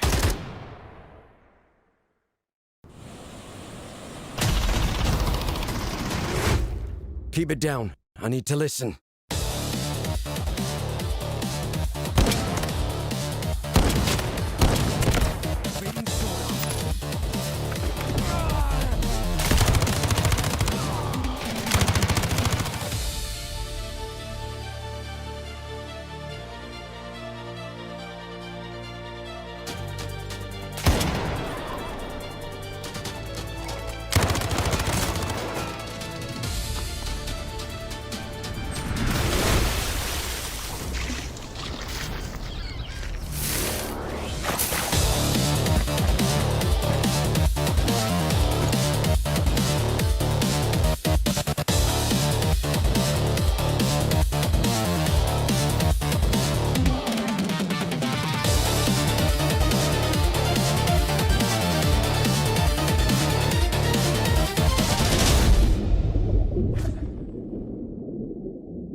Unbreakable, unshakeable. Shadows tried to dim my light. They told me to give give up the fight. Said I was weak, said I was small, but there's a drum inside my chest, a beating heart that gets no rest. I'm waking up, I'm shifting gears. You can build a wall so high, watch me spread my wings and fly. You can try to block my way, but hear the words I'm gonna say. 'Cause I am invincible, I am a storm, breaking the silence, I am reborn. Throw your lightning, bring on the rain. I find my power inside on the daily path. Unbreakable, unshakeable. Unbreakable, unshakeable.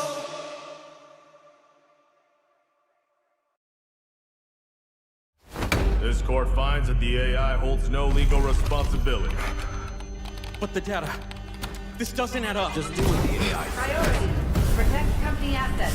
Valve closed. You destroyed our home! That dream again. Gabriel Mercier, codenamed N2, role, engineer. As a former nuclear facility engineer, N2 was removed from his position following a major incident that escalated into legal proceedings. He later returned to military service and was reassigned to Arctic deployment under CBR and related units. With the originally designated technical specialist unable to fulfill operational requirements, and following assessment review, N2 has been approved as a replacement operator for the subsequent operation. Stun out.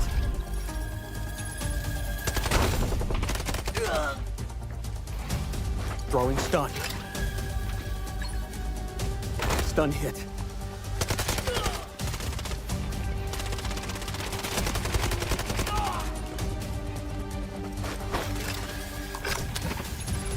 Freeze right there.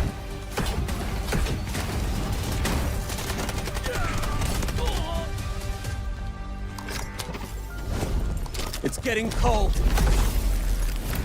N2 is equipped with a modified grenade launcher, capable of firing up to 6 LN2 grenades.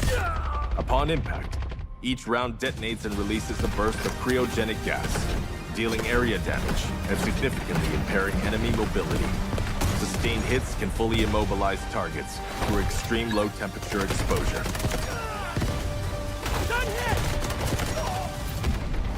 Cold. I can go colder.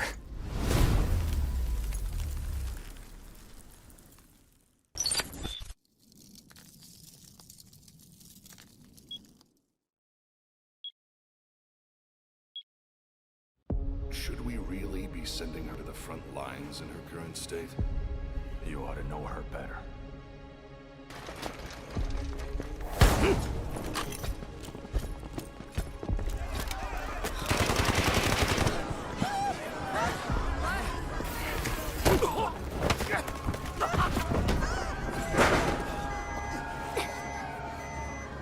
Stop!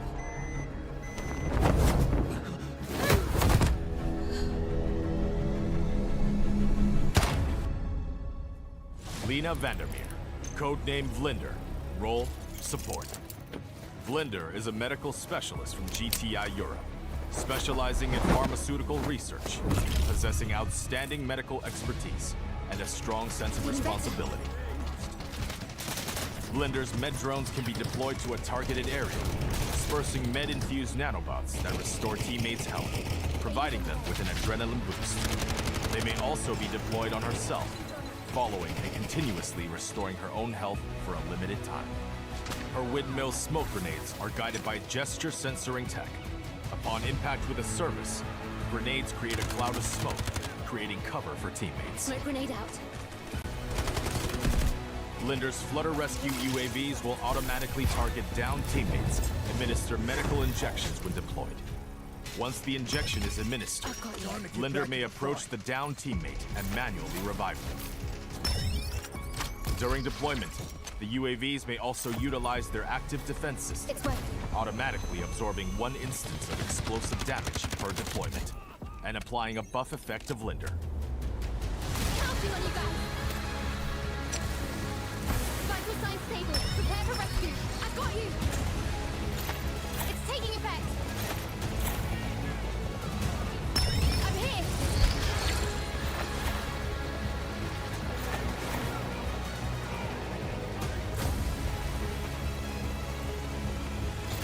Feeling better.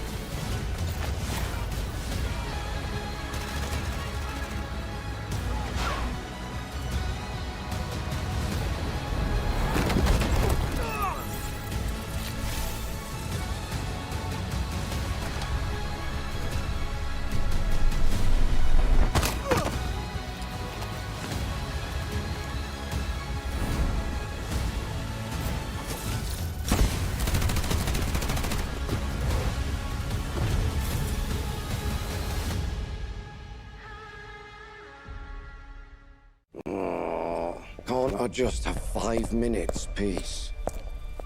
Everly, we've picked up abnormal acoustic signals in the Eastern Sea. Just dolphins mating. It's that time of year, after all. You won't get away. Luke Everly, codename Morse, class Recon. Morse is a former Navy acoustic intelligence specialist with deep expertise in maritime acoustic environments, making him highly skilled in the analysis and exploitation of sound waves and portable sonar equipment. As an operator, Morse excels in the use of his jammer, a portable sonic device that disrupts enemies by reducing their audio detection range.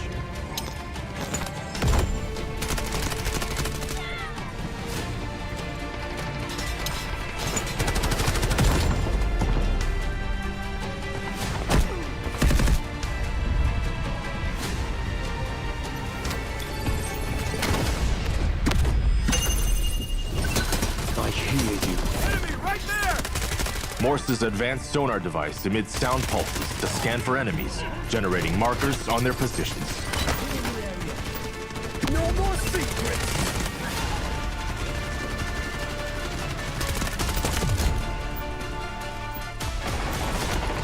Jammer out! Clean flash! Sending jammer! Throwing delayed flash! Allied troops engaging. Searching for hostiles! Throwing delayed flash! Sending jammer! Throwing jammer!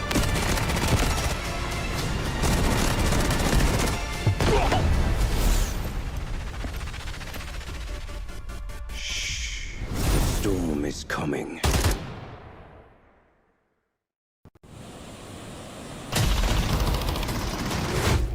Keep it down. I need to listen.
unshakable. Shadows tried to dim my light. They told me to give up the fight. Said I was weak, said I was small, but there's a drum inside my chest, a beating heart that gets no rest. I'm waking up, I'm shifting gears. You can build a wall so high. Watch me spread my wings and fly. You can try to block my way, but hear the words I'm gonna say. 'Cause I am invincible, I am a storm, breaking the silence, I am reborn. Throw your lightning, bring on the rain. I'll find my power inside on the blade.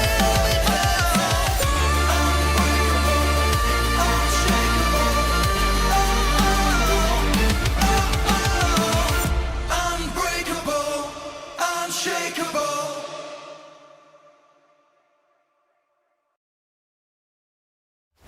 This court finds that the AI holds no legal responsibility. But the data, this doesn't add up. Just do with the AI. Priority. Protect company assets. Valves closed. You destroyed our home! That dream again. Gabriel Mercier, codenamed N2, role, engineer. As a former nuclear facility engineer, N2 was removed from his position following a major incident that escalated into legal proceedings. He later returned to military service and was reassigned to Arctic deployment under CBR and related units. With the originally designated technical specialist unable to fulfill operational requirements, and following assessment review, N2 has been approved as a replacement operator for the subsequent operation. Stun out.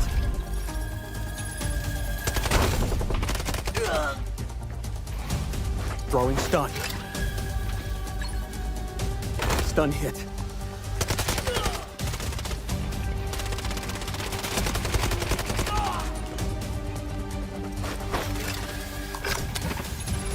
Freeze right there.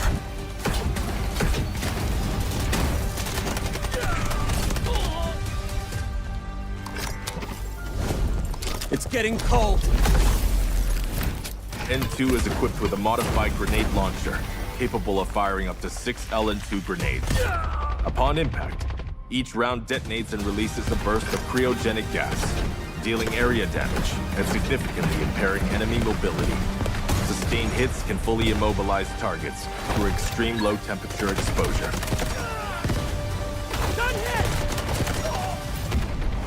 Cold. I can go colder.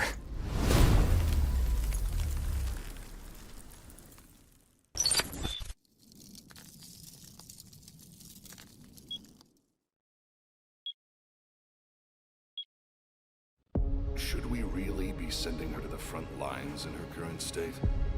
You ought to know her better.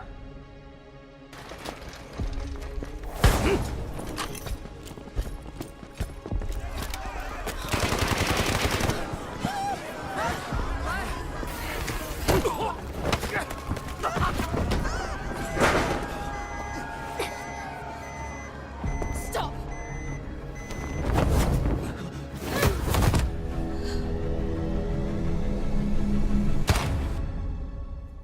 Lena Vandermeer, codenamed Vlinder, role, support. Vlinder is a medical specialist from GTI Europe, specializing in pharmaceutical research, possessing outstanding medical expertise, and a strong sense of responsibility. Vlinder's med drones can be deployed to a targeted area, dispersing med-infused nanobots that restore teammates' health, providing them with an adrenaline boost. They may also be deployed on herself, following and continuously restoring her own health for a limited time. Her windmill smoke grenades are guided by gesture censoring tech. Upon impact with a service, grenades create a cloud of smoke, creating cover for teammates. Smoke grenade out. Vlinder's Flutter Rescue UAVs will automatically target downed teammates, administer medical injections when deployed. Once the injection is administered, Vlinder may approach the downed teammate and manually revive them. During deployment, The UAVs may also utilize their active defense system, automatically absorbing 1 instance of explosive damage per deployment, and applying a buff effect of Linder. Counting on you guys. Vital signs stable. Prepare for rescue. I've got you. It's taking effect. I'm here.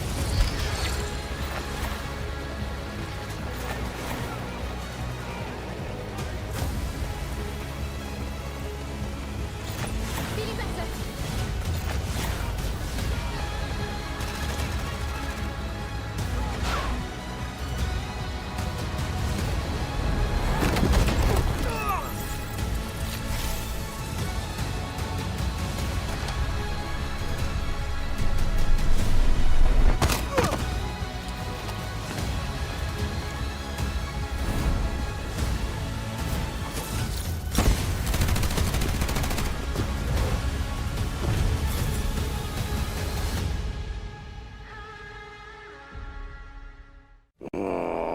Can't I just have 5 minutes, peace?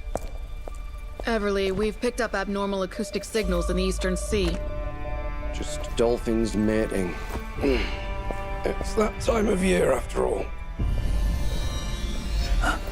You won't get away. Luke Everly, codename Morse, class Recon. Morse is a former Navy acoustic intelligence specialist with deep expertise in maritime acoustic environments, making him highly skilled in the analysis and exploitation of sound waves and portable sonar equipment. As an operator, Morse excels in the use of his jammer, a portable sonic device that disrupts enemies by reducing their audio detection range.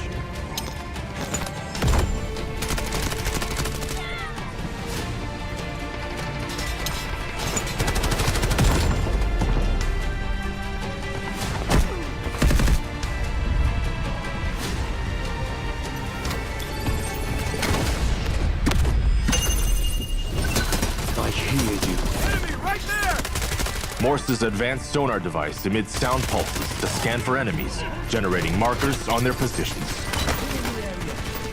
No more secrets!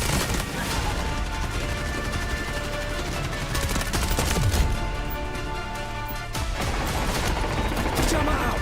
Queen flash! Sending jammer! Throwing delayed flash! Allied troops engaging. Searching for hostiles! Throwing delayed flash! Sending jammer! Throwing jammer!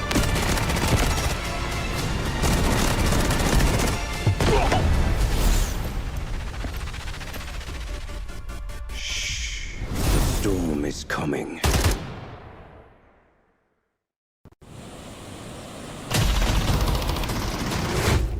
Keep it down. I need to listen.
unshakable. Shadows tried to dim my light. They told me to give up the fight. Said I was weak, said I was small, but there's a drum inside my chest, a beating heart that gets no rest. I'm waking up, I'm shifting gears. You can build a wall so high. Watch me spread my wings and fly. You can try to block my way, but hear the words I'm gonna say.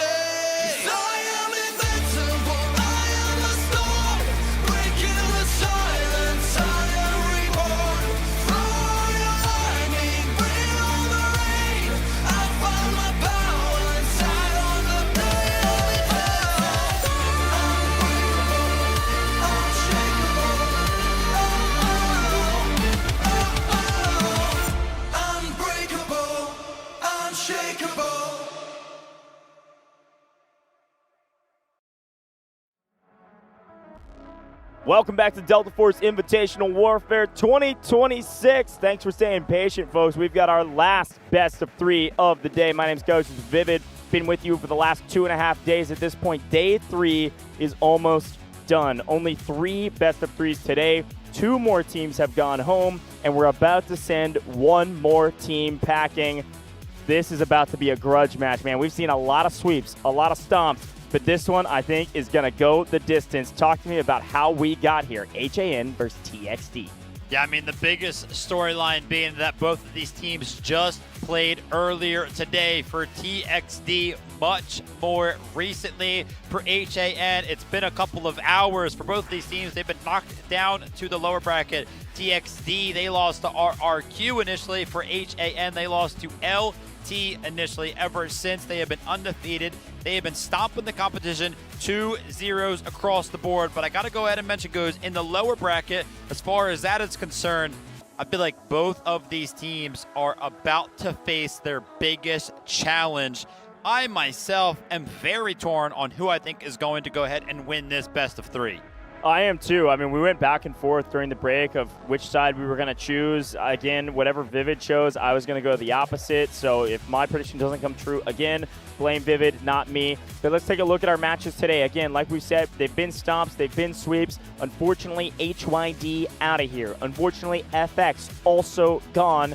2 more teams fall, which means we're down to 4, about to be 3. HAN versus TXD for our last match of the day, folks. You win this, you're a top 3 team. We don't talk about that often in this broadcast, is that there's pricing associated with this competition, and that pricing racks up the higher and higher we get into the placement. So keep that in mind. This matchup means a lot more than just getting to the next round. Quick look at the teams, though, because they're about to walk on stage, folks. Wansa, you know him, you love him, and certainly you know and love Hodu as well. Happy birthday to her, playing on that Commander roster. Miang, Jinmin. At this point, I think we can highlight almost every single individual on this HAN roster. They've been battling through the lower bracket, and they've come out better for it. Everything looking so dang clean. Artyom, a difference maker. Chang G1, that whole roster under Johan, that squad has been one of the top squads. It has been an MVP squad almost every single time. And of course, can you even talk about HAN without mentioning Sarah Jin? Unbelievable solo stats, especially in the Heli Gunner. Talk to me about TXD, though. I mean, Romina has been playing absolutely incredible. Nail 2G has been a pivotal point for this team. M and Y, I was seeing get active on the map of Cracked. But we know him, we love him. NTPP, pretty much the highlight for this team, constantly finding himself up towards the top of the leaderboard, especially when it comes down to the kill category. Somebody who's been joining him up there lately, it's been Whistly on the gunny as well, so take a look out for that guy. I mean, just keep going down the list for these guys. They're just so star-studded. Can I add one more top slayer? Sure. Syndrax with the bow. Yeah, true. Syndrax has been putting up pretty great numbers as well, whether you're a TXD fan or an HAN fan. The question is, are you a Cyclone fan, folks? I asked you what map you thought we'd be playing. For whatever reason, our randomizer is loving Cyclone to a unbelievable degree. We are back on Cyclone, back with the boats, and back with the jets. Quick look at the bans. Assault was banned by TXD, and Trainwreck was banned by HAN. Felt like a target ban. They hadn't banned Trainwreck before, so we find ourselves with a random map out of the remaining 6. it's Cyclone. Now, everybody catch a breath for a moment. The teams are about to walk on stage. I want to put up a couple quick things. With Cyclone being back in the mix, if you saw it, we do have Ghost rejoining their roster. HAN will have Ghost starting things off on roster because they are in the jet at RIP because they're starting attack. Ghost is going to be a difference maker. You think Ghost may be the difference maker to put HAN ahead. Looking at the caster predictions, HAN starting the attack, Ghost starting in the jet. You got HAN. I've got TXD. Why? Listen, I don't know. There's something about HAN, Wansa being on the commander role. Ghost, we've seen these guys dominant so far throughout. I mean, not to mention as well, we have seen the specific roster of HAN on Cyclone twice before. These guys have played 3 matchups, and 2 of the times have been Cyclone. They're about to be 3 for 4 on the same map, so they're just feeling comfortable. That being said, they have obviously lost to LT on Cyclone as well, so maybe something to review there for TXD, but that being said, review time has been very, very short today, so maybe that won't even be a big factor. I have not said matchups are going to go 2-1 a lot throughout this tournament when I have made predictions, but this is actually going to be one of those times. I feel like these 2 teams are pretty much titans. I feel like we're going to see this one go to a second map. I totally agree. I mean, we were going back and forth. I chose to go the other way. I said it in chat as well during the break. Since TXD has knocked out FX, TXD is now my team, okay? I'm running TXD until they finish, okay? So as we take a look at TXD and what they're able to accomplish, I think when you look at them versus HAN, they're just as consistent. They have just as much star power. They have just enough of an ability to compete with a team like this on Cyclone. The one question mark about this team, and I'll spend a lot longer time on this probably after they walk in, the one question mark is where is Legacy? I asked with the production in the backside what's going on. They don't know. Legacy's not playing. Folks, we'll talk more about that when we come back because our players are ready to walk onto the stage. 角洲行动全面战场国际邀请赛 Welcome to the 2026 Delta Force Invitational Warfare. 有请 TXD 战队 Please welcome Team TXD. 我们就是 Tuxedo. We are Tuxedo.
有请 HAN 战队 Please welcome Team HAN.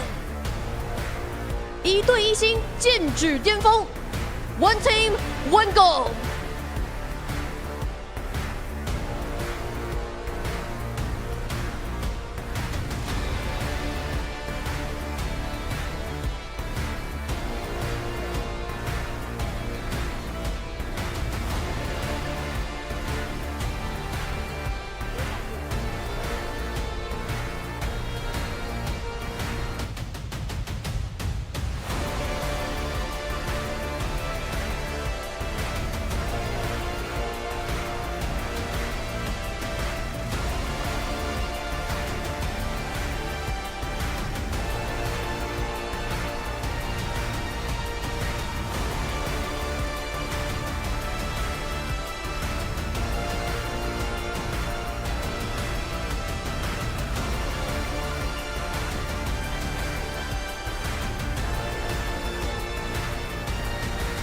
战局升温，一触即发，让我们共同期待谁能挺进败者组决赛。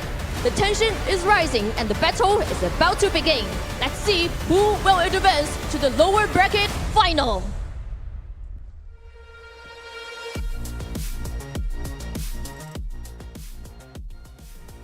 tension is certainly rising. These two teams desperately want to be top 3 and desperately want to make it to the grand finals. This is going to be a grudge match, and I'm excited to jump into the game here. HAN, you've got them winning this. We talked a little bit about it. I want to go back to a point I was making, though.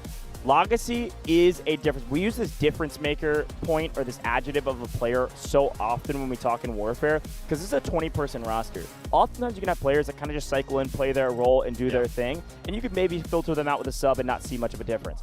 A difference maker is an individual that can make a difference as a single player against a team of 20. Legacy is one of those, and Legacy has been on the bench. We tried to talk to the people behind the scenes. Nobody knows why or what, or we couldn't get any info from it. With Legacy down, the question becomes, now what? Who's in the place? Zombra, great player. However, we're going to Cyclone, man. When TXD swap overs to the attacking side and they've got the jet, who's flying that thing? On the bench, back in Vietnam, we had Lil Egg, who was the pilot. Was more so known, though, for being a helicopter pilot, 1. 2, I'm getting word from people behind the scenes, too, that Lil Egg really hasn't been the priority pilot recently. You know who has been? Legacy. So now we've got a conundrum. I'm still cheering on TXD here, but we have a conundrum. Likely going to see their second string pilot of Little Egg come in and have to be a hero when maybe he wasn't expecting to be with Legacy on the bench. So on one side of things, we've got TXD, of course, question marks being thrown around, adjustments being needed to be made.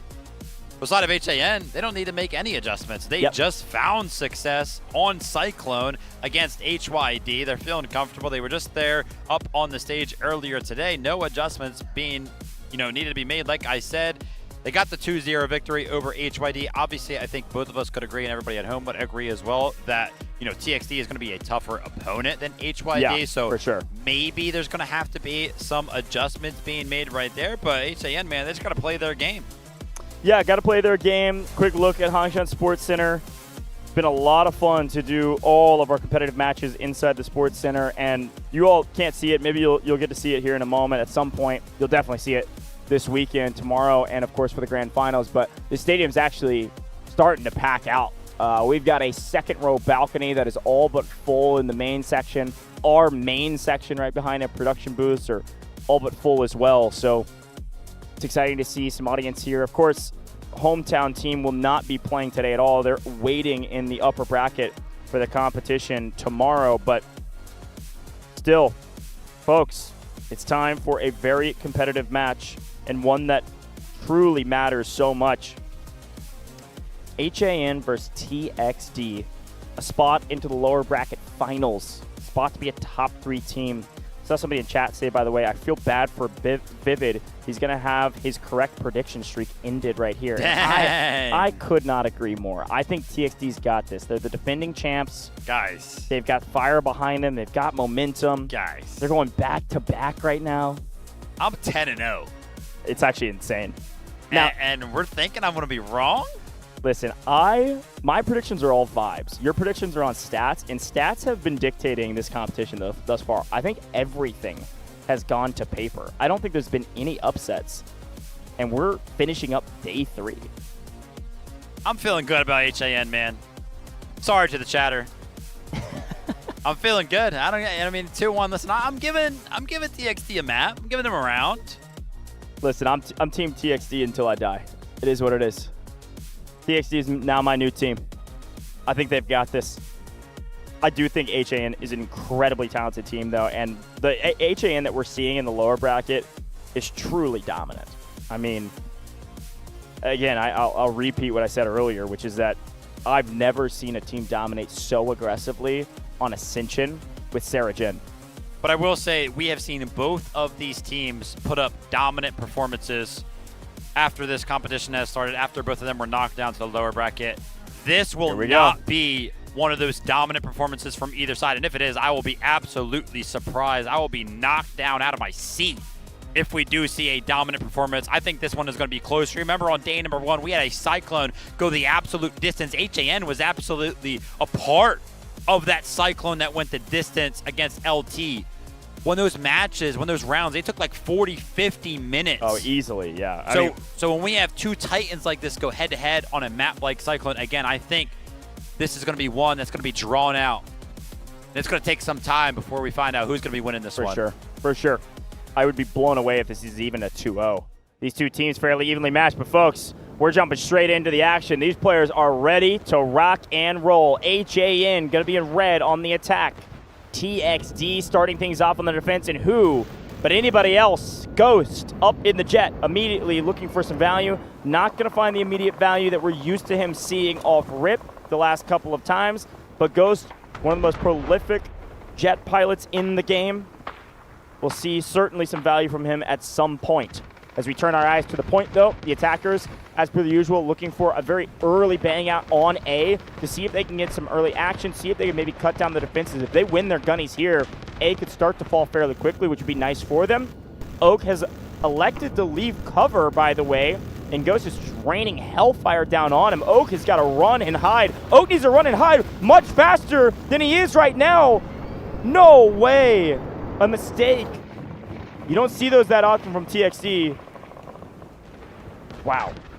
And we saw what happened last time Ghost was left in the skies to be the demise of the opposing team. It was absolute chaos.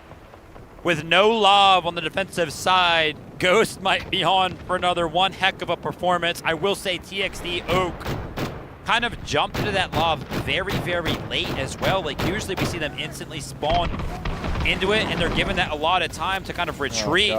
But he wasn't in it early enough. Now Ghost is trying to continue with the momentum, trying to take out another one of the vehicles, but Skynet is going to be backed up by multiple engineers, going to be able to keep that one alive. Looking towards Sector A right now. HAN have made incredible progress towards capturing this thing, and they have only lost 2 tickets. But that being said, you want to talk about progress being made. TXD, they find some of their own. Skynet takes out one of the vehicles on the side of HAN. Yeah, nice job from Skynet here to get some value from the boat. Unfortunately, that boat is not surviving any longer. That is not a great trade. Assault vehicle down for an entire boat. I mean, brutal, but there's nothing you can do when the jet's in the sky and you can't shoot it. It's directly above you, threw on the air brakes, and just sat above you, missiling above with the help of triple blasters. And probably an Alluru rocket finishes the job. And now you can take a look at the vehicle advantage of the attackers, and you can only expect it's just a matter of time before the A sector falls. Great pushback by TXD. I mean, I was just kind of mentioning what was like 40 seconds ago, how great of a push it looked like HAN were actually finding onto the point, but somehow they've actually managed. Now Ook is trying to get another one of these lobs alive and back out to safety. It looks like he is going to go ahead and enter that tunnel.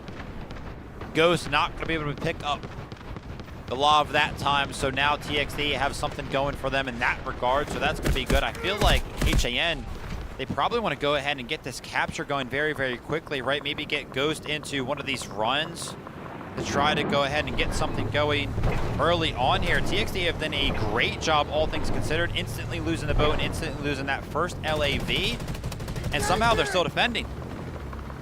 Still defending. AAV here will be nice for Wansa. They'll continue to put pressure on. Want to make sure to keep that alive so you can play for the water as well. And yes, I'm seeing some folks cycle back into the chat. Yes, we are back on Cyclone. Have we played it 50% of the maps that we've played in this competition? Yes. Insane random RNG. But we know it. We know the strats. And I will say, this is a pretty solid defense, all things considered, for TXD. Look at the bottom of your screen. It is 1 Lav AA versus 5. I mean, I think one of those is a jet ski, but 4 vehicles for the side of the attackers. It felt like a matter of time, but they still can't get much ground on A, or at least are not willing to overcommit on A and lose the advantages that they have. Ghost going to be pretty much neutralized for as long as TXD are going to be able to keep that lob alive. That being said, some of the vehicles that are alive for the side of HAN over here, right? Assault vehicle AAV. Let's see if they can kind of make something happen with that big advantage. He's going to be building one of these turrets all the way off in the distance, which should help either maybe take out the lob if he can kind of find some sight lines, but obviously it's also going to help in trimming down some of the defenses that are going to be on the backside of this little bit of a hill. Yeah, a nice play. It's a heads-up play. They know this is going to take a little while to get here, so they want to make sure that they have all of their advantages. And one way to do that is build these AAs. It's one of the newer things added to the competitive circuit here, is that ability to build these AA guns, included with our updates in the patch. So because of it, you're going to get some extra firepower down onto the point. It's going to help out some of your players as they aggress forward. Some of the defenders are going to get cut down in transition, or at the very least, if these boats or even Oak off in the distance get a little bit too aggressive, they're going to get punished not only by the vehicles that HAN have, but also this AA gun. Now, a nice push here to get control of the pillbox down below. And Jappy and DG Alpha doing a great job of just picking each other up and keeping bodies onto the point. Here we go. Big bang out onto the point. See who comes out better for it. Skynut in a very forward position here in the boat. Remember, they already initially lost their first one. He's actually going to be forced to retreat right now. Never mind, on his way out, he's actually going to be finding the assault vehicle. On the back foot of that, TXD are feeling confident in their ability to go ahead and defend this. They're calling in the urgent redeployment. And yeah, Wanza's trying to get into the mix now on the boat on the other side of things. But Skynet is still finding value, trying to trim down some of these troops that are finding themselves onto Sector A. It is very, very close in terms of who has more bodies on the point. It looks like it's 50-50, but HAN, they're slightly capturing it. Probably about 54 to like 46 right now, but TXD, they make a little bit of a bounce back. But on the other side of things, Skynet is going to lose control of the boat. That's going to be a big boon for HAN. That's a huge play from Johan. What did I just say? The AA gun is going to punish vehicles that overcommit. The overcommitment from Skynet was well worth it. They hold A, they force HAN to try again, but Johan cleans up Skynet's boat. The next time they make a push, the better.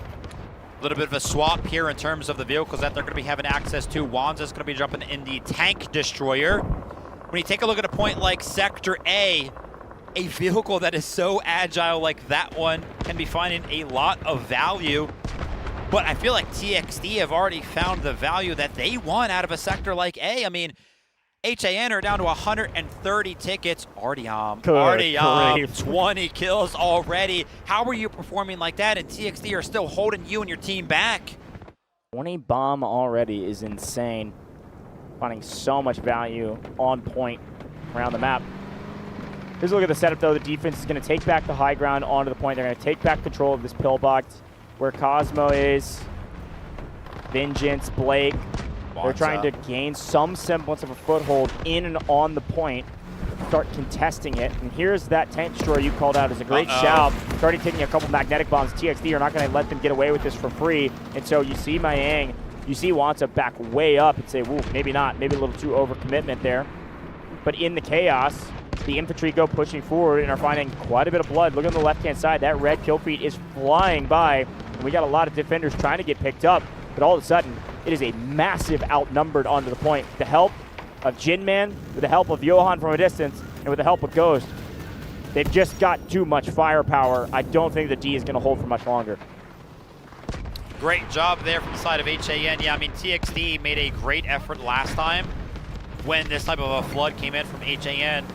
But a big resource that kind of helped that happen was the urgent redeployment. That goes on cooldown. You can't use that every single time you would like to, so TXD are not going to have that available to them. And sure enough, HAN are going to make full work of Sector A and just barely make their way back up to 180 tickets. And again, look at how long that took, right? When we have two very good teams, Cyclone just plays out completely differently than how we have seen it in previous matchups. Oh, not nice. When I saw 4 shots miss, 4 different missiles, whether from vehicles, Allure rockets, or otherwise miss, I thought that tank destroyer is hitting the ground. But lest we forget, we've got a Ghost in the skies. That jet is going to be a rude awakening anytime TXD feels like they have an advantage. And one of the only times that it feels like we'll be able to see it find value because that lob is still alive. Now pay close attention to KKN. We've seen this play multiple times. Wanza said that it is a very popular play to try to steal the vehicles that spawn for the attacking side. Wanza, if you say that is an obvious play, it is a very common one, surely you're going to be ready to go ahead and play against it, counter it somehow. Yeah, and it looks like that's exactly what happened. Take a look at the map. Our player that was over there on the island did drop a respawn beacon, but they are not alive. And Skynet in deep trouble right now. Little boat fight, Jinman versus Skynet, and Skynet is electing to run away. But upon running away, Ghost could maybe get a little active here and help out his team. It's looking like that's what he's going to do. Maybe doesn't even need the help. Yeah. Nice shot. NMY just sacking this tank to stay alive. Going to jump back onto the land. A ton of value coming in for this HAN roster. NTPP and TXD trying to be a hero. Swim, swim, swim away. And then maybe swim back and steal a couple vehicles.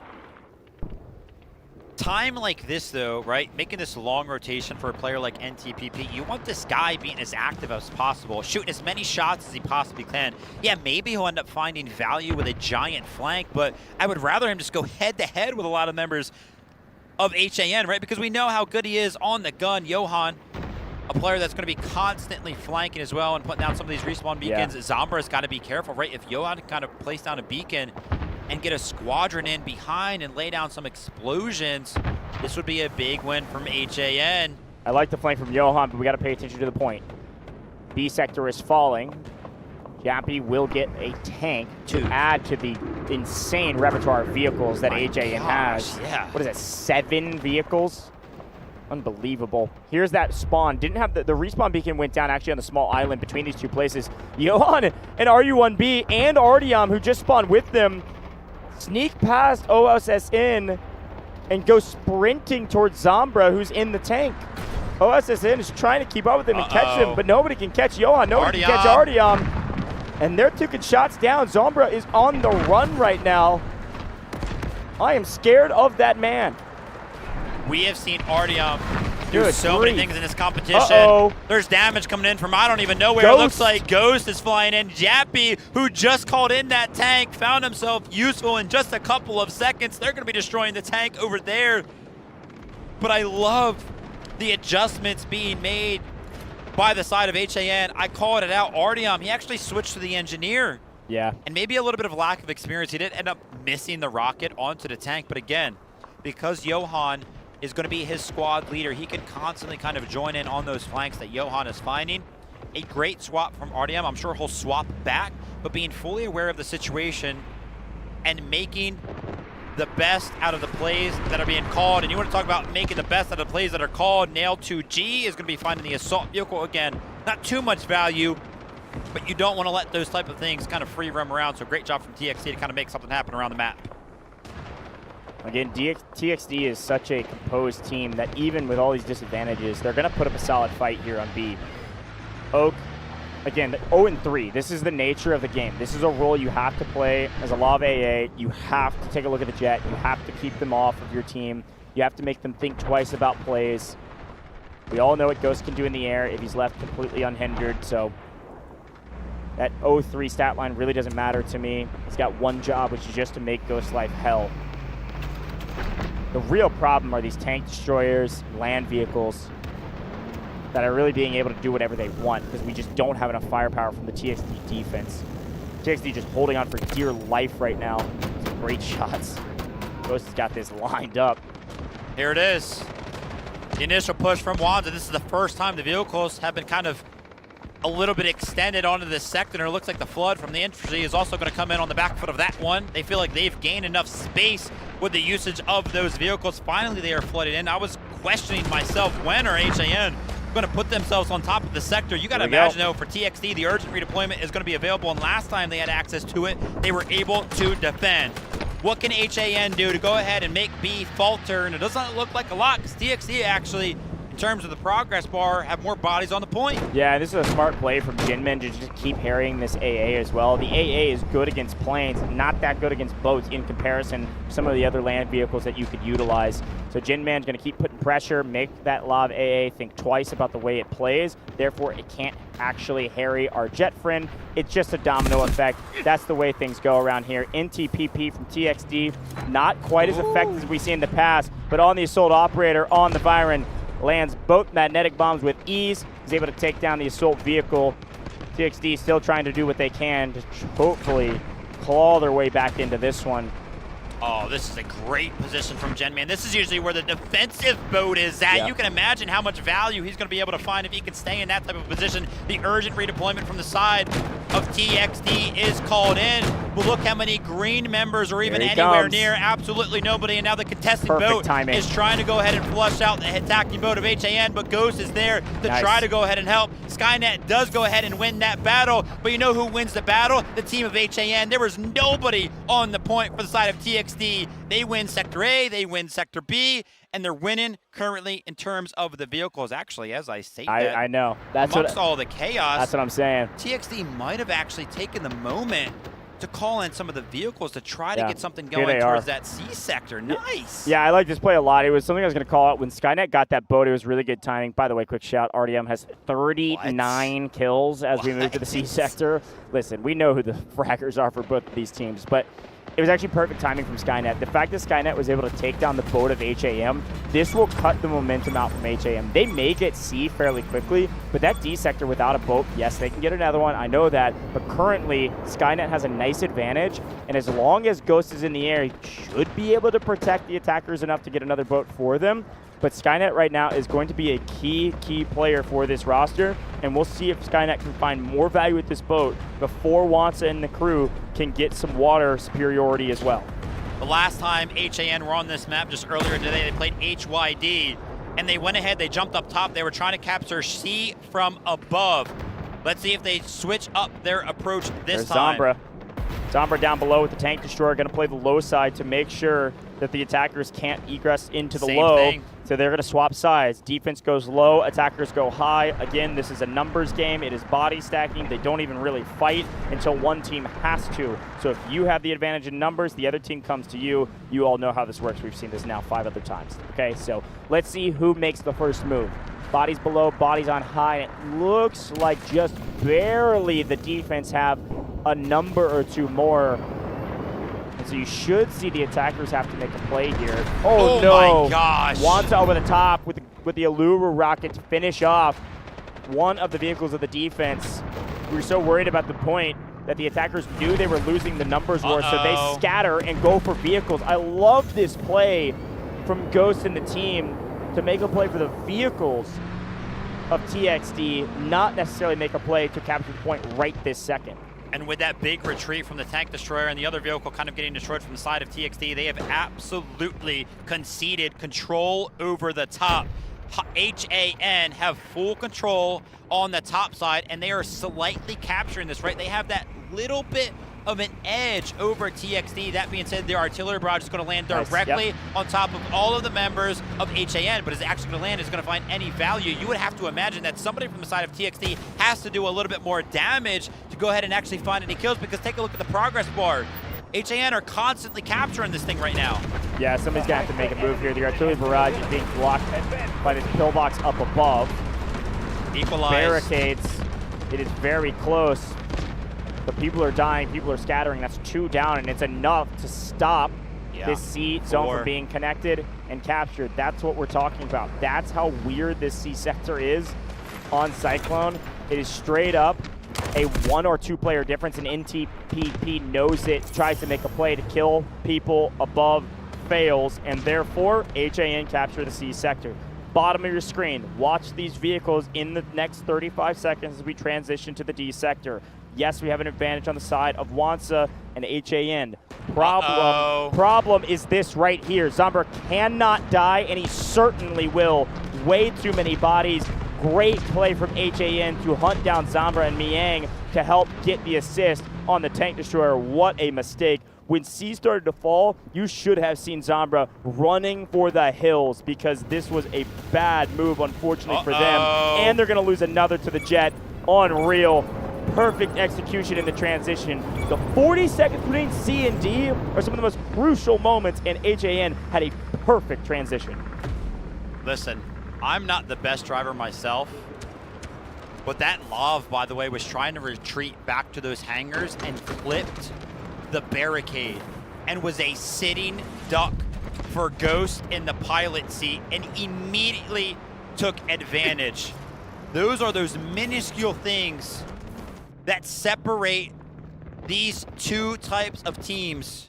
Let's take a look at the leaderboard. RDM still put in work right there. 43 kills for the side of TXD. How are we doing in regards to NTPP, and he's Listen. got 24. I feel like now we're going to see him fly up the leaderboard, though, because, again, we made this point. We were talking about some of our other teams on the day. This is where it gets close and personal. This is where the boots on the ground, the gunnies, will constantly be in those battles with some of the other gunnies on the other team. But take a look at this. Oh, you don't dude. want to be in a gunfight with a tank destroyer, especially when it's Wanza in the driver's seat. Listen, man, big shout out to Wisley. Again, top of the leaderboard for their team. Not necessarily fragging this time around, but just in revives. Had 53. Look at him getting more right now. Perfect Really? timing. Now 55 revives, Wisley, at the top of their leaderboard for TXD. On the defense. Unfortunately, yes, that's on the defense, which means they're just getting outgunned right now. Doing everything he can to keep his team alive. Good news for all you friends at home. Our attackers just lost their boat, and it was perfectly timed, marked by Romania to take it down, which means they get some extra score there, and they have the boat superiority in the canal between D1 and D2. Because they have the boat superiority, guess what's going to happen? HAN, another perfect strike team, another perfect response. Again, perfect place at the right time. Man, these guys are good. It's so easy for us to see the value of a squad like Johan, Artyom, RU1B, and Changji. They just do so good, and it's great to see the switch up of operators too. It's not often that we see a lot of these players feel comfortable switching up on the operators, but it's great to see them make the changes as they are required. So now the advantage is all in the hands of HAN. That being said, it is still very, very hard to kind of penetrate the defenses of T1, even when you do have the vehicle advantage, because if we do go ahead and break down the numbers here, right, Sarajen's in a tank. You can't get that one towards D1. It's just impossible to drive that down there. The tank destroyer, yeah, it's in the canals right now, but you're not going to be able to go ahead and get it directly on the D1. Now, the AAV could potentially join the fray, and obviously the jet can't fly in the D1, but it can do what it's doing right now. Yeah, what I love about production showing us that is that it's all in preparation for new. You see, Ghost is just killing every piece of cover he can find on the map, preparing for this new E sector, knowing his team will get there, and knowing he's about to be the hero of the team when they do. But the bottom of the screen is the story. HAN have done such a good job. Anytime TXD take down a vehicle, they answer back, and they've had the advantage every single time. Here comes Tank Destroyer popping over to D1, saying, peekaboo, where are you? Right in front of me. Bye-bye, see you later. Rockets are landing, though. Juan's got to be a little bit careful. He does go ahead and return to the cover of Big Brother AAV for quite a second. If some rockets start to land, if some explosions start to land in that corridor, they would take out both at the same exact time. Yang's trying to go ahead and sneak over the barricade. He does just that. Now Wanza can maybe potentially quickly follow right behind, but they might not even need to. Take a look at the D1. It's actually falling, and it's not even really contested. Poco's trying to make something happen. We usually see this guy on the medic, by the way, jumping over the engineer, trying to make something happen. But HAN are doing great in responding. Urgent redeployment, strategic beacon from the side of TXD. They're trying to go ahead and flood the point. They're starting to feel the pressure. If HAN go ahead and capture this one right now, and we have to go over to the E sector where Ghost is waiting patiently. I don't know if TXD are going to be able to hold on. Yang picks up a triple in the AAV. This is the power position they needed. They get both vehicles inside on D1. They put the AAV in the water. They got the tank destroyer behind it. Perfect sight lines and just raining hellfire. Genman picking up a triple from the gunner seat. I mean, this is just shooting fish in a barrel, and unfortunately, maybe it's the fish shooting back from the water. I don't know what's going on, but all I know is that it is HAN all day. One thing we do know as well, take a look on the other side. Exactly, D2, they have decided to try to play tug of war. They've got a boat back. They got a couple, a jet ski as well, and they're moving their way to D2 to at least stall out this D sector. They need more time. They need more score. They need to have something that they can utilize for the next sector. E is going to be impossible to hold if they don't find some advantage right now.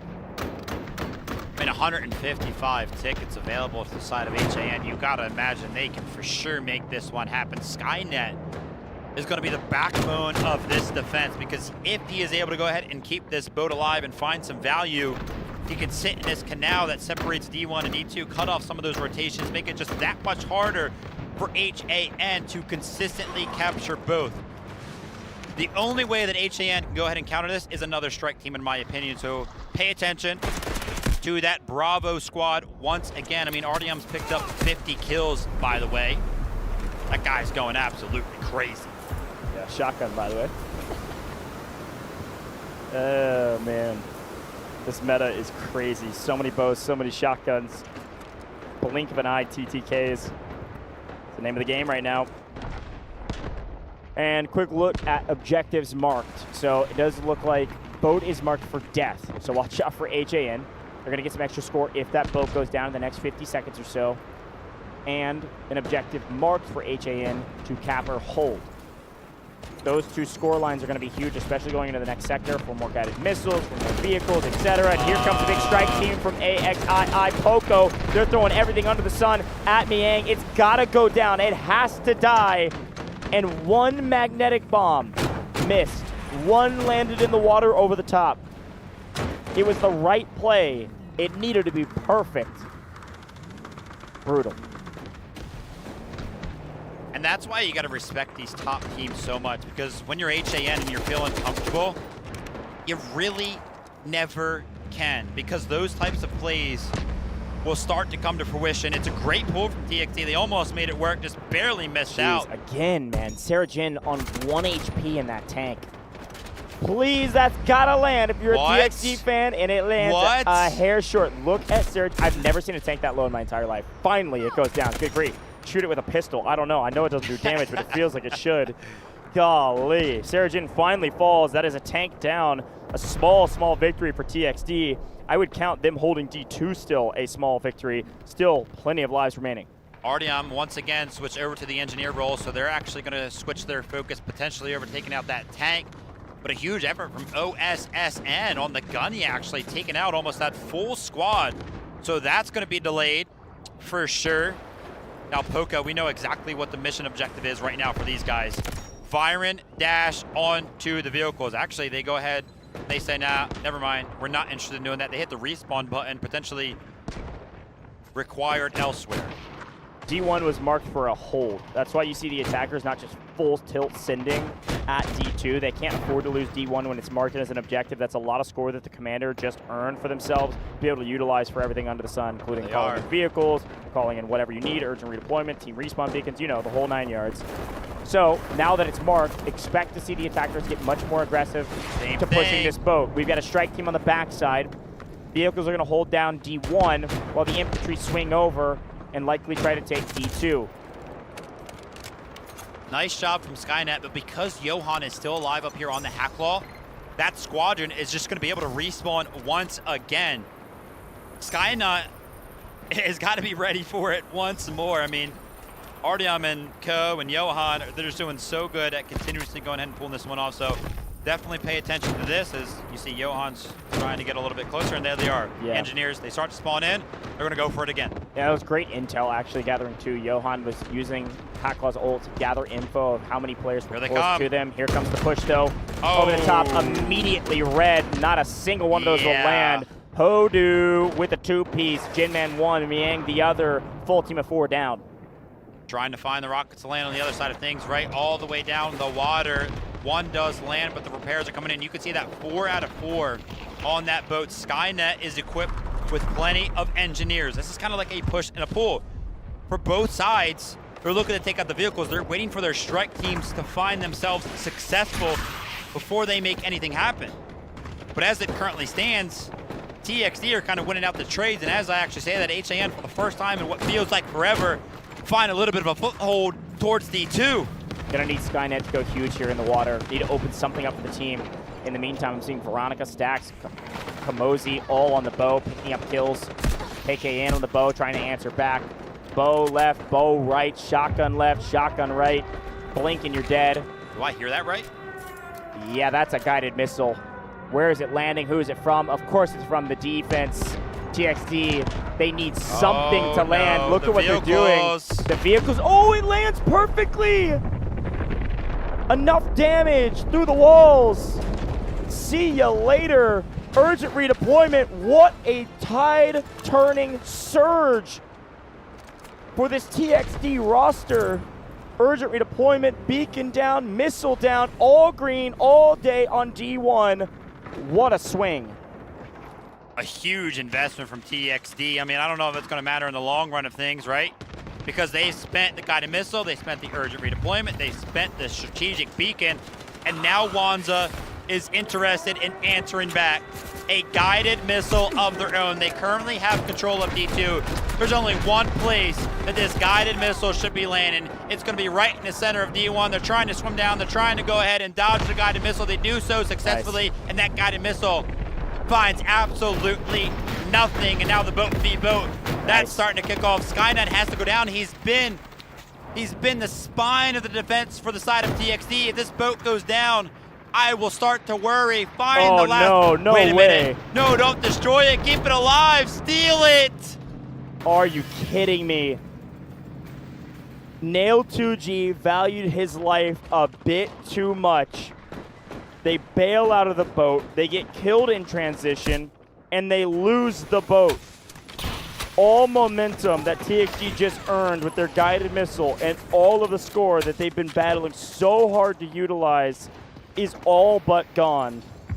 2 boats now for the side of Wansa and HAN, and another guided missile to secure this D sector.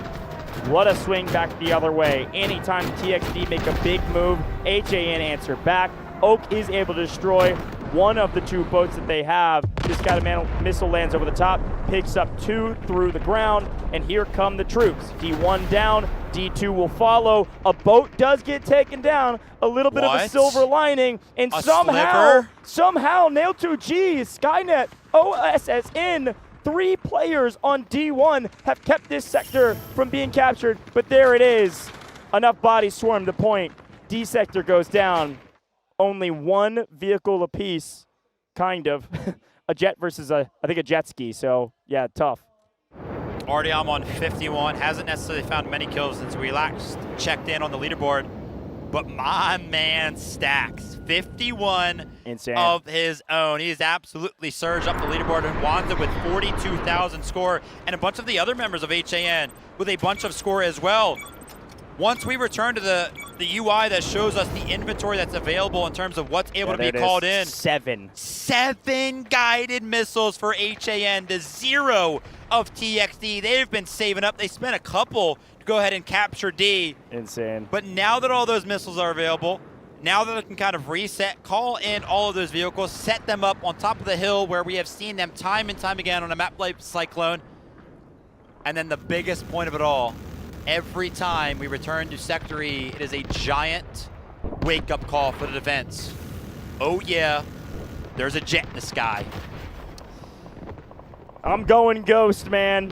Difference maker for this team in a big way. Air superiority and barely gonna let that lob stay alive. Oak, great job to skate his way in. And a huge shout out to Skynet there repairing on the way through. We take that, we get 1 up. That's a nice little win there for the side of TXD.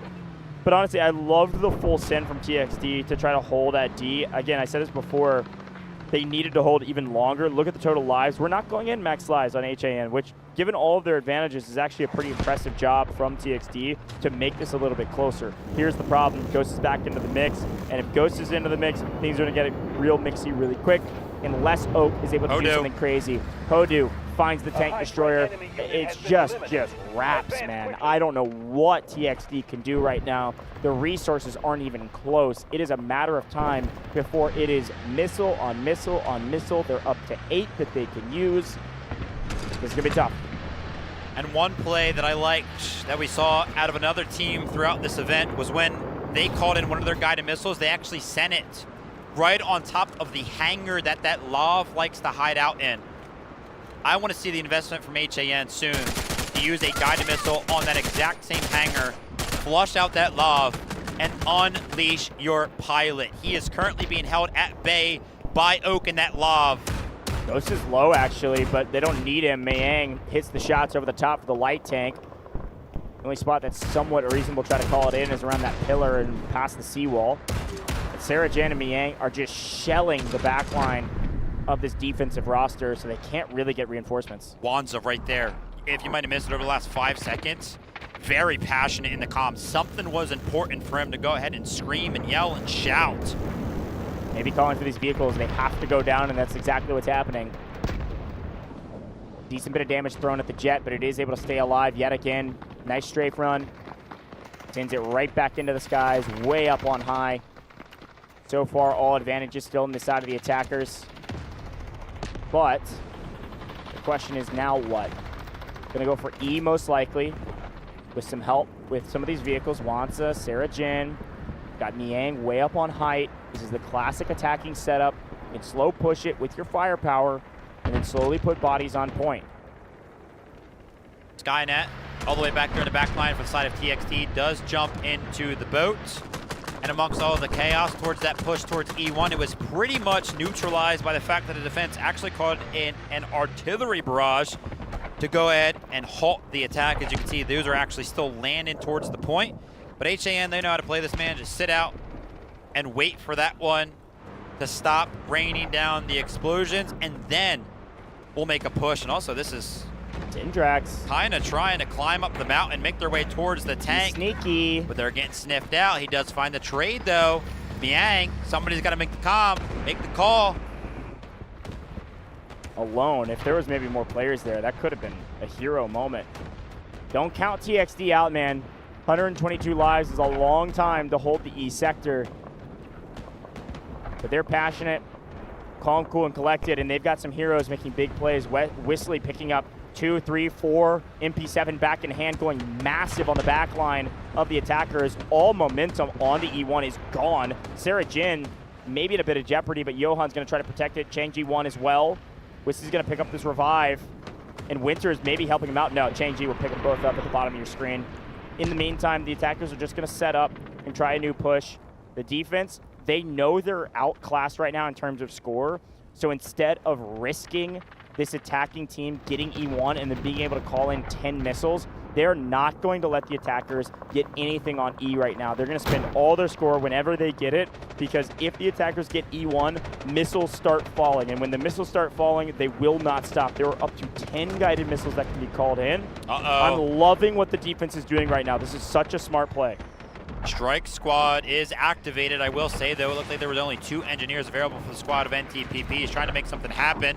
Jumping into the mix, though, it's going to be Stacks jumping in on the beacon. 1, 2, 3-piece from the bow of Stacks. Correction, make that 4. Wipes out the entire strike team from the side of TXD and potentially saves one of the vehicles. You'll never find the value of that one on a stat sheet. Again, Stacks going huge, has been a hero for this team, as are many of these other individuals. But the key right now for the defense is just make the attackers think twice about pushing E1. What do? They send strike team after strike team at these vehicles at the top. What do? Call artillery barrage after artillery barrage. Look at the bottom. They may not have a single guided missile to their name. They still have 15 artillery barrages. Everybody's earned one on their team and have plenty of score to utilize them. Keep calling them in. Make E1 difficult to jump on. E1 has to be jumped on by these infantry inside buildings if they want to stay alive. This is exactly what you have to do if you're TXD. Make E1 impossible to grab, because if it falls to the attackers, that is going to be GG's because of the guided missiles.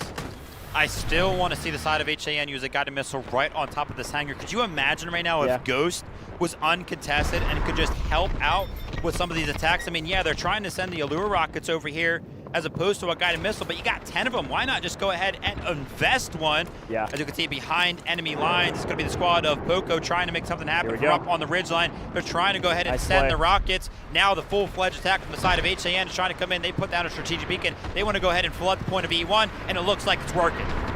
It's working. Engineers were doing big work, but TXD with a nice play over the top. A lot of Allure rockets come swinging in. Take down Zombra. That's another vehicle down for the side of the attack. Ghost trying to get mixy here, and actually, look at Oak, quite low. Ghost is just full committing to this, sees the rockets coming, and is easily able to avoid them. He's going to keep Oak pinned in the corner. A couple more missiles when they come off refresh.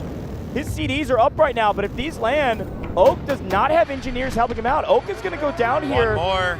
And once this goes down, everything is blown wide open. What a play. And right when the lob goes down, there's the call. We have E1. It is time for the missiles, folks. These missiles will not stop until the game is over. They don't need value. They need to zone players off. They need to make the defense think twice about going anywhere on the map before they get blown to smithereens. One after another. Here they come. Using the Harrier function on the jet is so cool to see. Way to find the angle right now in the absolute collapse of E2. Obviously, you have all the vehicles that are surrounding. You have the jet above. Wuhan guided missiles that are going to be landing constantly for the next couple of minutes. Johan does only find one direct kill with that one. But again, these guided missiles, they act as one thing and one thing only. A giant eviction notice. Get the heck off the point. Every single time you hear that siren get out, TXD are going to feel the pressure and they have to get off the point. TXD's only answer right now is to send guided missiles of their own Everything. back. There they in. They send the house. They send all the score that they can. Urgent redeployment, get to the point, folks. We've got a guided missile that'll protect us. E2 cannot fall right now. We already made a mistake and let E1 fall. We tried our best, but they have 99 lives. You've got to withstand the onslaught of the guided missiles from the attacking side. Ooh. The only way to do that is just stall the game out by launching your own. We've seen, what, 5, 6 different missiles come down from HAN. They got 6 more, but Romania and TXD are resilient, and this urgent redeployment is allowing them to stay alive. Guided missile after guided missile is nice. A couple of your own means E2 will not fall, folks, and the guided missile disparity is now much closer. TXD is not getting shaken by the missiles. They've slowed down. They've kept E2. We're going to have to, I guess, think of a different strategy here. No, I actually love this, Ghost, because they sent the house. What did they send? Guided missiles, strategic beacon, urgent redeployment, artillery barrage, all on E2 amongst all that chaos. Guess how many lives HAN lost as a result? 8, 9 now. They lost basically nothing. They could just reset and attack again. TXD are not going to have all those things available once again. And now, yes, they're going to do just that. They're going to go ahead and try to re-approach E2 and see where they can make it work this time. Missile after missile. Where will they land? Yes, near and around the point. One errant missile, one prediction of where these players are respawning and pushing from rather than directly on the point, and things could change dramatically. Both teams launching missiles. This one will likely land directly on point and find a couple. No, just one. That's Veronica on the side of the defense. Missile warfare. Turns 3 missiles for the side of TXD to now 4 from HAN. You're right, they haven't lost many lives, but they've lost what? 8 missiles now? This is getting closer and closer. The one nice thing, if you're an HAN fan, is that you've got a massive vehicle advantage that you can start to utilize. You can't put them on the point because they'll get blown to smithereens, but you still have an advantage. This is still looking like an HAN victory, but I can appreciate TXD's fight here. And now, exactly, we're going to wait for Ghost to start to find some value as well. Just being patient, trusting in their pilot.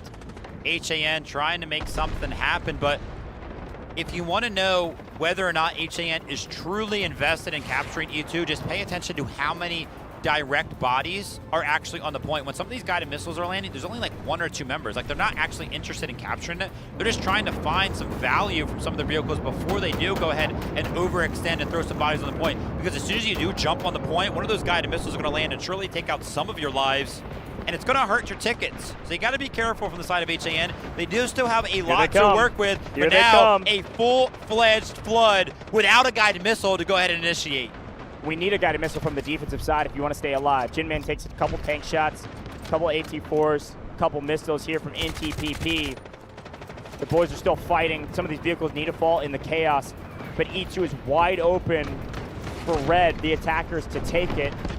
They're thinking maybe, do the defense try to go for a retake of E1? We need to protect it, so Jinman's trying to do just that. Jinman goes down, though. That's a vehicle down. Oak, great job with NTPP to take down a vehicle. Jet still in the sky, but the AAV down is a huge win. Wansa got really aggressive with the tank destroyer, but with the AAV down, he's now a bit of a sitting duck. He's going to back up and play a little bit slower. TXD somehow are holding this, still in control, and Poco's going to put the team strategic respawn beacon down, going to put it on the E1 side. What? They're looking for a trade here, and Ghost has perfectly read this. This play would have been a great one. It turns into a brutal one, wasting a beacon and all dying, but they're still holding E2, and another vehicle goes down. A couple well-placed AT4s. The tides are beginning to shift. Still a bunch of guided missiles able to be caught in from both sides, and during that whole little push and pull, neither side actually opted to go ahead and call them in at all. So a little bit of a pause in terms of the score streaks that are kind of coming in right now. Ghost still trying to make himself active. on this E sector is flying up in terms of the kill category. But we gotta make something happen. And now Stax is looking to do just that. The guided missile is gonna be landing, but where is it going to land? Goj mentioned it. It's all about the prediction. Send it off of the point, but you basically gotta guess, where are these guys gonna go? It'll land on the backside. There were a couple players there, but Ghost killed them all already. Do you have the follow-up, though? It feels like these guided missiles are coming in, and we're mistiming our pushes with our infantry. We don't have bodies to follow up on this. Unless you kill the whole team, these missiles aren't doing anything on either side. They're just zoning players off, which is part of the purpose. You're trying to zone these players off so you can set up an appropriate push or an appropriate defense. But my goodness, I've seen more kills from shock arrows of Lunas, man. All right, HAN with another guided missile. Same thing once again. This time, Ghost is going to be calling it in. We're taking a look at the jet ski, which is focused on making some of the flank plays happen. Now Ghost sends the guided missile. It pretty much lands in the same exact spot that they have been sending them. They do not have a read on where the defensive side is going. Zombra finds the AAV. The vehicle disparity is currently dwindling, but so is E2, so is E1. HAN, amongst all the chaos, are actually finding a lot of value onto the points. With that being said, with Medics landing a guided missile onto E2, he's going to be taking out 2 of the members that were capturing it, and the defense is trying to get more active. Great job from Wanza to almost solo carry the team over to E1. That was a fantastic push by the defense. Wanza had to go back with Tank Destroyer and wipe all of the players from the defensive side that were trying to retake and play the tug of war. In the meantime, though, because Wanza didn't have the firepower to help out on E2, and the guided missile lands on E2, E2 is back in control. There it is! Finally picking up a triple there. He won a triple on the guided missile is the signal flare. We have to move, and we have to move now. They throw it into the neutral zone. E2 back in their control. This guided missile's landing in 10 seconds, but it needs to land in 5. Look at the attackers. It's got to land right this second. They have to cut down now. This may be too little too late as the zone off happens and it doesn't connect with Mini. We still have defense on respawn. We still have, what, 1 player here. I think this last guided missile will cut down the reinforcements. Urgent redeployment is their last hope.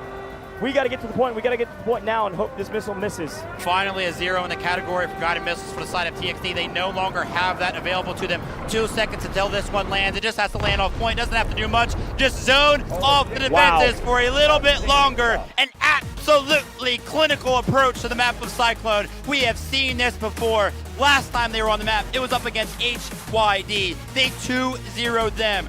Their attack was successful, but 2 matches before that, they went up against LT. They were on Cyclone. They were on the attack. You remember, they went double overtime, and they ended up failing. This time, they were just a little bit more patient. They waited for those advantages to come in, to find their full value, to wait for their vehicles to do what they do, to wait for their pilot, the GOAT Ghost, who, by the way, just joins these guys to do just that, to be that pilot. Wait for Ghost to go ahead and win out in the little bit of a nuanced fight between him and the Lav. I mean, let me be very clear. It may have felt fairly clinical up until the E sector, and I think overall, the overall game plan of the E sector was textbook. Here's the thing. Can we just shout out TXD for holding for over 100 lives? I mean, clinical is one thing, textbook is another, sweeps are another. That was a real game with a real fight from TXD. They did a fantastic job. Namely, take a look at the revive counters. That is what I'm talking about.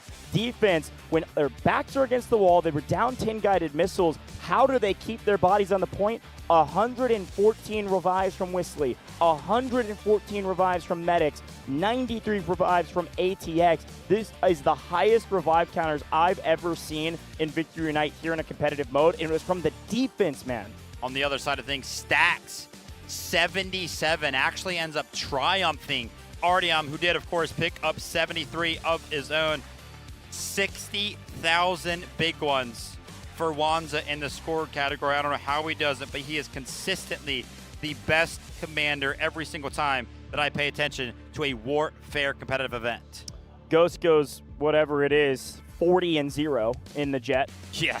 Without that jet making big impacts there, I think TXT is actually able to hold it in the E sector.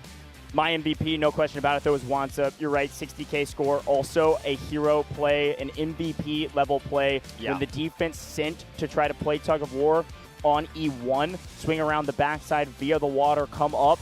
There were like 8v3, except the tank destroyer that wants to swung in to kill all of them. That stop there won them the game. It allowed them to make a fight over on E2. But let's look back at the beginning of this one and the early mistake from Oak, which was either to get to the log late or not get to retreat it fast enough. But once that happened, it was all gas, no brakes from HAN through the first couple sectors.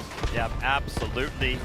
I mean, TXD actually put up quite a good fight on this A sector, all things considered. Almost got HAN into where they would have started to get diminishing returns in terms of the tickets, but yeah, the vehicles, they just kept getting blown up subsequently by the side of HAN. Sector A, Sector B, Sector C, pretty much what we were used to. I feel like Sector D is where it got a little bit crazy between these two teams. You remember the back and forth with the boats in the canals? That was a big part of it as well. Look, there were so many crazy stat lines. I didn't even look at the engineering category, but it was HAN all day in the engineering category. I mean, good grief, they killed so many vehicles, and even when vehicles are traded out, constantly they're striking for finding value. And then here on D, this guided missile actually saved the day a little bit. Took down this vehicle. You can see it on this screen here. Great highlight there of TXD Whistly taking down the AAV. No longer did they have the presence on that zone, be able to hold it super effectively. Finally, here comes the big boat play. They were able to steal one, then it eventually gets blown up, and they actually get both boats here. This is where, when they captured D sector, I was like, man, there's a chance TXD can hold. If both those boats survive, it's a little bit different, but welcome back to the party. We get to the E sector, and who's been waiting for everybody to get here but Ghost in the sky, who goes 40-0, and we thought it was mostly going to be GG wraps because, well, HAN had 15 guided missiles or some BS. They were able to drop like 9 of them in a row and really not do much besides zone off the defense back into their spawn. But TXD, man, they are resilient. They fought tooth and nail, used some missiles of their own, and it was a tug of war between E1 and E2 until finally down in the 40s, into the 30s in total life, we see a guided missile that zones everybody off and another one to keep them at bay so that this HAN team can win. Fun highlight package that really did tell the full story. There it is. We were talking about how sometimes for HAN, and just their last matchup against HYD, they didn't show any emotion when they won. It was just like, oh yeah, I mean, that was whatever. You know, we won. That's cool. Up against a team like TXD, every single member was out of their seats as fast as they possibly could be, jumping up and down, excited, screaming. That's how much more it means when you go up against a team like TXD. I mean, to their credit too, I mean, if I'm HAN and I spend 100 lives on the E sector with a billion more advantages, and we're kind of getting stuffed at the line, I'd be celebrating too when we finally win. I mean, that was a hard-fought battle on the E sector, and again, big kudos to TXD for what they were able to accomplish, even despite being down so early. Best squad, though, who was it? Sarah Jin, Ghost, Hewon, and Stax. This makes a ton of sense when you remember that both Ghost and Stax are on the same squad. Look at that. Sarah Jin also picks up a kind of a casual 63 total kills. Hewon with a ton of score in all of the categories. A real quick note, remember, Ghost is up in that jet, so nobody on this squad is able to spawn in on him, obviously. So they're kind of down a member in that little bit of a resource. Sarah Jin also constantly kind of solo in the vehicles. So when you take a look at the performances from Stax and Hewon that they're able to go ahead and pick up, I mean, Stax was just running the guns, looking for the kills. How do you do that when you can't constantly find yourself in a forward position, man? That is a very, very good performance from Stax. Yeah. That should be emphasized. Yeah, pop-off moment, man. Again, a lot of these players on HAN, I mean, we talk so much about role players and this player has to do this player has to do that. But a lot of these players can do it all, man. Sarah Jin, I mean, this squad in particular, obviously Ghost has one specific role. I mean, you won't see Ghost play again unless, well, yeah, no, you won't. Yeah. He's their fighter pilot, and we are going to give him the MVP, and I think that is totally fair. It goes 40-0. I mean, he won. He won the game. Like, again, I think if Ghost isn't there, I think TXD maybe hole in the Sector E. He alone, 77 engineering score because he was able to blow up so many vehicles. So when HAN win, by the way, he has a 100% MVP rate. And hey, that's X. I mean, they have a 100% win rate when he's on the map. No. No? No, because they lost LT. Oh, shoot, you're right. Yeah. It was close, though. It was. Listen, if you haven't seen that matchup, go back to day one. It was our first match of the tournament. That was the first time we saw LT and HAN, and it was an absolute nail-biter. And so was that one. We actually almost saw what felt like deja vu. If the side of TXT was able to hold on a little bit longer, they would have had a similar performance to LT and potentially held them to double overtime. That would have really made it hurt for the side of HAN. Imagine. Folks, you got about 3.5 minutes until we swap sides and head back to Cyclone. Yes, we have played a lot of Cyclone, okay? I'm right there with you. However, we've had some banger matches on it as well, so it's fun to take a look at. Of course, we are going to be swapping sides, so TXT going to move to the attacking side. I want to remind people of the storyline. We talk so much about Jet gameplay on this map. It's worth bringing it back up. When we swap sides, we don't have a Ghost on TXT's roster. We don't have a fighter pilot that we know for certain is going to be in that pilot seat. Taking a look at their sub list and who's in and who's out. Zombra has subbed in for Legacy, who is a star player for this roster. I talk to the talent behind the scenes. I talk to production. I'm saying what's going on. They won't tell me or they don't know, okay? So Legacy's not playing most likely. We don't know for certain, but most likely not playing. You don't see that sub, definitely not playing.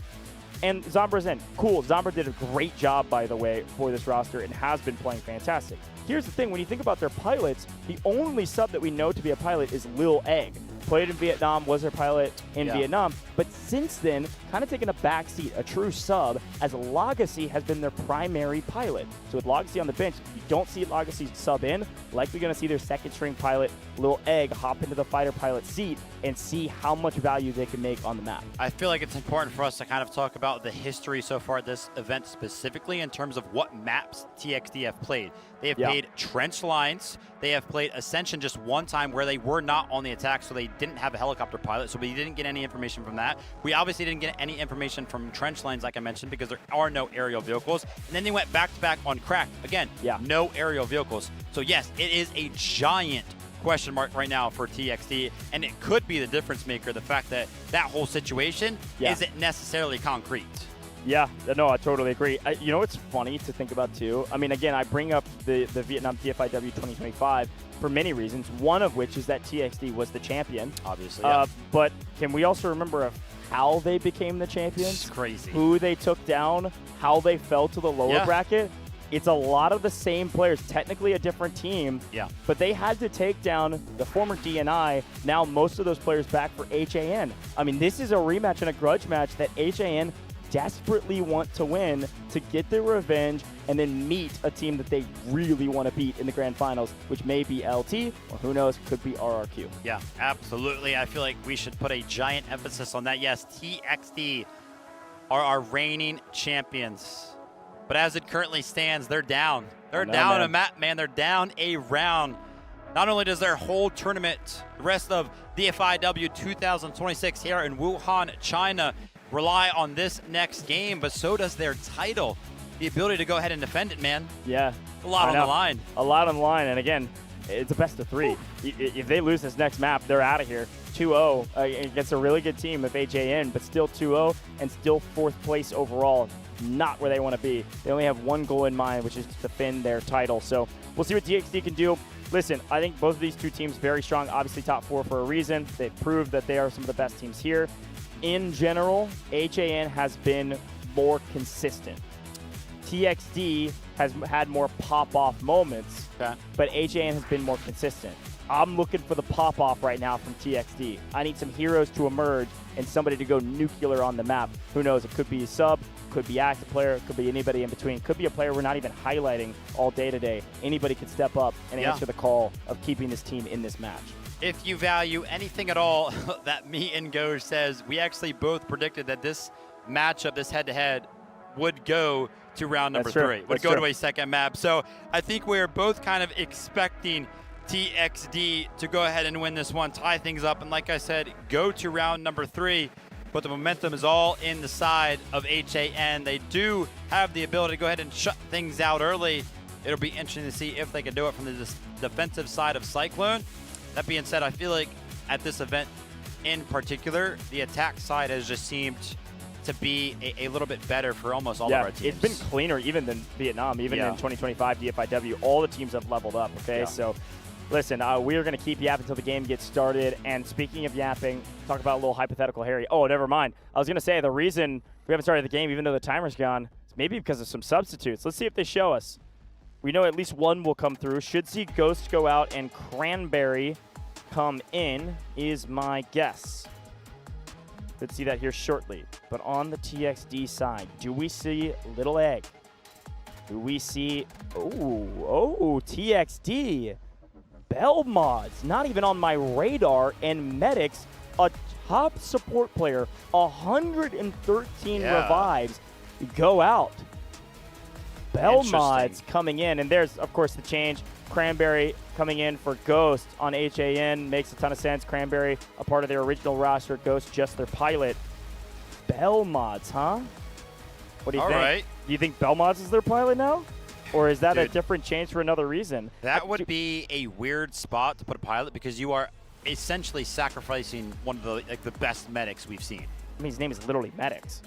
Exactly. I mean, you're taking him out, and here's the important thing: is that TXD are going to the attacking side, and we always put an emphasis of value on the side of the attack to those very, very good medics. Wow. Well, we don't know what Belmont's going to be doing yet, but you would imagine it would be for a pilot. Yeah. I don't know.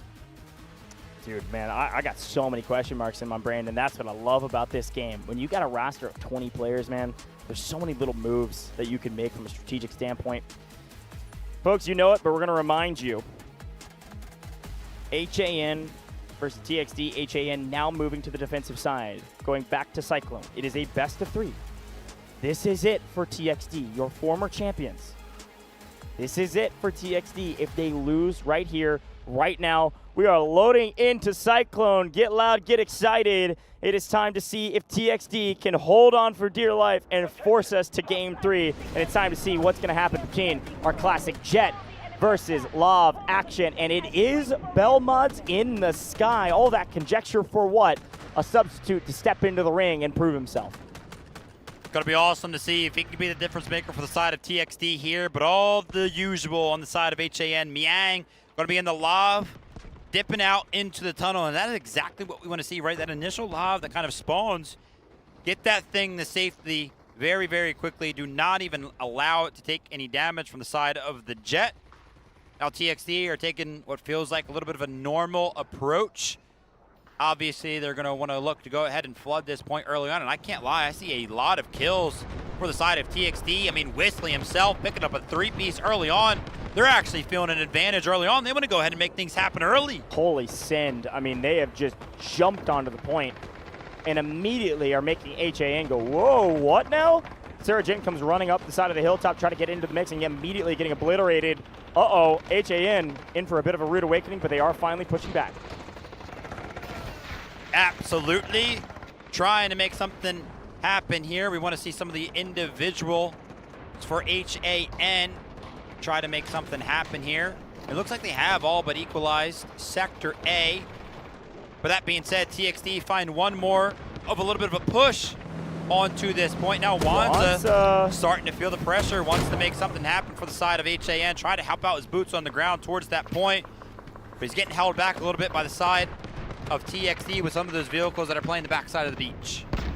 Oh no, Wanta maybe a bit of an overextend. Oak says, I'm going to punish you for that, or maybe it's going to be Belmods comes swinging in, trying to get a piece of the action, and maybe thought better of it because Miang was taking some shots up on high, then maybe started to connect, I don't know. Feels like a missed opportunity. Oh, just kidding, no it's not. One shot in a dream, and boom, Alua Rocket Zombra able to take him down. Potentially a little bit of a mistake right there, an overextension. Very far out the sea right there. But whilst all of the casts happen, while they are losing the boat, HAN do make a point to go ahead and reclaim Sector A. It's honestly not a lot of boots on the ground for the side of TXD. Pretty much the only thing on the point for them right now is this AAV. It's trying to go ahead and clip down some of the members of HAN. But Hoodoo is going to try to make something happen. Does land one of the Allure rockets. Where is the cohesion? I want to see more Allure rockets land. One more does land. Any more of a follow-up, we might be able to take out this AAV, but that's going to be a failed attempt from the side of HAN. And now Belmods, like we mentioned, first time up on the stage here, does get substituted in. Currently does not have any kills, but looking to go ahead and continue to find some of the value. The vehicles for the side of TXD have all but retreated, and HAN have pretty much reclaimed Sector A almost in its entirety. Taking a look at the tickets right now, 163. So TXD have not necessarily gone ahead and spent too many, which is good to see because remember, we brought in the question, hey, if you're losing a guy like Medics, who's going to go ahead and kind of pick up the weight there? Who's going to go ahead and start to find those revives? And it looks like they've gone ahead and figured it out, because not losing that many tickets so far on a couple of these approaches means that your medics are doing exactly what they need to do. Yeah, and honestly, as we take a look to the eyes in the sky, Belmods has yet to find a single kill. 0-0-0. Oftentimes when you see the Jet not able to get any piece of the action, it feels a little bit uncomfortable in the sky. Feels like it's taking too much damage, trying to play really safe. It's the right play. Unfortunately, it means that you're going to be at a huge disadvantage on this early push. If that Jet was a bit more free, I think this A sector is already captured. Let's see how long this AAV can kind of stay alive. I saw a couple of missiles coming over the top, and yes, they are trying to go ahead and make things happen right now. 50% HP for the AAV right there, whilst all of the troops on the ground are getting cut down on both sides. Welcome to the party. AAV still doing a good job of staying alive. And here comes the defense, just winning their gunfights onto the point. By the way, Commander Wansa has marked A for the hold, and he will get that to be a success. Should see it tick over. There it is. That's some extra score added to the likes of HAN, Wansa, and the team. That'll be nice for later rounds. Going to be seeing these shotguns find value throughout, as they constantly have throughout our competition. Trying to get into the mix of things. Pretty much all but equalized in terms of the vehicles right now. Again, more of these explosives are going to be landing on the AAV from the side of TXD.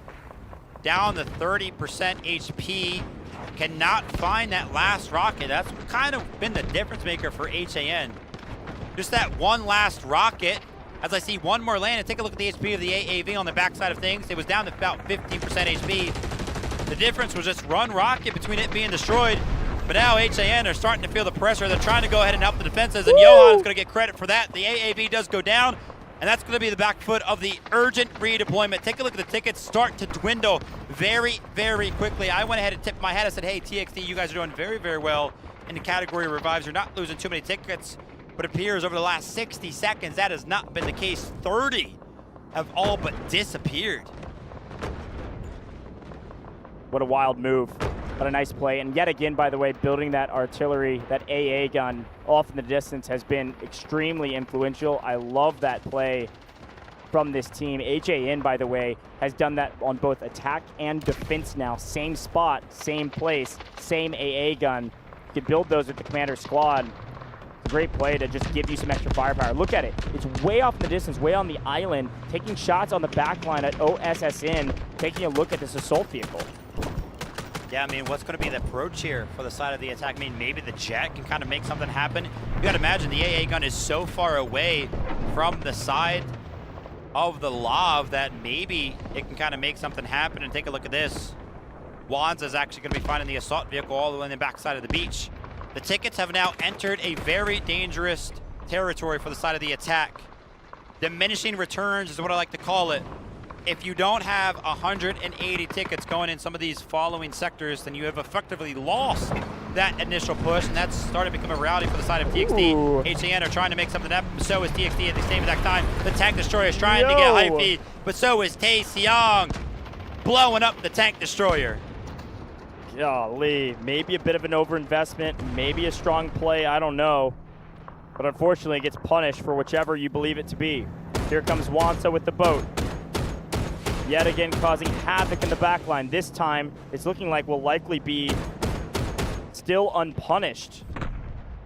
Got punished last time, but there's nobody to answer the call, and Wansa just has a free backline to shell. He's gonna get all these players so weak. Gonna pick up a bunch of assists here if they can get any defender boots on the ground up at the high ground to shoot over the top, and that's exactly what happens. 1, 2, 3, 4, 5, 6 people go down in the blink of an eye. Watch that green kill feed go flying by. And now the attackers, their numbers have dwindled so much that A is going to be in complete control of defense, and Wansa's now marked it for complete control. Belmod says this AA gun is a problem, but still isn't seeing the value that you want to see from this Jet. TXD still have air superiority. You've got to kill this AA gun. You've got to kill this player out here. Looks like it did. a pretty good amount of damage there, and are actually sending some of our troops out here. It's going to be Nailed to Dree, who's going to go ahead and try to take care of Johan. Off at a distance though. Back on the point itself, HAN again have pretty much been successful in defending this to the point where TXT have now entered a territory where they have to basically invest tickets that they would love to go ahead and use in some of their following attacks. Wanza still out here in the boat trying to make things happen. Started to feel the pressure right there, jumps out of the boat, jumps in the Allure rocket, is going to be going for the boat. Can the boat hide? Can the Allure rocket get destroyed before it makes contact? Before we go ahead and see that one come to fruition, we do kind of jump away, but yeah, I mean, the boat v boat battle, always kind of cool to check out here, and Wanza very, very low, pretty much lost out on that trade. One more rocket landing will surely go ahead and do it. Oak's going to try to find it on the retreat of Wanza, but he's just a little bit too fast. Man, I feel for the substitute Belmods, who from what I understand, and somebody can correct me if I'm wrong, is not their primary pilot. Only found 2 kills while the team has lost 85 lives. That's just not good enough, not at this scale, not in an elimination match when you desperately need to win, but it is enough for them to capture Sector A. There's enough firepower and investment of the AAV that they will get the first sector. They will lose the AAV though, and that is a worthwhile trade for HAN. They're not trying to win on Sector A. Frankly, they could win on Sector B.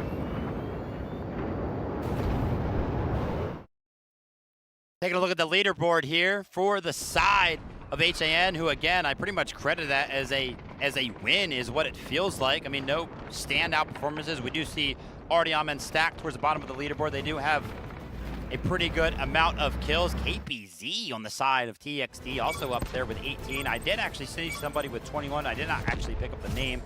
So TXT individually doing it very, very well. But again, they're down to 160 tickets. They effectively lost 20. They could potentially reclaim said tickets if they have a very, very successful attack here, that one that goes quick enough. But Sector B has actually found itself to be a problem for a lot of our teams on the map of Cyclone, especially because of positions like this from the tank. Sarah Jin in a tank is also very, very scary. And take a look at the absolute influx of vehicles for the side of the defense. Yeah, it's a bit of a misnomer what the attackers have. They have 2 AA guns that they built, right? So, I mean, those are fine, and they're very valuable, especially if they can find some value on some of these other vehicles or maybe the boats that are swinging up. But comparatively, a huge disadvantage right now for the attacking side in terms of vehicles. So you see 1 land, but 3 up on height. Jinman, Wansa, they're able to just trade out positions if one starts to take damage. I really like that play from them. It's just going to be shelling this B point, and it's one of the reasons why I think this B point's actually going to be super difficult for this attacking team to actually capture. There's a lot of firepower they got to deal with, and I think Belmont's going to have to be a hero right now from the Jet. He's going to have to make a play somehow on either Mayang, take down this AA. I don't know. I don't know what the answer is, not yet. Yeah, I mean, it's going to be super tough for TXT to go ahead and bounce back. I mean, even us kind of mentioning 160 tickets as their initial approach towards the sector of B, kind of blank, and I myself missed it, already down to 150. Still looking to find somewhat of some sort of value out of the Jet. That being said, take a look at this strike squad from the side of TXT. They almost were able to go ahead and find Wanza, but as soon as he was able to go ahead and pick up on the idea that TXT were trying to go ahead and pull that one off, he retreats to safety, so he's going to be fine. The tank's going to be fine, and so are HAN, especially in the category of vehicles. Again, Belmont's still not finding much value yet. Here he comes, getting in close. Here's Wansa as well. On the opposite side, getting a couple splatters with the tank, making sure no strike forces were able to do anything to him. The attackers have done a pretty good job of rotating up to this ruined area. Once they can play from these ruins, potentially they could move their way to the actual sector. Here's the problem. Those ruins can just get obliterated by all of the vehicles that HAN still have. We're in a bit of a stalemate right now, and a stalemate is a win for the defensive side. And we've seen some of these attack approaches towards some of these ruins before, but it's usually on the back foot of multiple vehicles. And taking a look at, you know, TXD's economy in that regard. They actually only have one singular land vehicle, and now that the side of HAN have access to, what is it now, like 4 vehicles, I think, right? A couple of tanks, the lob that's off in the distance, the boat, obviously. Any vehicles that start to fall from the sky for the side of TXD will surely just be kind of shot out. So this is going to be an extremely difficult one to kind of bounce back from. Yeah, it's difficult, but plenty of time. Like, this is, again, going to feel like a stalemate in the grudge match, because that's exactly what it is. The defense feel at least some pressure being put over to the point. And so while this artillery barrage is landing on top of the ruins, they're also going to put up an urgent redeployment to be able to play for the low side. I like to assume that we're going to see people like Chang Ji-won, there he is, in the middle, playing hero, playing solo, maybe taking a look at Zombra, looking to take down this tank destroyer in transition. The rest of the team should be flooding in from the bottom if they feel like this point is actually in jeopardy. But frankly, it's not really, especially when you've got Stacks playing backup with the boat, taking some shots down below, and wiping more and more firepower out from underneath TXD. Yeah, I mean, losing that tank destroyer, that one definitely does not feel good for the side of TXD. They finally got some reinforcements in the vehicle category with that AAV kind of spawning all the way in the back, but the fact that that's been equalized now by the tank destroyer being destroyed right before that, and as I say that, Oak is actually under heavy fire off in the distance with that AAV. Wanza might actually go ahead and peek over and crest this hill and potentially look to mow down all the members of TXD that are trying to get active. Wanza has been activated. The tank has been activated. This is usually very, very risky because you are so far forward, but he doesn't care right now. TXD, he wants them to feel the pressure. He wants them to feel the pain point. There's the low ground egress. It looks like Blake's trying to play hero down here by himself. There's a 3-piece and probably 4, a full squad trying to play low, and they're able to trade out Blake. So all the attackers now moving to the low side. What is the answer to the low side? We all know that answer. Where is Mr. Boat? Boat could get active. Oh no, Boat can't get active because Belmaz is actually putting some damage down on Stacks. Stacks is deep into the tunnel, so it's going to be reliant on these infantry members to go low, win the gunfights, while over top we've got our tanks shelling down below where they can. Not quite as effective, but still pretty powerful, taking a decent bit of damage, a couple AT4s or otherwise, from the backside of this point. TXD will not go down without a fight, and we still have so much time for this B sector. This is going to be a long, drawn-out one here, Vivid. Oh my gosh, Wanda's getting active again. How does he continuously find just giant groups of members of TXD?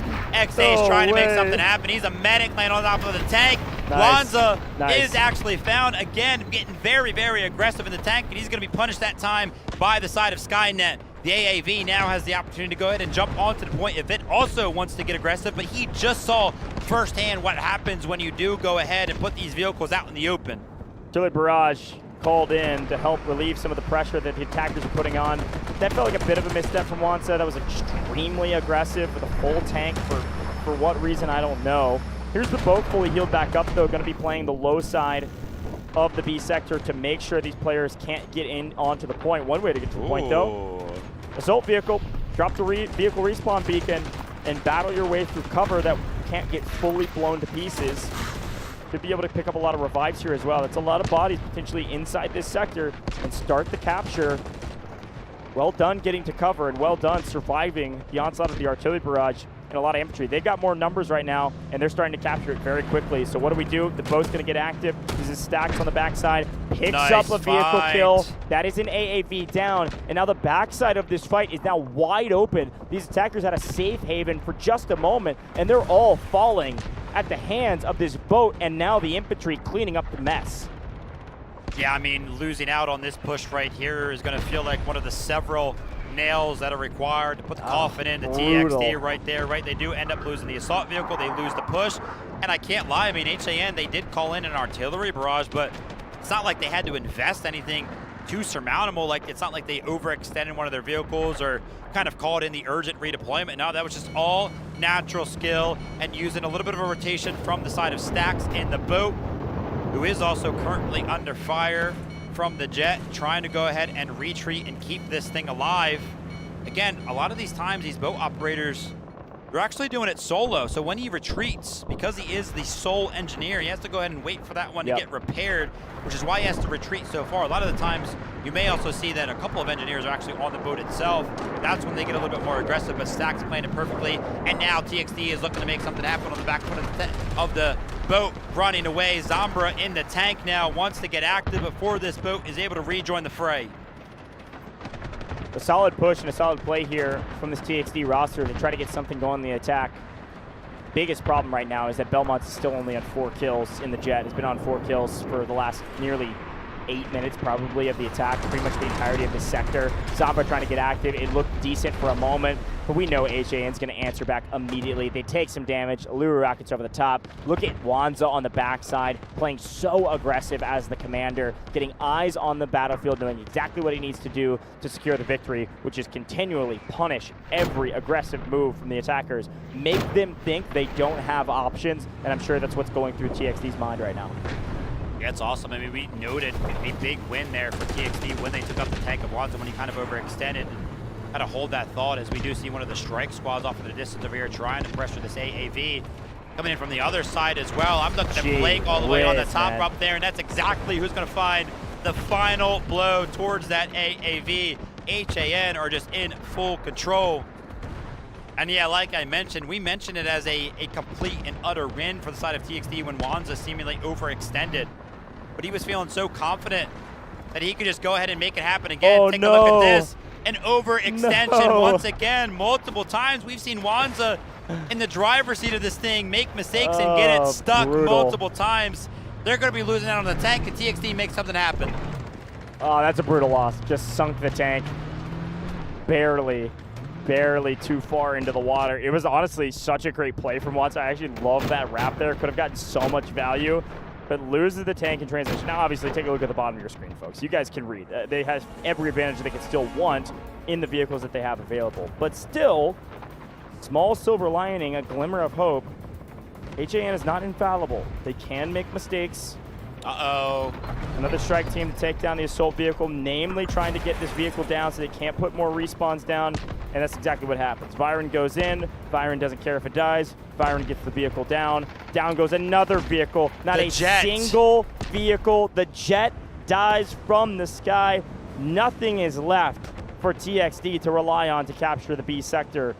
Nothing is left for TXD. Stacks found it, found the final blow required onto the jet.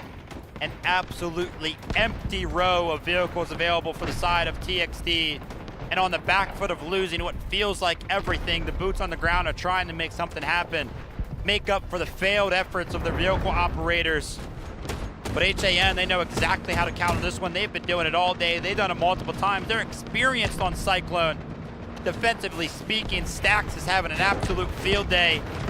And why don't you guys go ahead and join the fray, put down a strategic beacon and make sure that we can continuously flood in on this point and hold TXD right here. Look at Wanza. Right now. Look at Wanza just running over bodies. Nobody's picking up revives when a tank destroyer is running you over.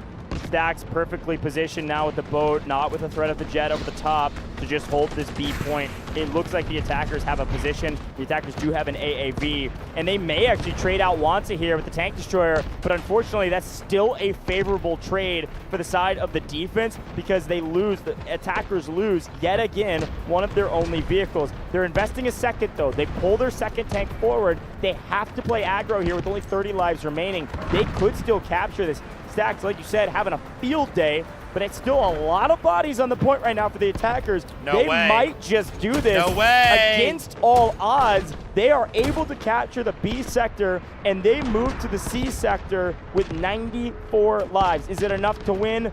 Maybe, but they got to capture the C sector nearly immediately. I feel like we let off the pressure. Maybe Green just got put on respawn. But dang, what a miss. That respawn, look at that team respawn beacon just came in too late. 11 people spawned onto the B point after it was capped. And Cyclone's one of those weird maps where it does kind of give you the opportunity, if you do kind of get stalled out, and I'll actually hold that point so that way we can break down some of the numbers here. NTPP finally getting active on the side of TXD, 43 kills over there. KPZ still doing very well. Genman kind of jumping up as well, 43 kills. But constantly gets to finds himself above and ahead of all the others. Already on 47 on the gunny. Yeah, great job also here from Stax to pick up a boat before it can be utilized by the attackers. Nice job. Nice read of the map and the way it plays. These are some of those micro reads that you don't oftentimes see in pubs, of knowing when boats and things can respawn, and then being willing to go way out of your way to make sure the other team can't utilize them. No boat moving into the D sector for the attackers is going to be a rude awakening if they're even able to get through the C sector with the lack of firepower that they have. Yeah, I was going to mention that Cyclone's only forgiving aspect, I feel like, is C sector, because this one happens so fast sometimes that when you are like down all of the tickets like TXD are right now, C kind of gives you the opportunity to bounce back. If you capture this one quickly without too much of an investment in terms of those tickets, then yeah, they're right back pretty into much it. Rejuvenated for the rest of the map. But you have to make that happen. HAN, they're going to want to try to go ahead and stop this. Yeah, I mean, it's exactly what I was talking about. Cracked is the opposite of, right? Yeah. This map gives you so much room for comebacks. Look at Poco going bonkers in the kill feed with revives, by the way.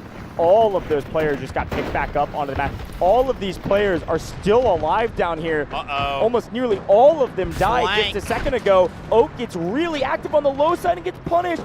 Jinman with the tank, wants it with the tank destroyer. All that effort from the medics to keep people up. Maybe all for naught. No, Syndrax is able to trade a vehicle out, but look at all the green on the map.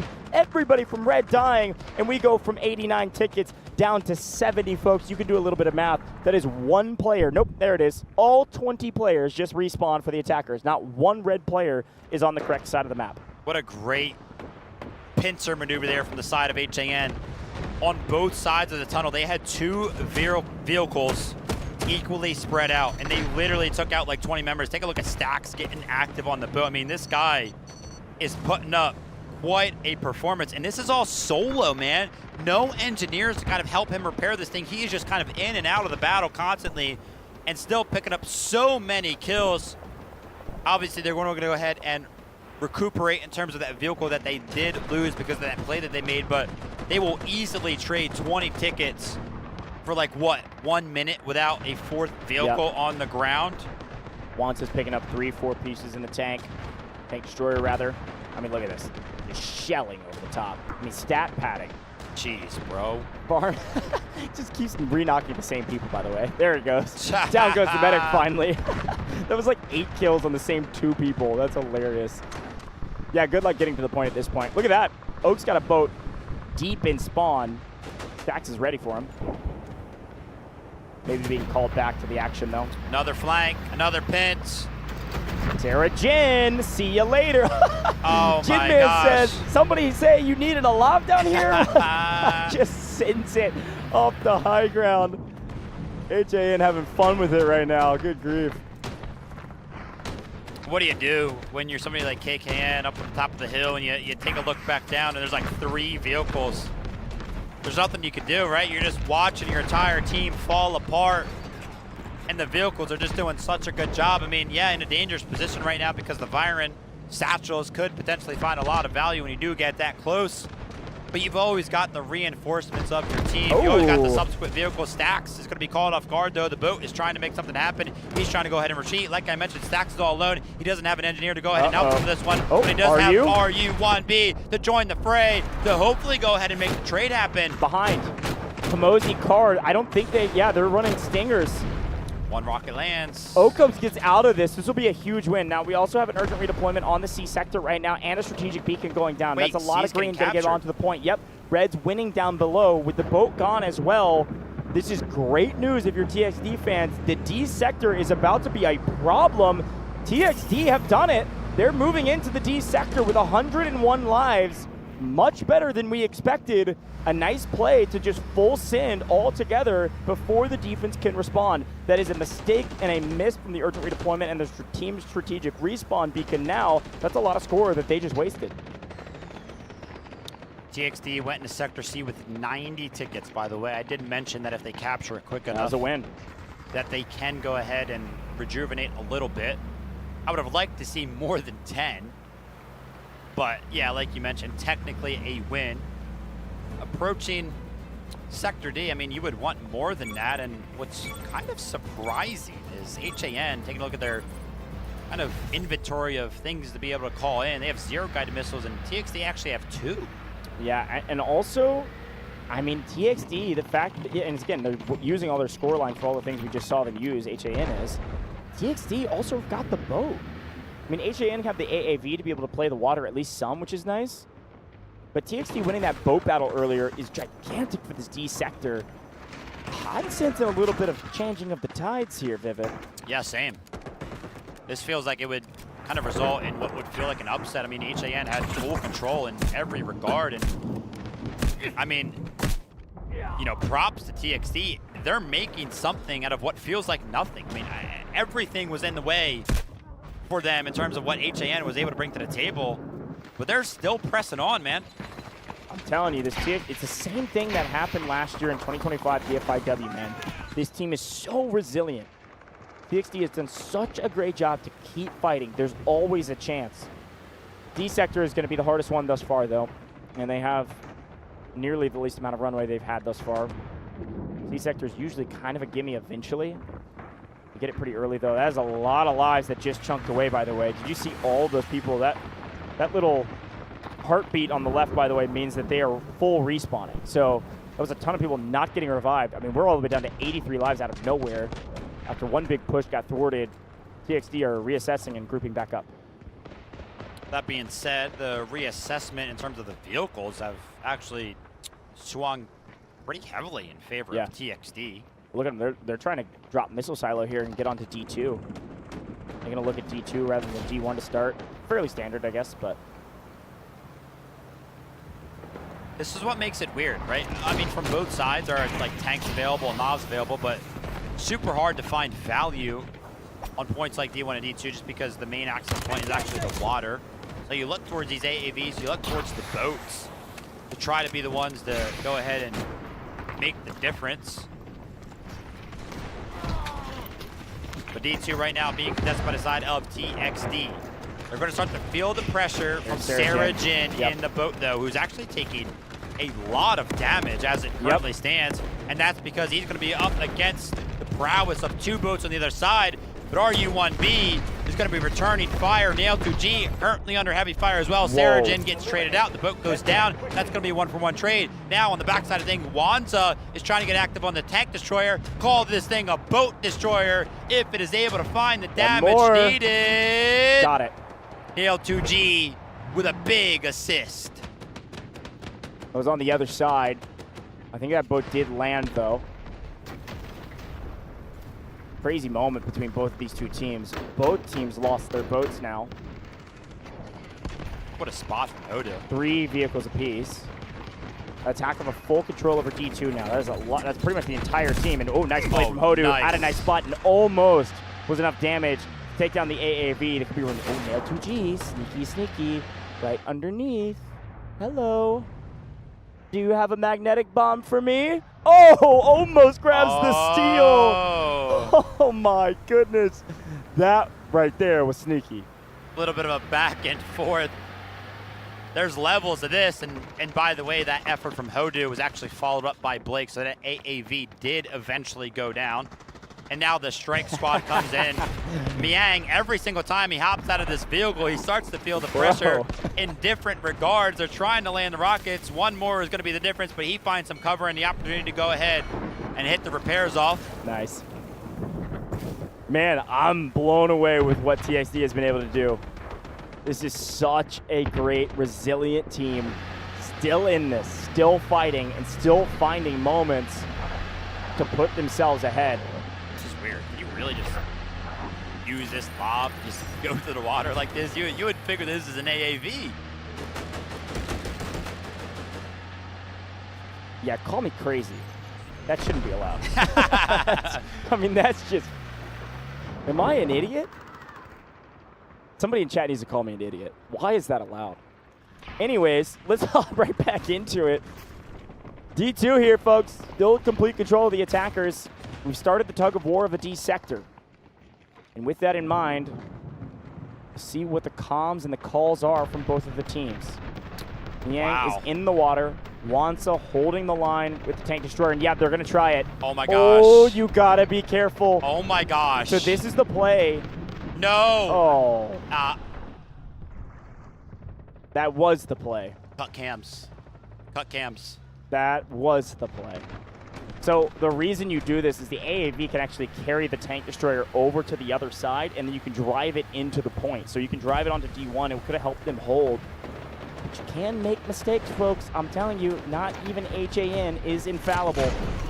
I don't want to pick on Wanza, but his counter for vehicles that have become unusable is increasing quite rapidly. Oh, man. Here we go. Got to lock back in, though. Job's not done. Still an even battlefield. Both teams with a boat now. Attackers doing a pretty good job of maintaining some pressure to keep this defensive team away from D2. They're at the stalemate that we always see between the two D points.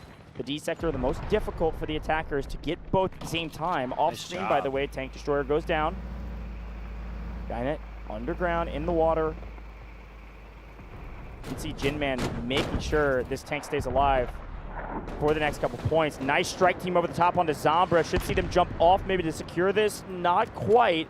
Goes back in to cover. Meanwhile, by the way, quick shout, urgent redeployment, and a beacon went down. That beacon dies immediately, but deployment is still active. So a lot of green rushing to point right now because they can feel the pressure on D1 as an AAV lands for the side of the defense, and also an AAV lands for the side of the offense. They're matching each other tit for tat.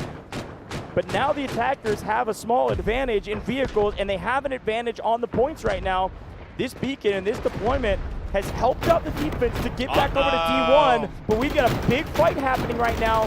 This D sector could fall, and we go all the way. Somehow TXT have a chance here to push us to the E sector. Wands is trying to make something happen right now. Just a little bit more for the side of TXT to go ahead and secure the D sector. No way. And they do just that after a big investment from the side of HAN. Surely they were feeling confident. I mean, they had the strategic beacon, they had an urgent deployment, but it came in just a little bit too late. Take a look for the side of TXT over here. Syndrax, no surprise, kind of see him up there. KPZ, NTPP, also 50+ kills. Artyom is trying to make things happen over there with 61. Also DG Alpha and Genman. Oh my God, look at the revives here. 50+. GeForce at 120 for TXT, and we're just now getting to this sector. Uh-oh, Skynet is pressing the advantage right now. Wanza going to be getting destroyed on the retreat, trying to make his way over to Sector E. Skynet, how much value has been found out of this singular boat over the past couple of presses for the side of TXT. And this is going to be a weird one because you would imagine now HAN, obviously they wanted to end things earlier on than Sector E, but now that we are here, surely they will be able to call in vehicles, because usually you can't because the jet is usually alive when the attack starts to win this dominantly. Also, quick note, 9 guided missiles on the side of TXT to the 4 of HAN. I 10 can't believe now. this. I cannot believe that TXT might pull this game out. Not even might, they have the advantage right now. They actually have a major advantage. I can't call out individual plays for the reason why, but I do think back to a loss of a tank destroyer, a loss of a tank for free for basically no reasons. Those mistakes do add up. And yes, there's more room for mistakes on a map like Cyclone, but maybe that was just one too many. TXT have a chance here to shock the world and take us to Game 3. It's what we originally expected, but the way this map started, I thought there was no way. Crazy. Yeah, it looked done and dusted. Done and dusted, we thought, but TXT have proved us wrong. They've vacuumed up all the dust. They've picked up the pieces. They've continued on with about 90 tickets from sector to sector, and now they're trying to make something happen elsewhere. Sarah Jin under heavy fire right now. Strike team. That tank destroyer is one hit away from being destroyed, but the tank comes in, plays big Got it. brother. Oh no! A block! Insane play from Wanza, blocks the last missile. AXII, the last missile comes through and just barely misses. Nice play from HAN to save that vehicle, and they actually trade one out in transition, by the way. Nice play off screen to start evening things back up again. The only advantage right now that the attackers now have is that boat. They're the only team with a boat. And TXD have done all of this, all this push, all this fight, getting to the E sector without a jet at all. Yes, a win con for this map, but not the only win con. Sarah Jin trying to be a win con by themselves. That's a triple kill and more, taking down this entire squad. No revives on that one. That's a nice little 5-ticket loss. I did see off in the distance, though, they're trying to make something happen on the beach of E1 for the side of TXD. Sarah Jin in a tank destroyer, by the way, has been popping off throughout the day, just, you know, on the bow, but opting to go ahead and jump back into the vehicle side of things, which, again, we talked about his flexibility, able to hop between roles is a giant advantage for the side of HAN, and I feel like one of the biggest advantages for the side of TXD has been Skynet. Skynet, you gotta stay alive, man. You are pretty much the backbone of the attack right now for the side of TXD. Again, operating with no engineer to go ahead and help him out, wait for the repairs to come in before he's able to actually do anything. I feel like even still sitting here feels like a dangerous position, and dangerous it is indeed. Sarah Jin snuffs him out and goes ahead and destroys the vehicle. When the team begins to falter, you can rely on your heroes to make big plays, or rather you have to. And Sarah Jin is doing exactly that. What looked like an advantage for TXD to start things off here in the E sector, Sarah Jin has made an even playing field. Gonna be a team effort for both of these squads, but Sarah Jin double positive on the map right now in the tank destroyer. Oh, gonna try to punish some of the overextends from the defensive squad from up on high. Classic position for the side of the attackers. Sarah Jin did not care and did not ask. Wants everybody they can get their hands on. Nearly 50 kills now. Doing so good at pretty much just being a giant pain point for all of the entrances, all of the access points here towards this E1, and it's helping out the boots on the ground immensely.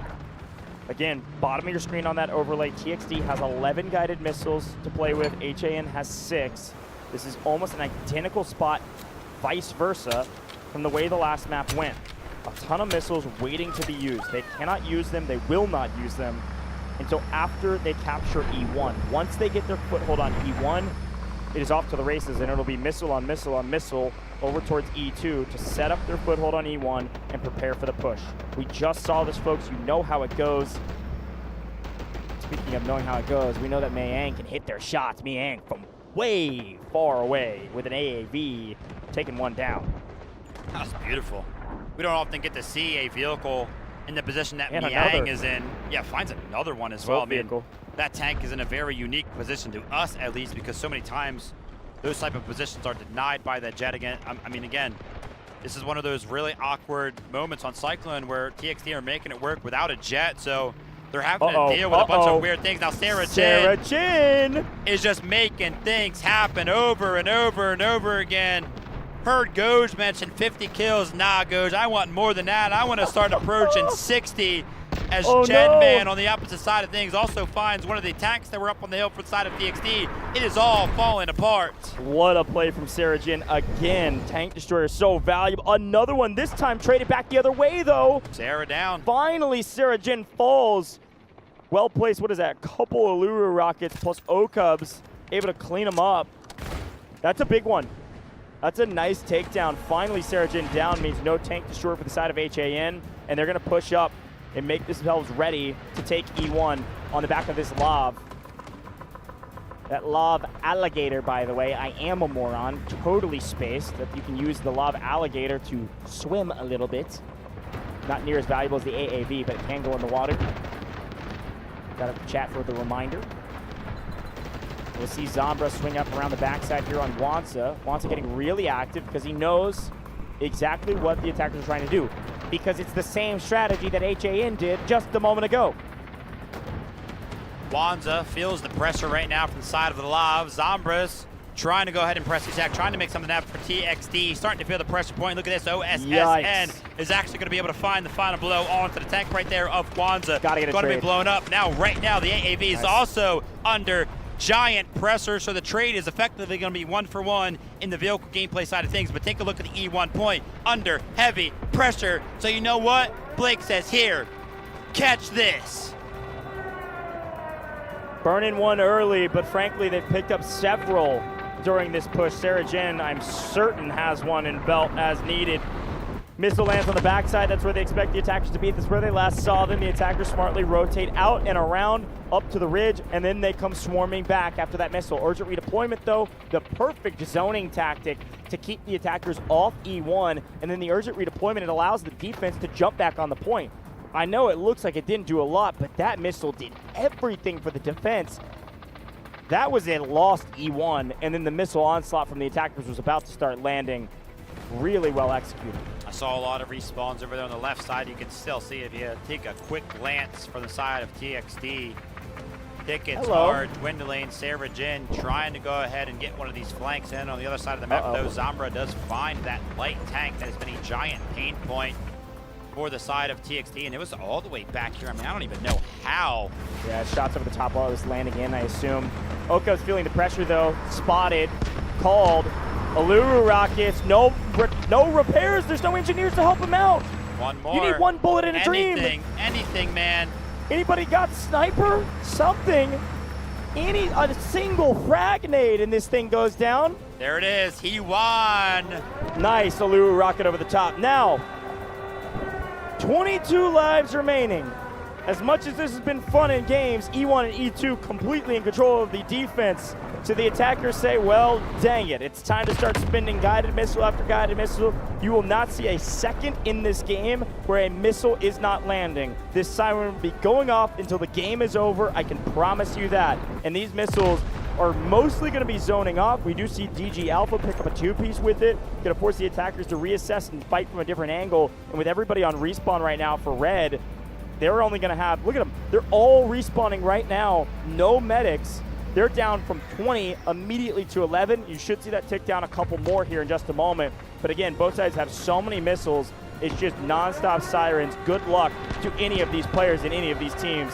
They're going to try to get anywhere near the point. This is a net victory for the defense. They have outlasted their opponents, and this is going to be an HAN victory. I can only assume. What a wild map. Veronica with the guided missile on the backside of the entry point to E1. Kind of predicted that they would be there, so is going to be rewarded with that little bit of a prediction with 2 kills. DXD still have a little bit to work with, but I mean, you mentioned it. It feels like it is over. They do have a bunch of guided missiles to be called Beacon in. Goes down. Beacon goes down. Like a giant waste, because where do we even put it? Look. The beacon is down indeed. They're trying to make something happen. The flood comes in over towards the E1 point, but a response is going to be the guided missile from the side of HAN. Miang off in the distance is able to find the battle tank. A guided missile in the air for both of these squads at the same exact time. They scatter. The guided missile for the defense is going to land first. How much does it find? Finds 1 kill right there and forces some of the defensemen off and the offensive off as well. The offensive rocket was a little bit more effective. It does find 3. Could potentially go to overtime here. The attackers maybe have just done enough. That was a fantastic beacon, and the sirens continue for both sides. A better guided missile for the attackers because the tank destroyer is down to the side of the defense. Another missile needs to land right on top of the point, but it's too late. Can't go to overtime when you don't have anybody on the point. HAN, they've done it. It feels like grand finals for them now because their life is still theirs. They're still in this tournament. They just beat the former champions and knocked them out of this competition. Not a map lost. 2-0. Was it a stomp? No. But was it a sweep? Yes. HAN, incredible excitement across the board. Every player knows what has just happened. Top 3 at Dfiw 2026 and a chance to still play for the grand finals. What a wild map, man. That's 2 really good teams. We talked about how when you have 2 very good teams like this, Cyclone goes the distance, and the distance it went indeed. Both of those rounds featured Sector E, but not before some incredible efforts from the side of the defense. A little bit of a victory lap for the birthday girl. True. Hopefully her and her team have a little bit left in the tank to go ahead and celebrate not just the victory, but of course her birthday as they take their bow, as they start to scream, yell, and shout and share their excitement with all of us, and just expel and tell the full story of how much that victory meant. Revenge. is what they got. This is a ton of returners from the former DNI roster. A ton of returners that came back and took down the champion. The team that kicked them out of the tournament last time in the lower bracket finals. The team that dashed their chances of playing for a championship here at Dfiw. They have gotten their revenge. So we turn our eyes to the loss. We turn our eyes to TXD. Former champions unfortunately falling in 4th place overall here at Dfiw 2026. Nearly all of the returning roster of a team that won a championship only 6 months ago. And again, they've had a tough road. They've had a tough bracket. And they've battled through some really good teams to get to this stage. But HAN was just the better team on Cyclone. The one thing I'll say about TXD again, most resilient team we've seen by far at this tournament thus far. I've never seen a team go down that hard, that early, lose everything. No jet, no advantages, back against the wall, and somehow capture sector after sector after sector and take us all the way to the end. And I'll even put this word out there. I think if TXD had another 20 lives, I think they had a chance to take that Sector E and take us to Game 3. Unreal job from the gentlemen. Unfortunately, they do fall and they're out of this tournament. Let's take a look back, though, on the stats. Speaking of stats, 128 revives. I know TXD just lost, but Whistly has something special, topping the leaderboards, not only with 128 revives, but also 44 kills. Crazy stuff. Yeah, will definitely be a name that I remember next time I watch a TXD game. And I'll go ahead and surmount him as one of the star players for sure. But one of the star players on the other side of the server, HAN, he delivered time and time again.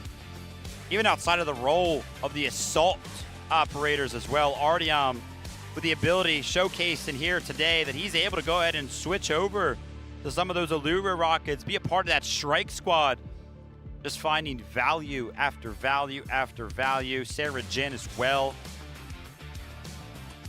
I mean, hey, look, there's so many stats we could talk about. I mean, G-Force, by the way, that's the most revives we've seen thus far. 135, I think, is the top revive. So big shout out to G-Force. Big shout out to all of the medics, the support operators from the side of TXD. I mean, this is a ridiculous amount of lives they've saved. I saw somebody in chat talking, and we see this every single time we do comp. 180 lives feels so few for a map, even like a map like Cyclone. That is like, man, that's like 180. People get 180 kills sometimes in pubs just as a solo, right? Like, that is nothing. But you look at the medics, you look at the revives, you look at the support operators, and you go, oh, I get it now. I mean, one player saved them 135 lives on the map just by getting those revives. But a look back on the highlight package, it certainly was a map filled with them. Good grief, but it started here on A. A was not too much to talk about. Once we got to B, though, you and I looked at each other and was like, uh-oh, I think HA winning here. I mean, they held this team at the line at B. They had every advantage. Jet had nothing to show for it. Unfortunately, the sub, Belmods, only picked up, I think, 4 kills or maybe 6 total overall. And then finally, the wire guided from Stacks does land. That's a great shot in the highlight package. But once the jet falls and the rest of the vehicles fall, frankly, for TXD, especially right here, I thought there was no way TXD could get through the B sector. Yeah, I looked over right there. I mean, Sector A and Sector B, to me, actually, were the most important ones. You made the request for TXD, hey, listen, guys, if he had 24 lives available, I think he could have done it. Well, think about how many tickets they lost in Sector A and Sector B, right? After even Sector C was captured and Sector D, they only had like 90 to 100 tickets available. So many lost on those first couple of sectors. They tried to make stuff happen, and honestly, that's when it started to look good. Sector D, they played the boats so well. They played the canals so well. Now, granted, it was on the back foot of a couple of mistakes from the side of HAN, but after this, HAN, Sarah Jin specifically, was no longer interested in making mistakes. They just wanted to show off. And again, Sarah Jin, that is a hero play. That's my MVP, regardless of the way the stats look like. Because you got to think, not only is that a ton of kills, but although that's a ton of kills, they can't get back up. That is so many tickets that go down. Folks, we blinked and we looked up, they're on 23 lives. I mean, we get this tank down. This is a cool strike force play. This is what you have to do to make sure that all the advantages are cut away from your opponents. But those big moves where you wipe 10 players that can't be picked up, That is literally more than 10% of their total lives they brought into the East sector. It's just a really cool moment to look back on and do the math of like, wow, how did they lose lives so fast? It's on the back of those plays. But of course, then the sirens were blaring. We had guided missiles left, right, and center. And it felt like just too little, too late. That last guided missile, by the way, picked up like 6 kills. I didn't even see that. Kind of like post-mortem, if you will, of the map. But anyways, a lot of fun there. Some solid highlights. But that's an HAN win.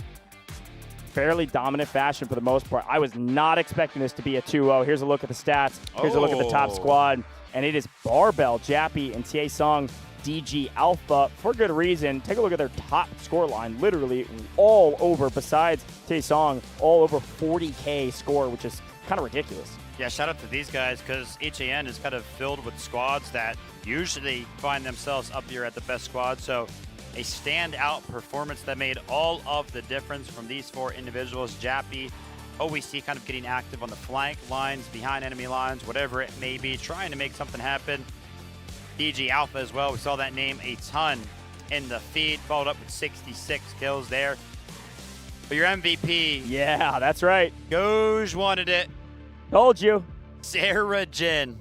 I mean, still, obviously the hero play in itself was worthy of an MVP performance, but you take a look at the stat line and everything else that he was able to do. Kind of crazy. That's when it really comes down to limelight. This was definitely deserved an MVP. 61 kills, almost 45,000 score, assists across the board, and then engineering. Of course, we know how good he is with the vehicles. Yeah, again, you're picking up engineering score based on the damage you do to other vehicles, plus your repairs. There's a formula there. But regardless, great stat line across the board. Of course, rescue, no, because, well, in the tank destroyer, blowing people up. I think, by the way, we saw their KDA as well, nearly triple positive, if not triple positive. That is ridiculous in a game that is 20v20. That is a hero. That is somebody doing more than they're asked to do. So a great job being the most valuable player on the map, Sarah Jin. Again, a couple times now, Sarah Jin has been the answer and the key to success for HAN. So keep unlocking Sarah Jin. You keep getting wins. HAN joined the likes of our other 2 teams at the top of the bracket to be a top 3 team, a podium finish team.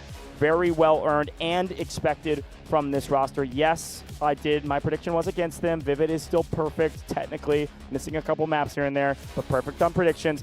I will say everything has gone to script right now, which is kind of weird to say. The one exception, I think, is that TXD, they are the champions. Some people would put them probably in the top 3. I don't know. Based on what we've seen, the top 3 teams are the 3 teams that are still in this competition right now, and that's being proven over and over again with 2-0 after 2-0 after 2-0.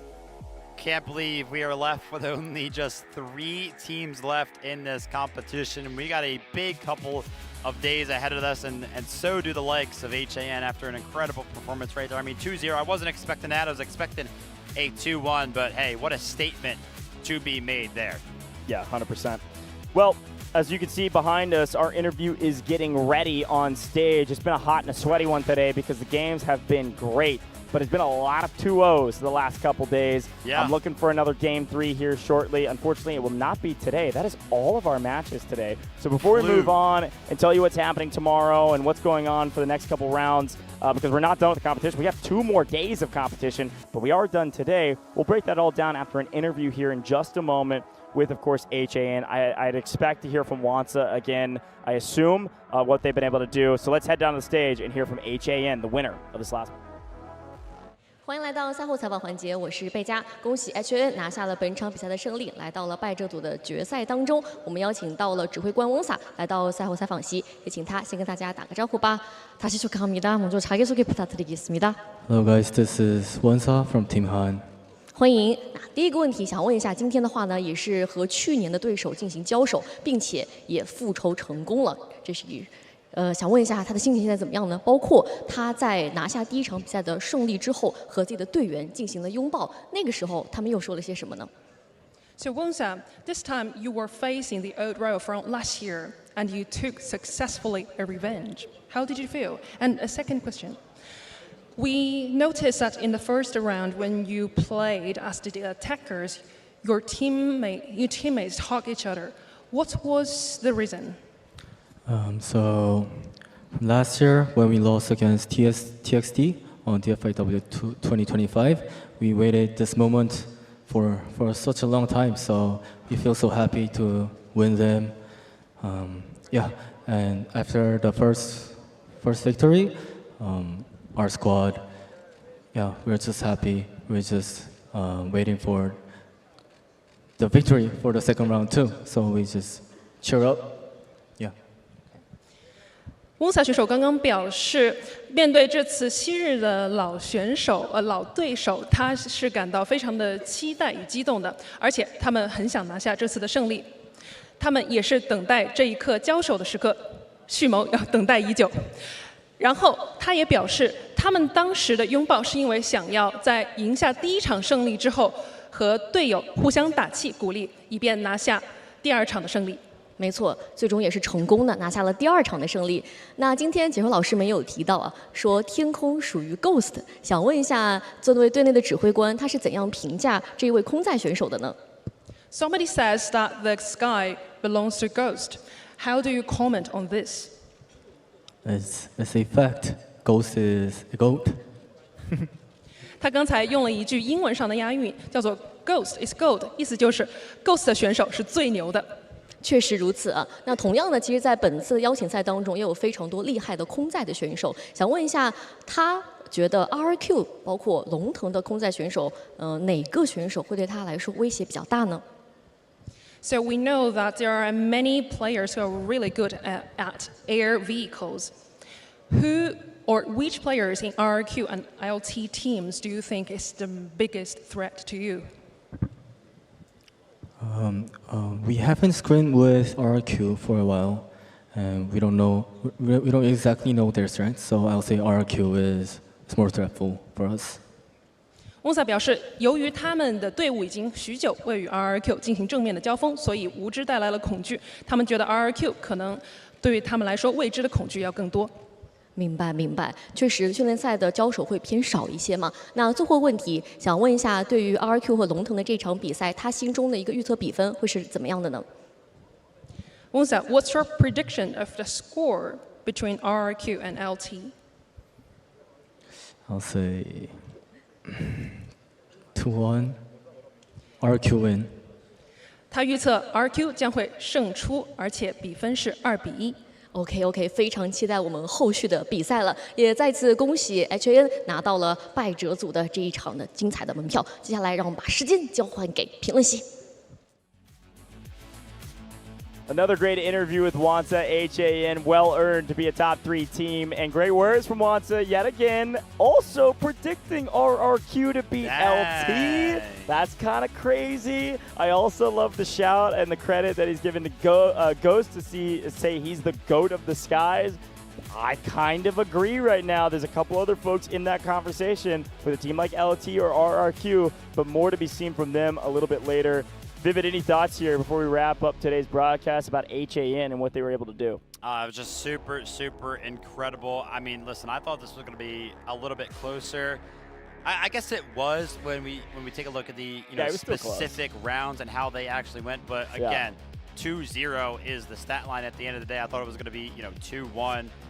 Somebody kind of decided it in the tiebreaker, but HAN, man, they are on an absolute roll right now, and the fact that kind of Wonsa as well predicts that RRQ is going to win it 2-1 means that he kind of expects to be playing LT tomorrow in the losers finals. Yeah, which is kind of crazy to say. Also, he chatted that out as well. I like that the interviews brought it up. That revenge tour that we were talking about is really cool. But listen, folks, here are today's results.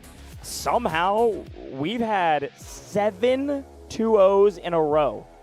4 yesterday, 3 today, all 2-0, no game 3s. Yes, we had a 14-hour day 1, but everything else has been speedy to get us to the top 3 teams left in this tournament. A wild Dfiw, and folks, yes, we had a great day today, but we have 2 more days coming up not too long from now, frankly. Really excited to see who becomes our champion of Dfiw 2026. And I'd love if we can to take a look at that bracket and we take a look at the schedule for what is tomorrow. We had 4 games on day 1. Again, a long day. 4 games yesterday, all 2-0. 3 games today, 2-0. Here's a look at that bracket, though. We only have 2 games tomorrow. 2 best of 3s to figure out who our 2 teams will be in the grand finals. Vivid, walk me through what you expect, or at least what we can expect to see going into tomorrow. We're going to be taking a look tomorrow. Our initial match will finally be that upper bracket final. Take a look at the path to where LT have kind of gotten undefeated, even in rounds, right? 2-0, 2-0. RRQ have had a similar path, except they did lose one of those maps to TXD. I'm excited for this matchup, man. There is so much to play for tomorrow. Obviously, two teams will be kind of, you know, decided who's going to be going to those grand finals on Sunday. But I feel like a lot is going to be decided when we take a look at LT versus RRQ. Potentially even the winner of that one probably has a big advantage going into the grand final, just momentum being on their side. Yeah, only 2 matchups tomorrow, still best of 3s. We are going to be starting a little bit later, so That's right. a little bit of an extra rest. Not that really LT and RRQ need it because they had the whole day off today. Sure. But eventually they're actually going to find out what map we're going to be playing That's right. as well. Yeah, I mean, that's what we're about to go over in just a second. We're going to do some picks and bans live and roll our map. Now, if we get Cyclone, I may not show up tomorrow. Not because I don't love the map, but because I need some variety in my life. Variety is the spice of life, and it's certainly the spice of Dfiw as well. No more Cyclone, please, but who knows? Maybe we'll pull it again. It'll be over 50% of the maps we've seen thus far. You didn't even get a game 3 for another map. It's crazy stuff out here. But yes, as you can see on your screen, we'll show it again at the end after our picks and bans as well, I believe. We are starting quite a bit later. It's about 3 hours later than what we've been starting with the last couple of days. So there it is actually right now on your screen. 16 GMT plus 8 is when the game will be started. We'll be alive a little bit earlier than that, but that is 3 hours, I believe, after we've been starting the last couple of days. So whatever time zone you're in, you can do your conversions, but about 3 hours later than usual is when we're going to be kicking things off, and only 2 best of 3s. And one more quick reminder that Grand Finals will be all by itself on the final day in 2 days' time on Sunday. And that Grand Finals will be a best of 5. The first best of 5 we've seen on LAN, at least online. We have been running some best of 5s, but here in person, the first time we'll see it with Dfiw. Best of 5s are very fun, and it forces a team to win on 2 different maps in order to secure those 3 wins needed to win that best of 5. So some fun stuff there. But what we're preparing for now is the map that we do, or the match rather, that we do know is happening. This is upper bracket finals. This will take a team undefeated into the grand finals, earn that spot, and send the other one down to the lower bracket to face HAN. So we're going to do some picks and bans. We're going to do the random roll of the map we pull with LT and RRQ, who both did not compete today. So they had to travel over here. The commanders did travel over here for just this moment to figure out what map they're playing and then prepare for that map accordingly. Gonna love to see what map both of these teams do ban and pick. Yeah, let's get into it. Gonna swing down to the picks and bans and see which maps they decide to ban. Getting it ready down there. I just watched the commanders walk in for both the 2 teams who haven't been here, and they look a little sleepy. I think they were taking a rest day, man. They earned it. They better wake up. Not yet.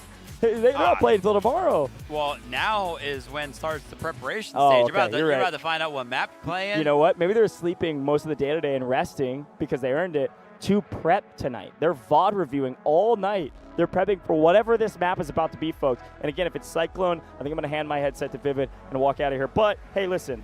You never know what it could be. We haven't seen 3 maps. You guys in chat have been talking about it all day. We haven't seen Trainwreck. We haven't seen Threshold. What's our other map we haven't seen? We haven't seen Trainwreck. We haven't seen Threshold. Wait, what's the Fault, other map? the one that's been banned yeah. every 100% single ban time. rate. Every time. I think there's only been one head-to-head where it like wasn't banned. Yeah, maybe. Literally. I feel like somebody's been banning Fault every single matchup. Okay, here it is. According to our rulebook, LT has the right to choose first side. Okay, so you can choose your side A or side B. A side. Okay, So the you coin want flip side here B, for okay. A or B. Looks like LT have chosen Side the B. A So side. you can ban your first map. First ban goes to the side of the B. Cyclone. No Cyclone. Boom. RRQ is a man of the people. RRQ. All right. What a ban. By the way, I heard clapping from the crowd. Here we go. Ban from LT. Wait. Is that like an eeny, meeny, miny, mo situation? Aftershock is banned. No. We could see Fault. We could see Fault. This is the first time that I think we have even had the chance to see Fault on this map. Now, am I wishing for it? I don't know. I'm just saying. Kind of crazy. Fault has been banned out by everybody. Didn't see it once in our online competitions either. Trainwreck, Fault, or Threshold is what we're looking for if you're a fan of variety. Here we go. A lot of mixing. I like it. Vested, making sure balls get. Oh my goodness! Even the box getting lifted up buddy. there. All right, the ref Come is on. in. The pick. Come on. What's it gonna be, Goj? I need some Threshold, man. So our match map is Trainwreck. Trainwreck. It's new. It's new. The crowd gets a little bit loud for some Trainwreck All right, action. we'll flip the coin. Some again nice and variety. decide your attack or defense. A map that's picked up. Side. It's okay. We can double shake hands. Yeah. We're all friends so here. You will be attacker at the first round, and you will be defense. Okay, all right. Please Okay. have a handshake. Write it Good luck, have down. fun. Everybody write So, it down. LT going to be defending on Trainwreck. RRQ going to be attacking on Trainwreck to kick things off. The first time we're seeing Trainwreck here in this competition. Wow. What do you think, Vivid? You know, I'm gonna be watching tomorrow. Like, what is this? A new map? Yeah. Been so long. Been in the game for like 5 seasons. Yeah, exactly. No, I really love Trainwreck. Feels like one of those classics, of course. Obviously, Nuance will get into the thick of it tomorrow. But yeah, it's going to be weird literally seeing a new map because so many times I've had some, because we have seen the maps over and over and over again, that basically means that we have seen certain teams on certain maps over and over and over again as well. So this is going to be new and not a lot really for both of these teams to prepare for if it's going to be a straight up new map. Yeah, and I think Trainwreck will be fun too because it is one of those maps that actually catches a lot of bans. Yeah. I think there's many reasons for that. It is a very vehicle-heavy map. It's one of the few where you're getting vehicles all ripped from both sides. So crazy stuff. It's going to be a lot of fun to break down tomorrow. But folks, that is all she wrote here in the booth. We've had a great day with day 3 of Dfiw. We've got 2 more days, 2 matches tomorrow, about 3 hours later. One last quick reminder is that we couldn't do it without you, the viewer. Thanks for tuning in. We'll see you tomorrow, a little bit later.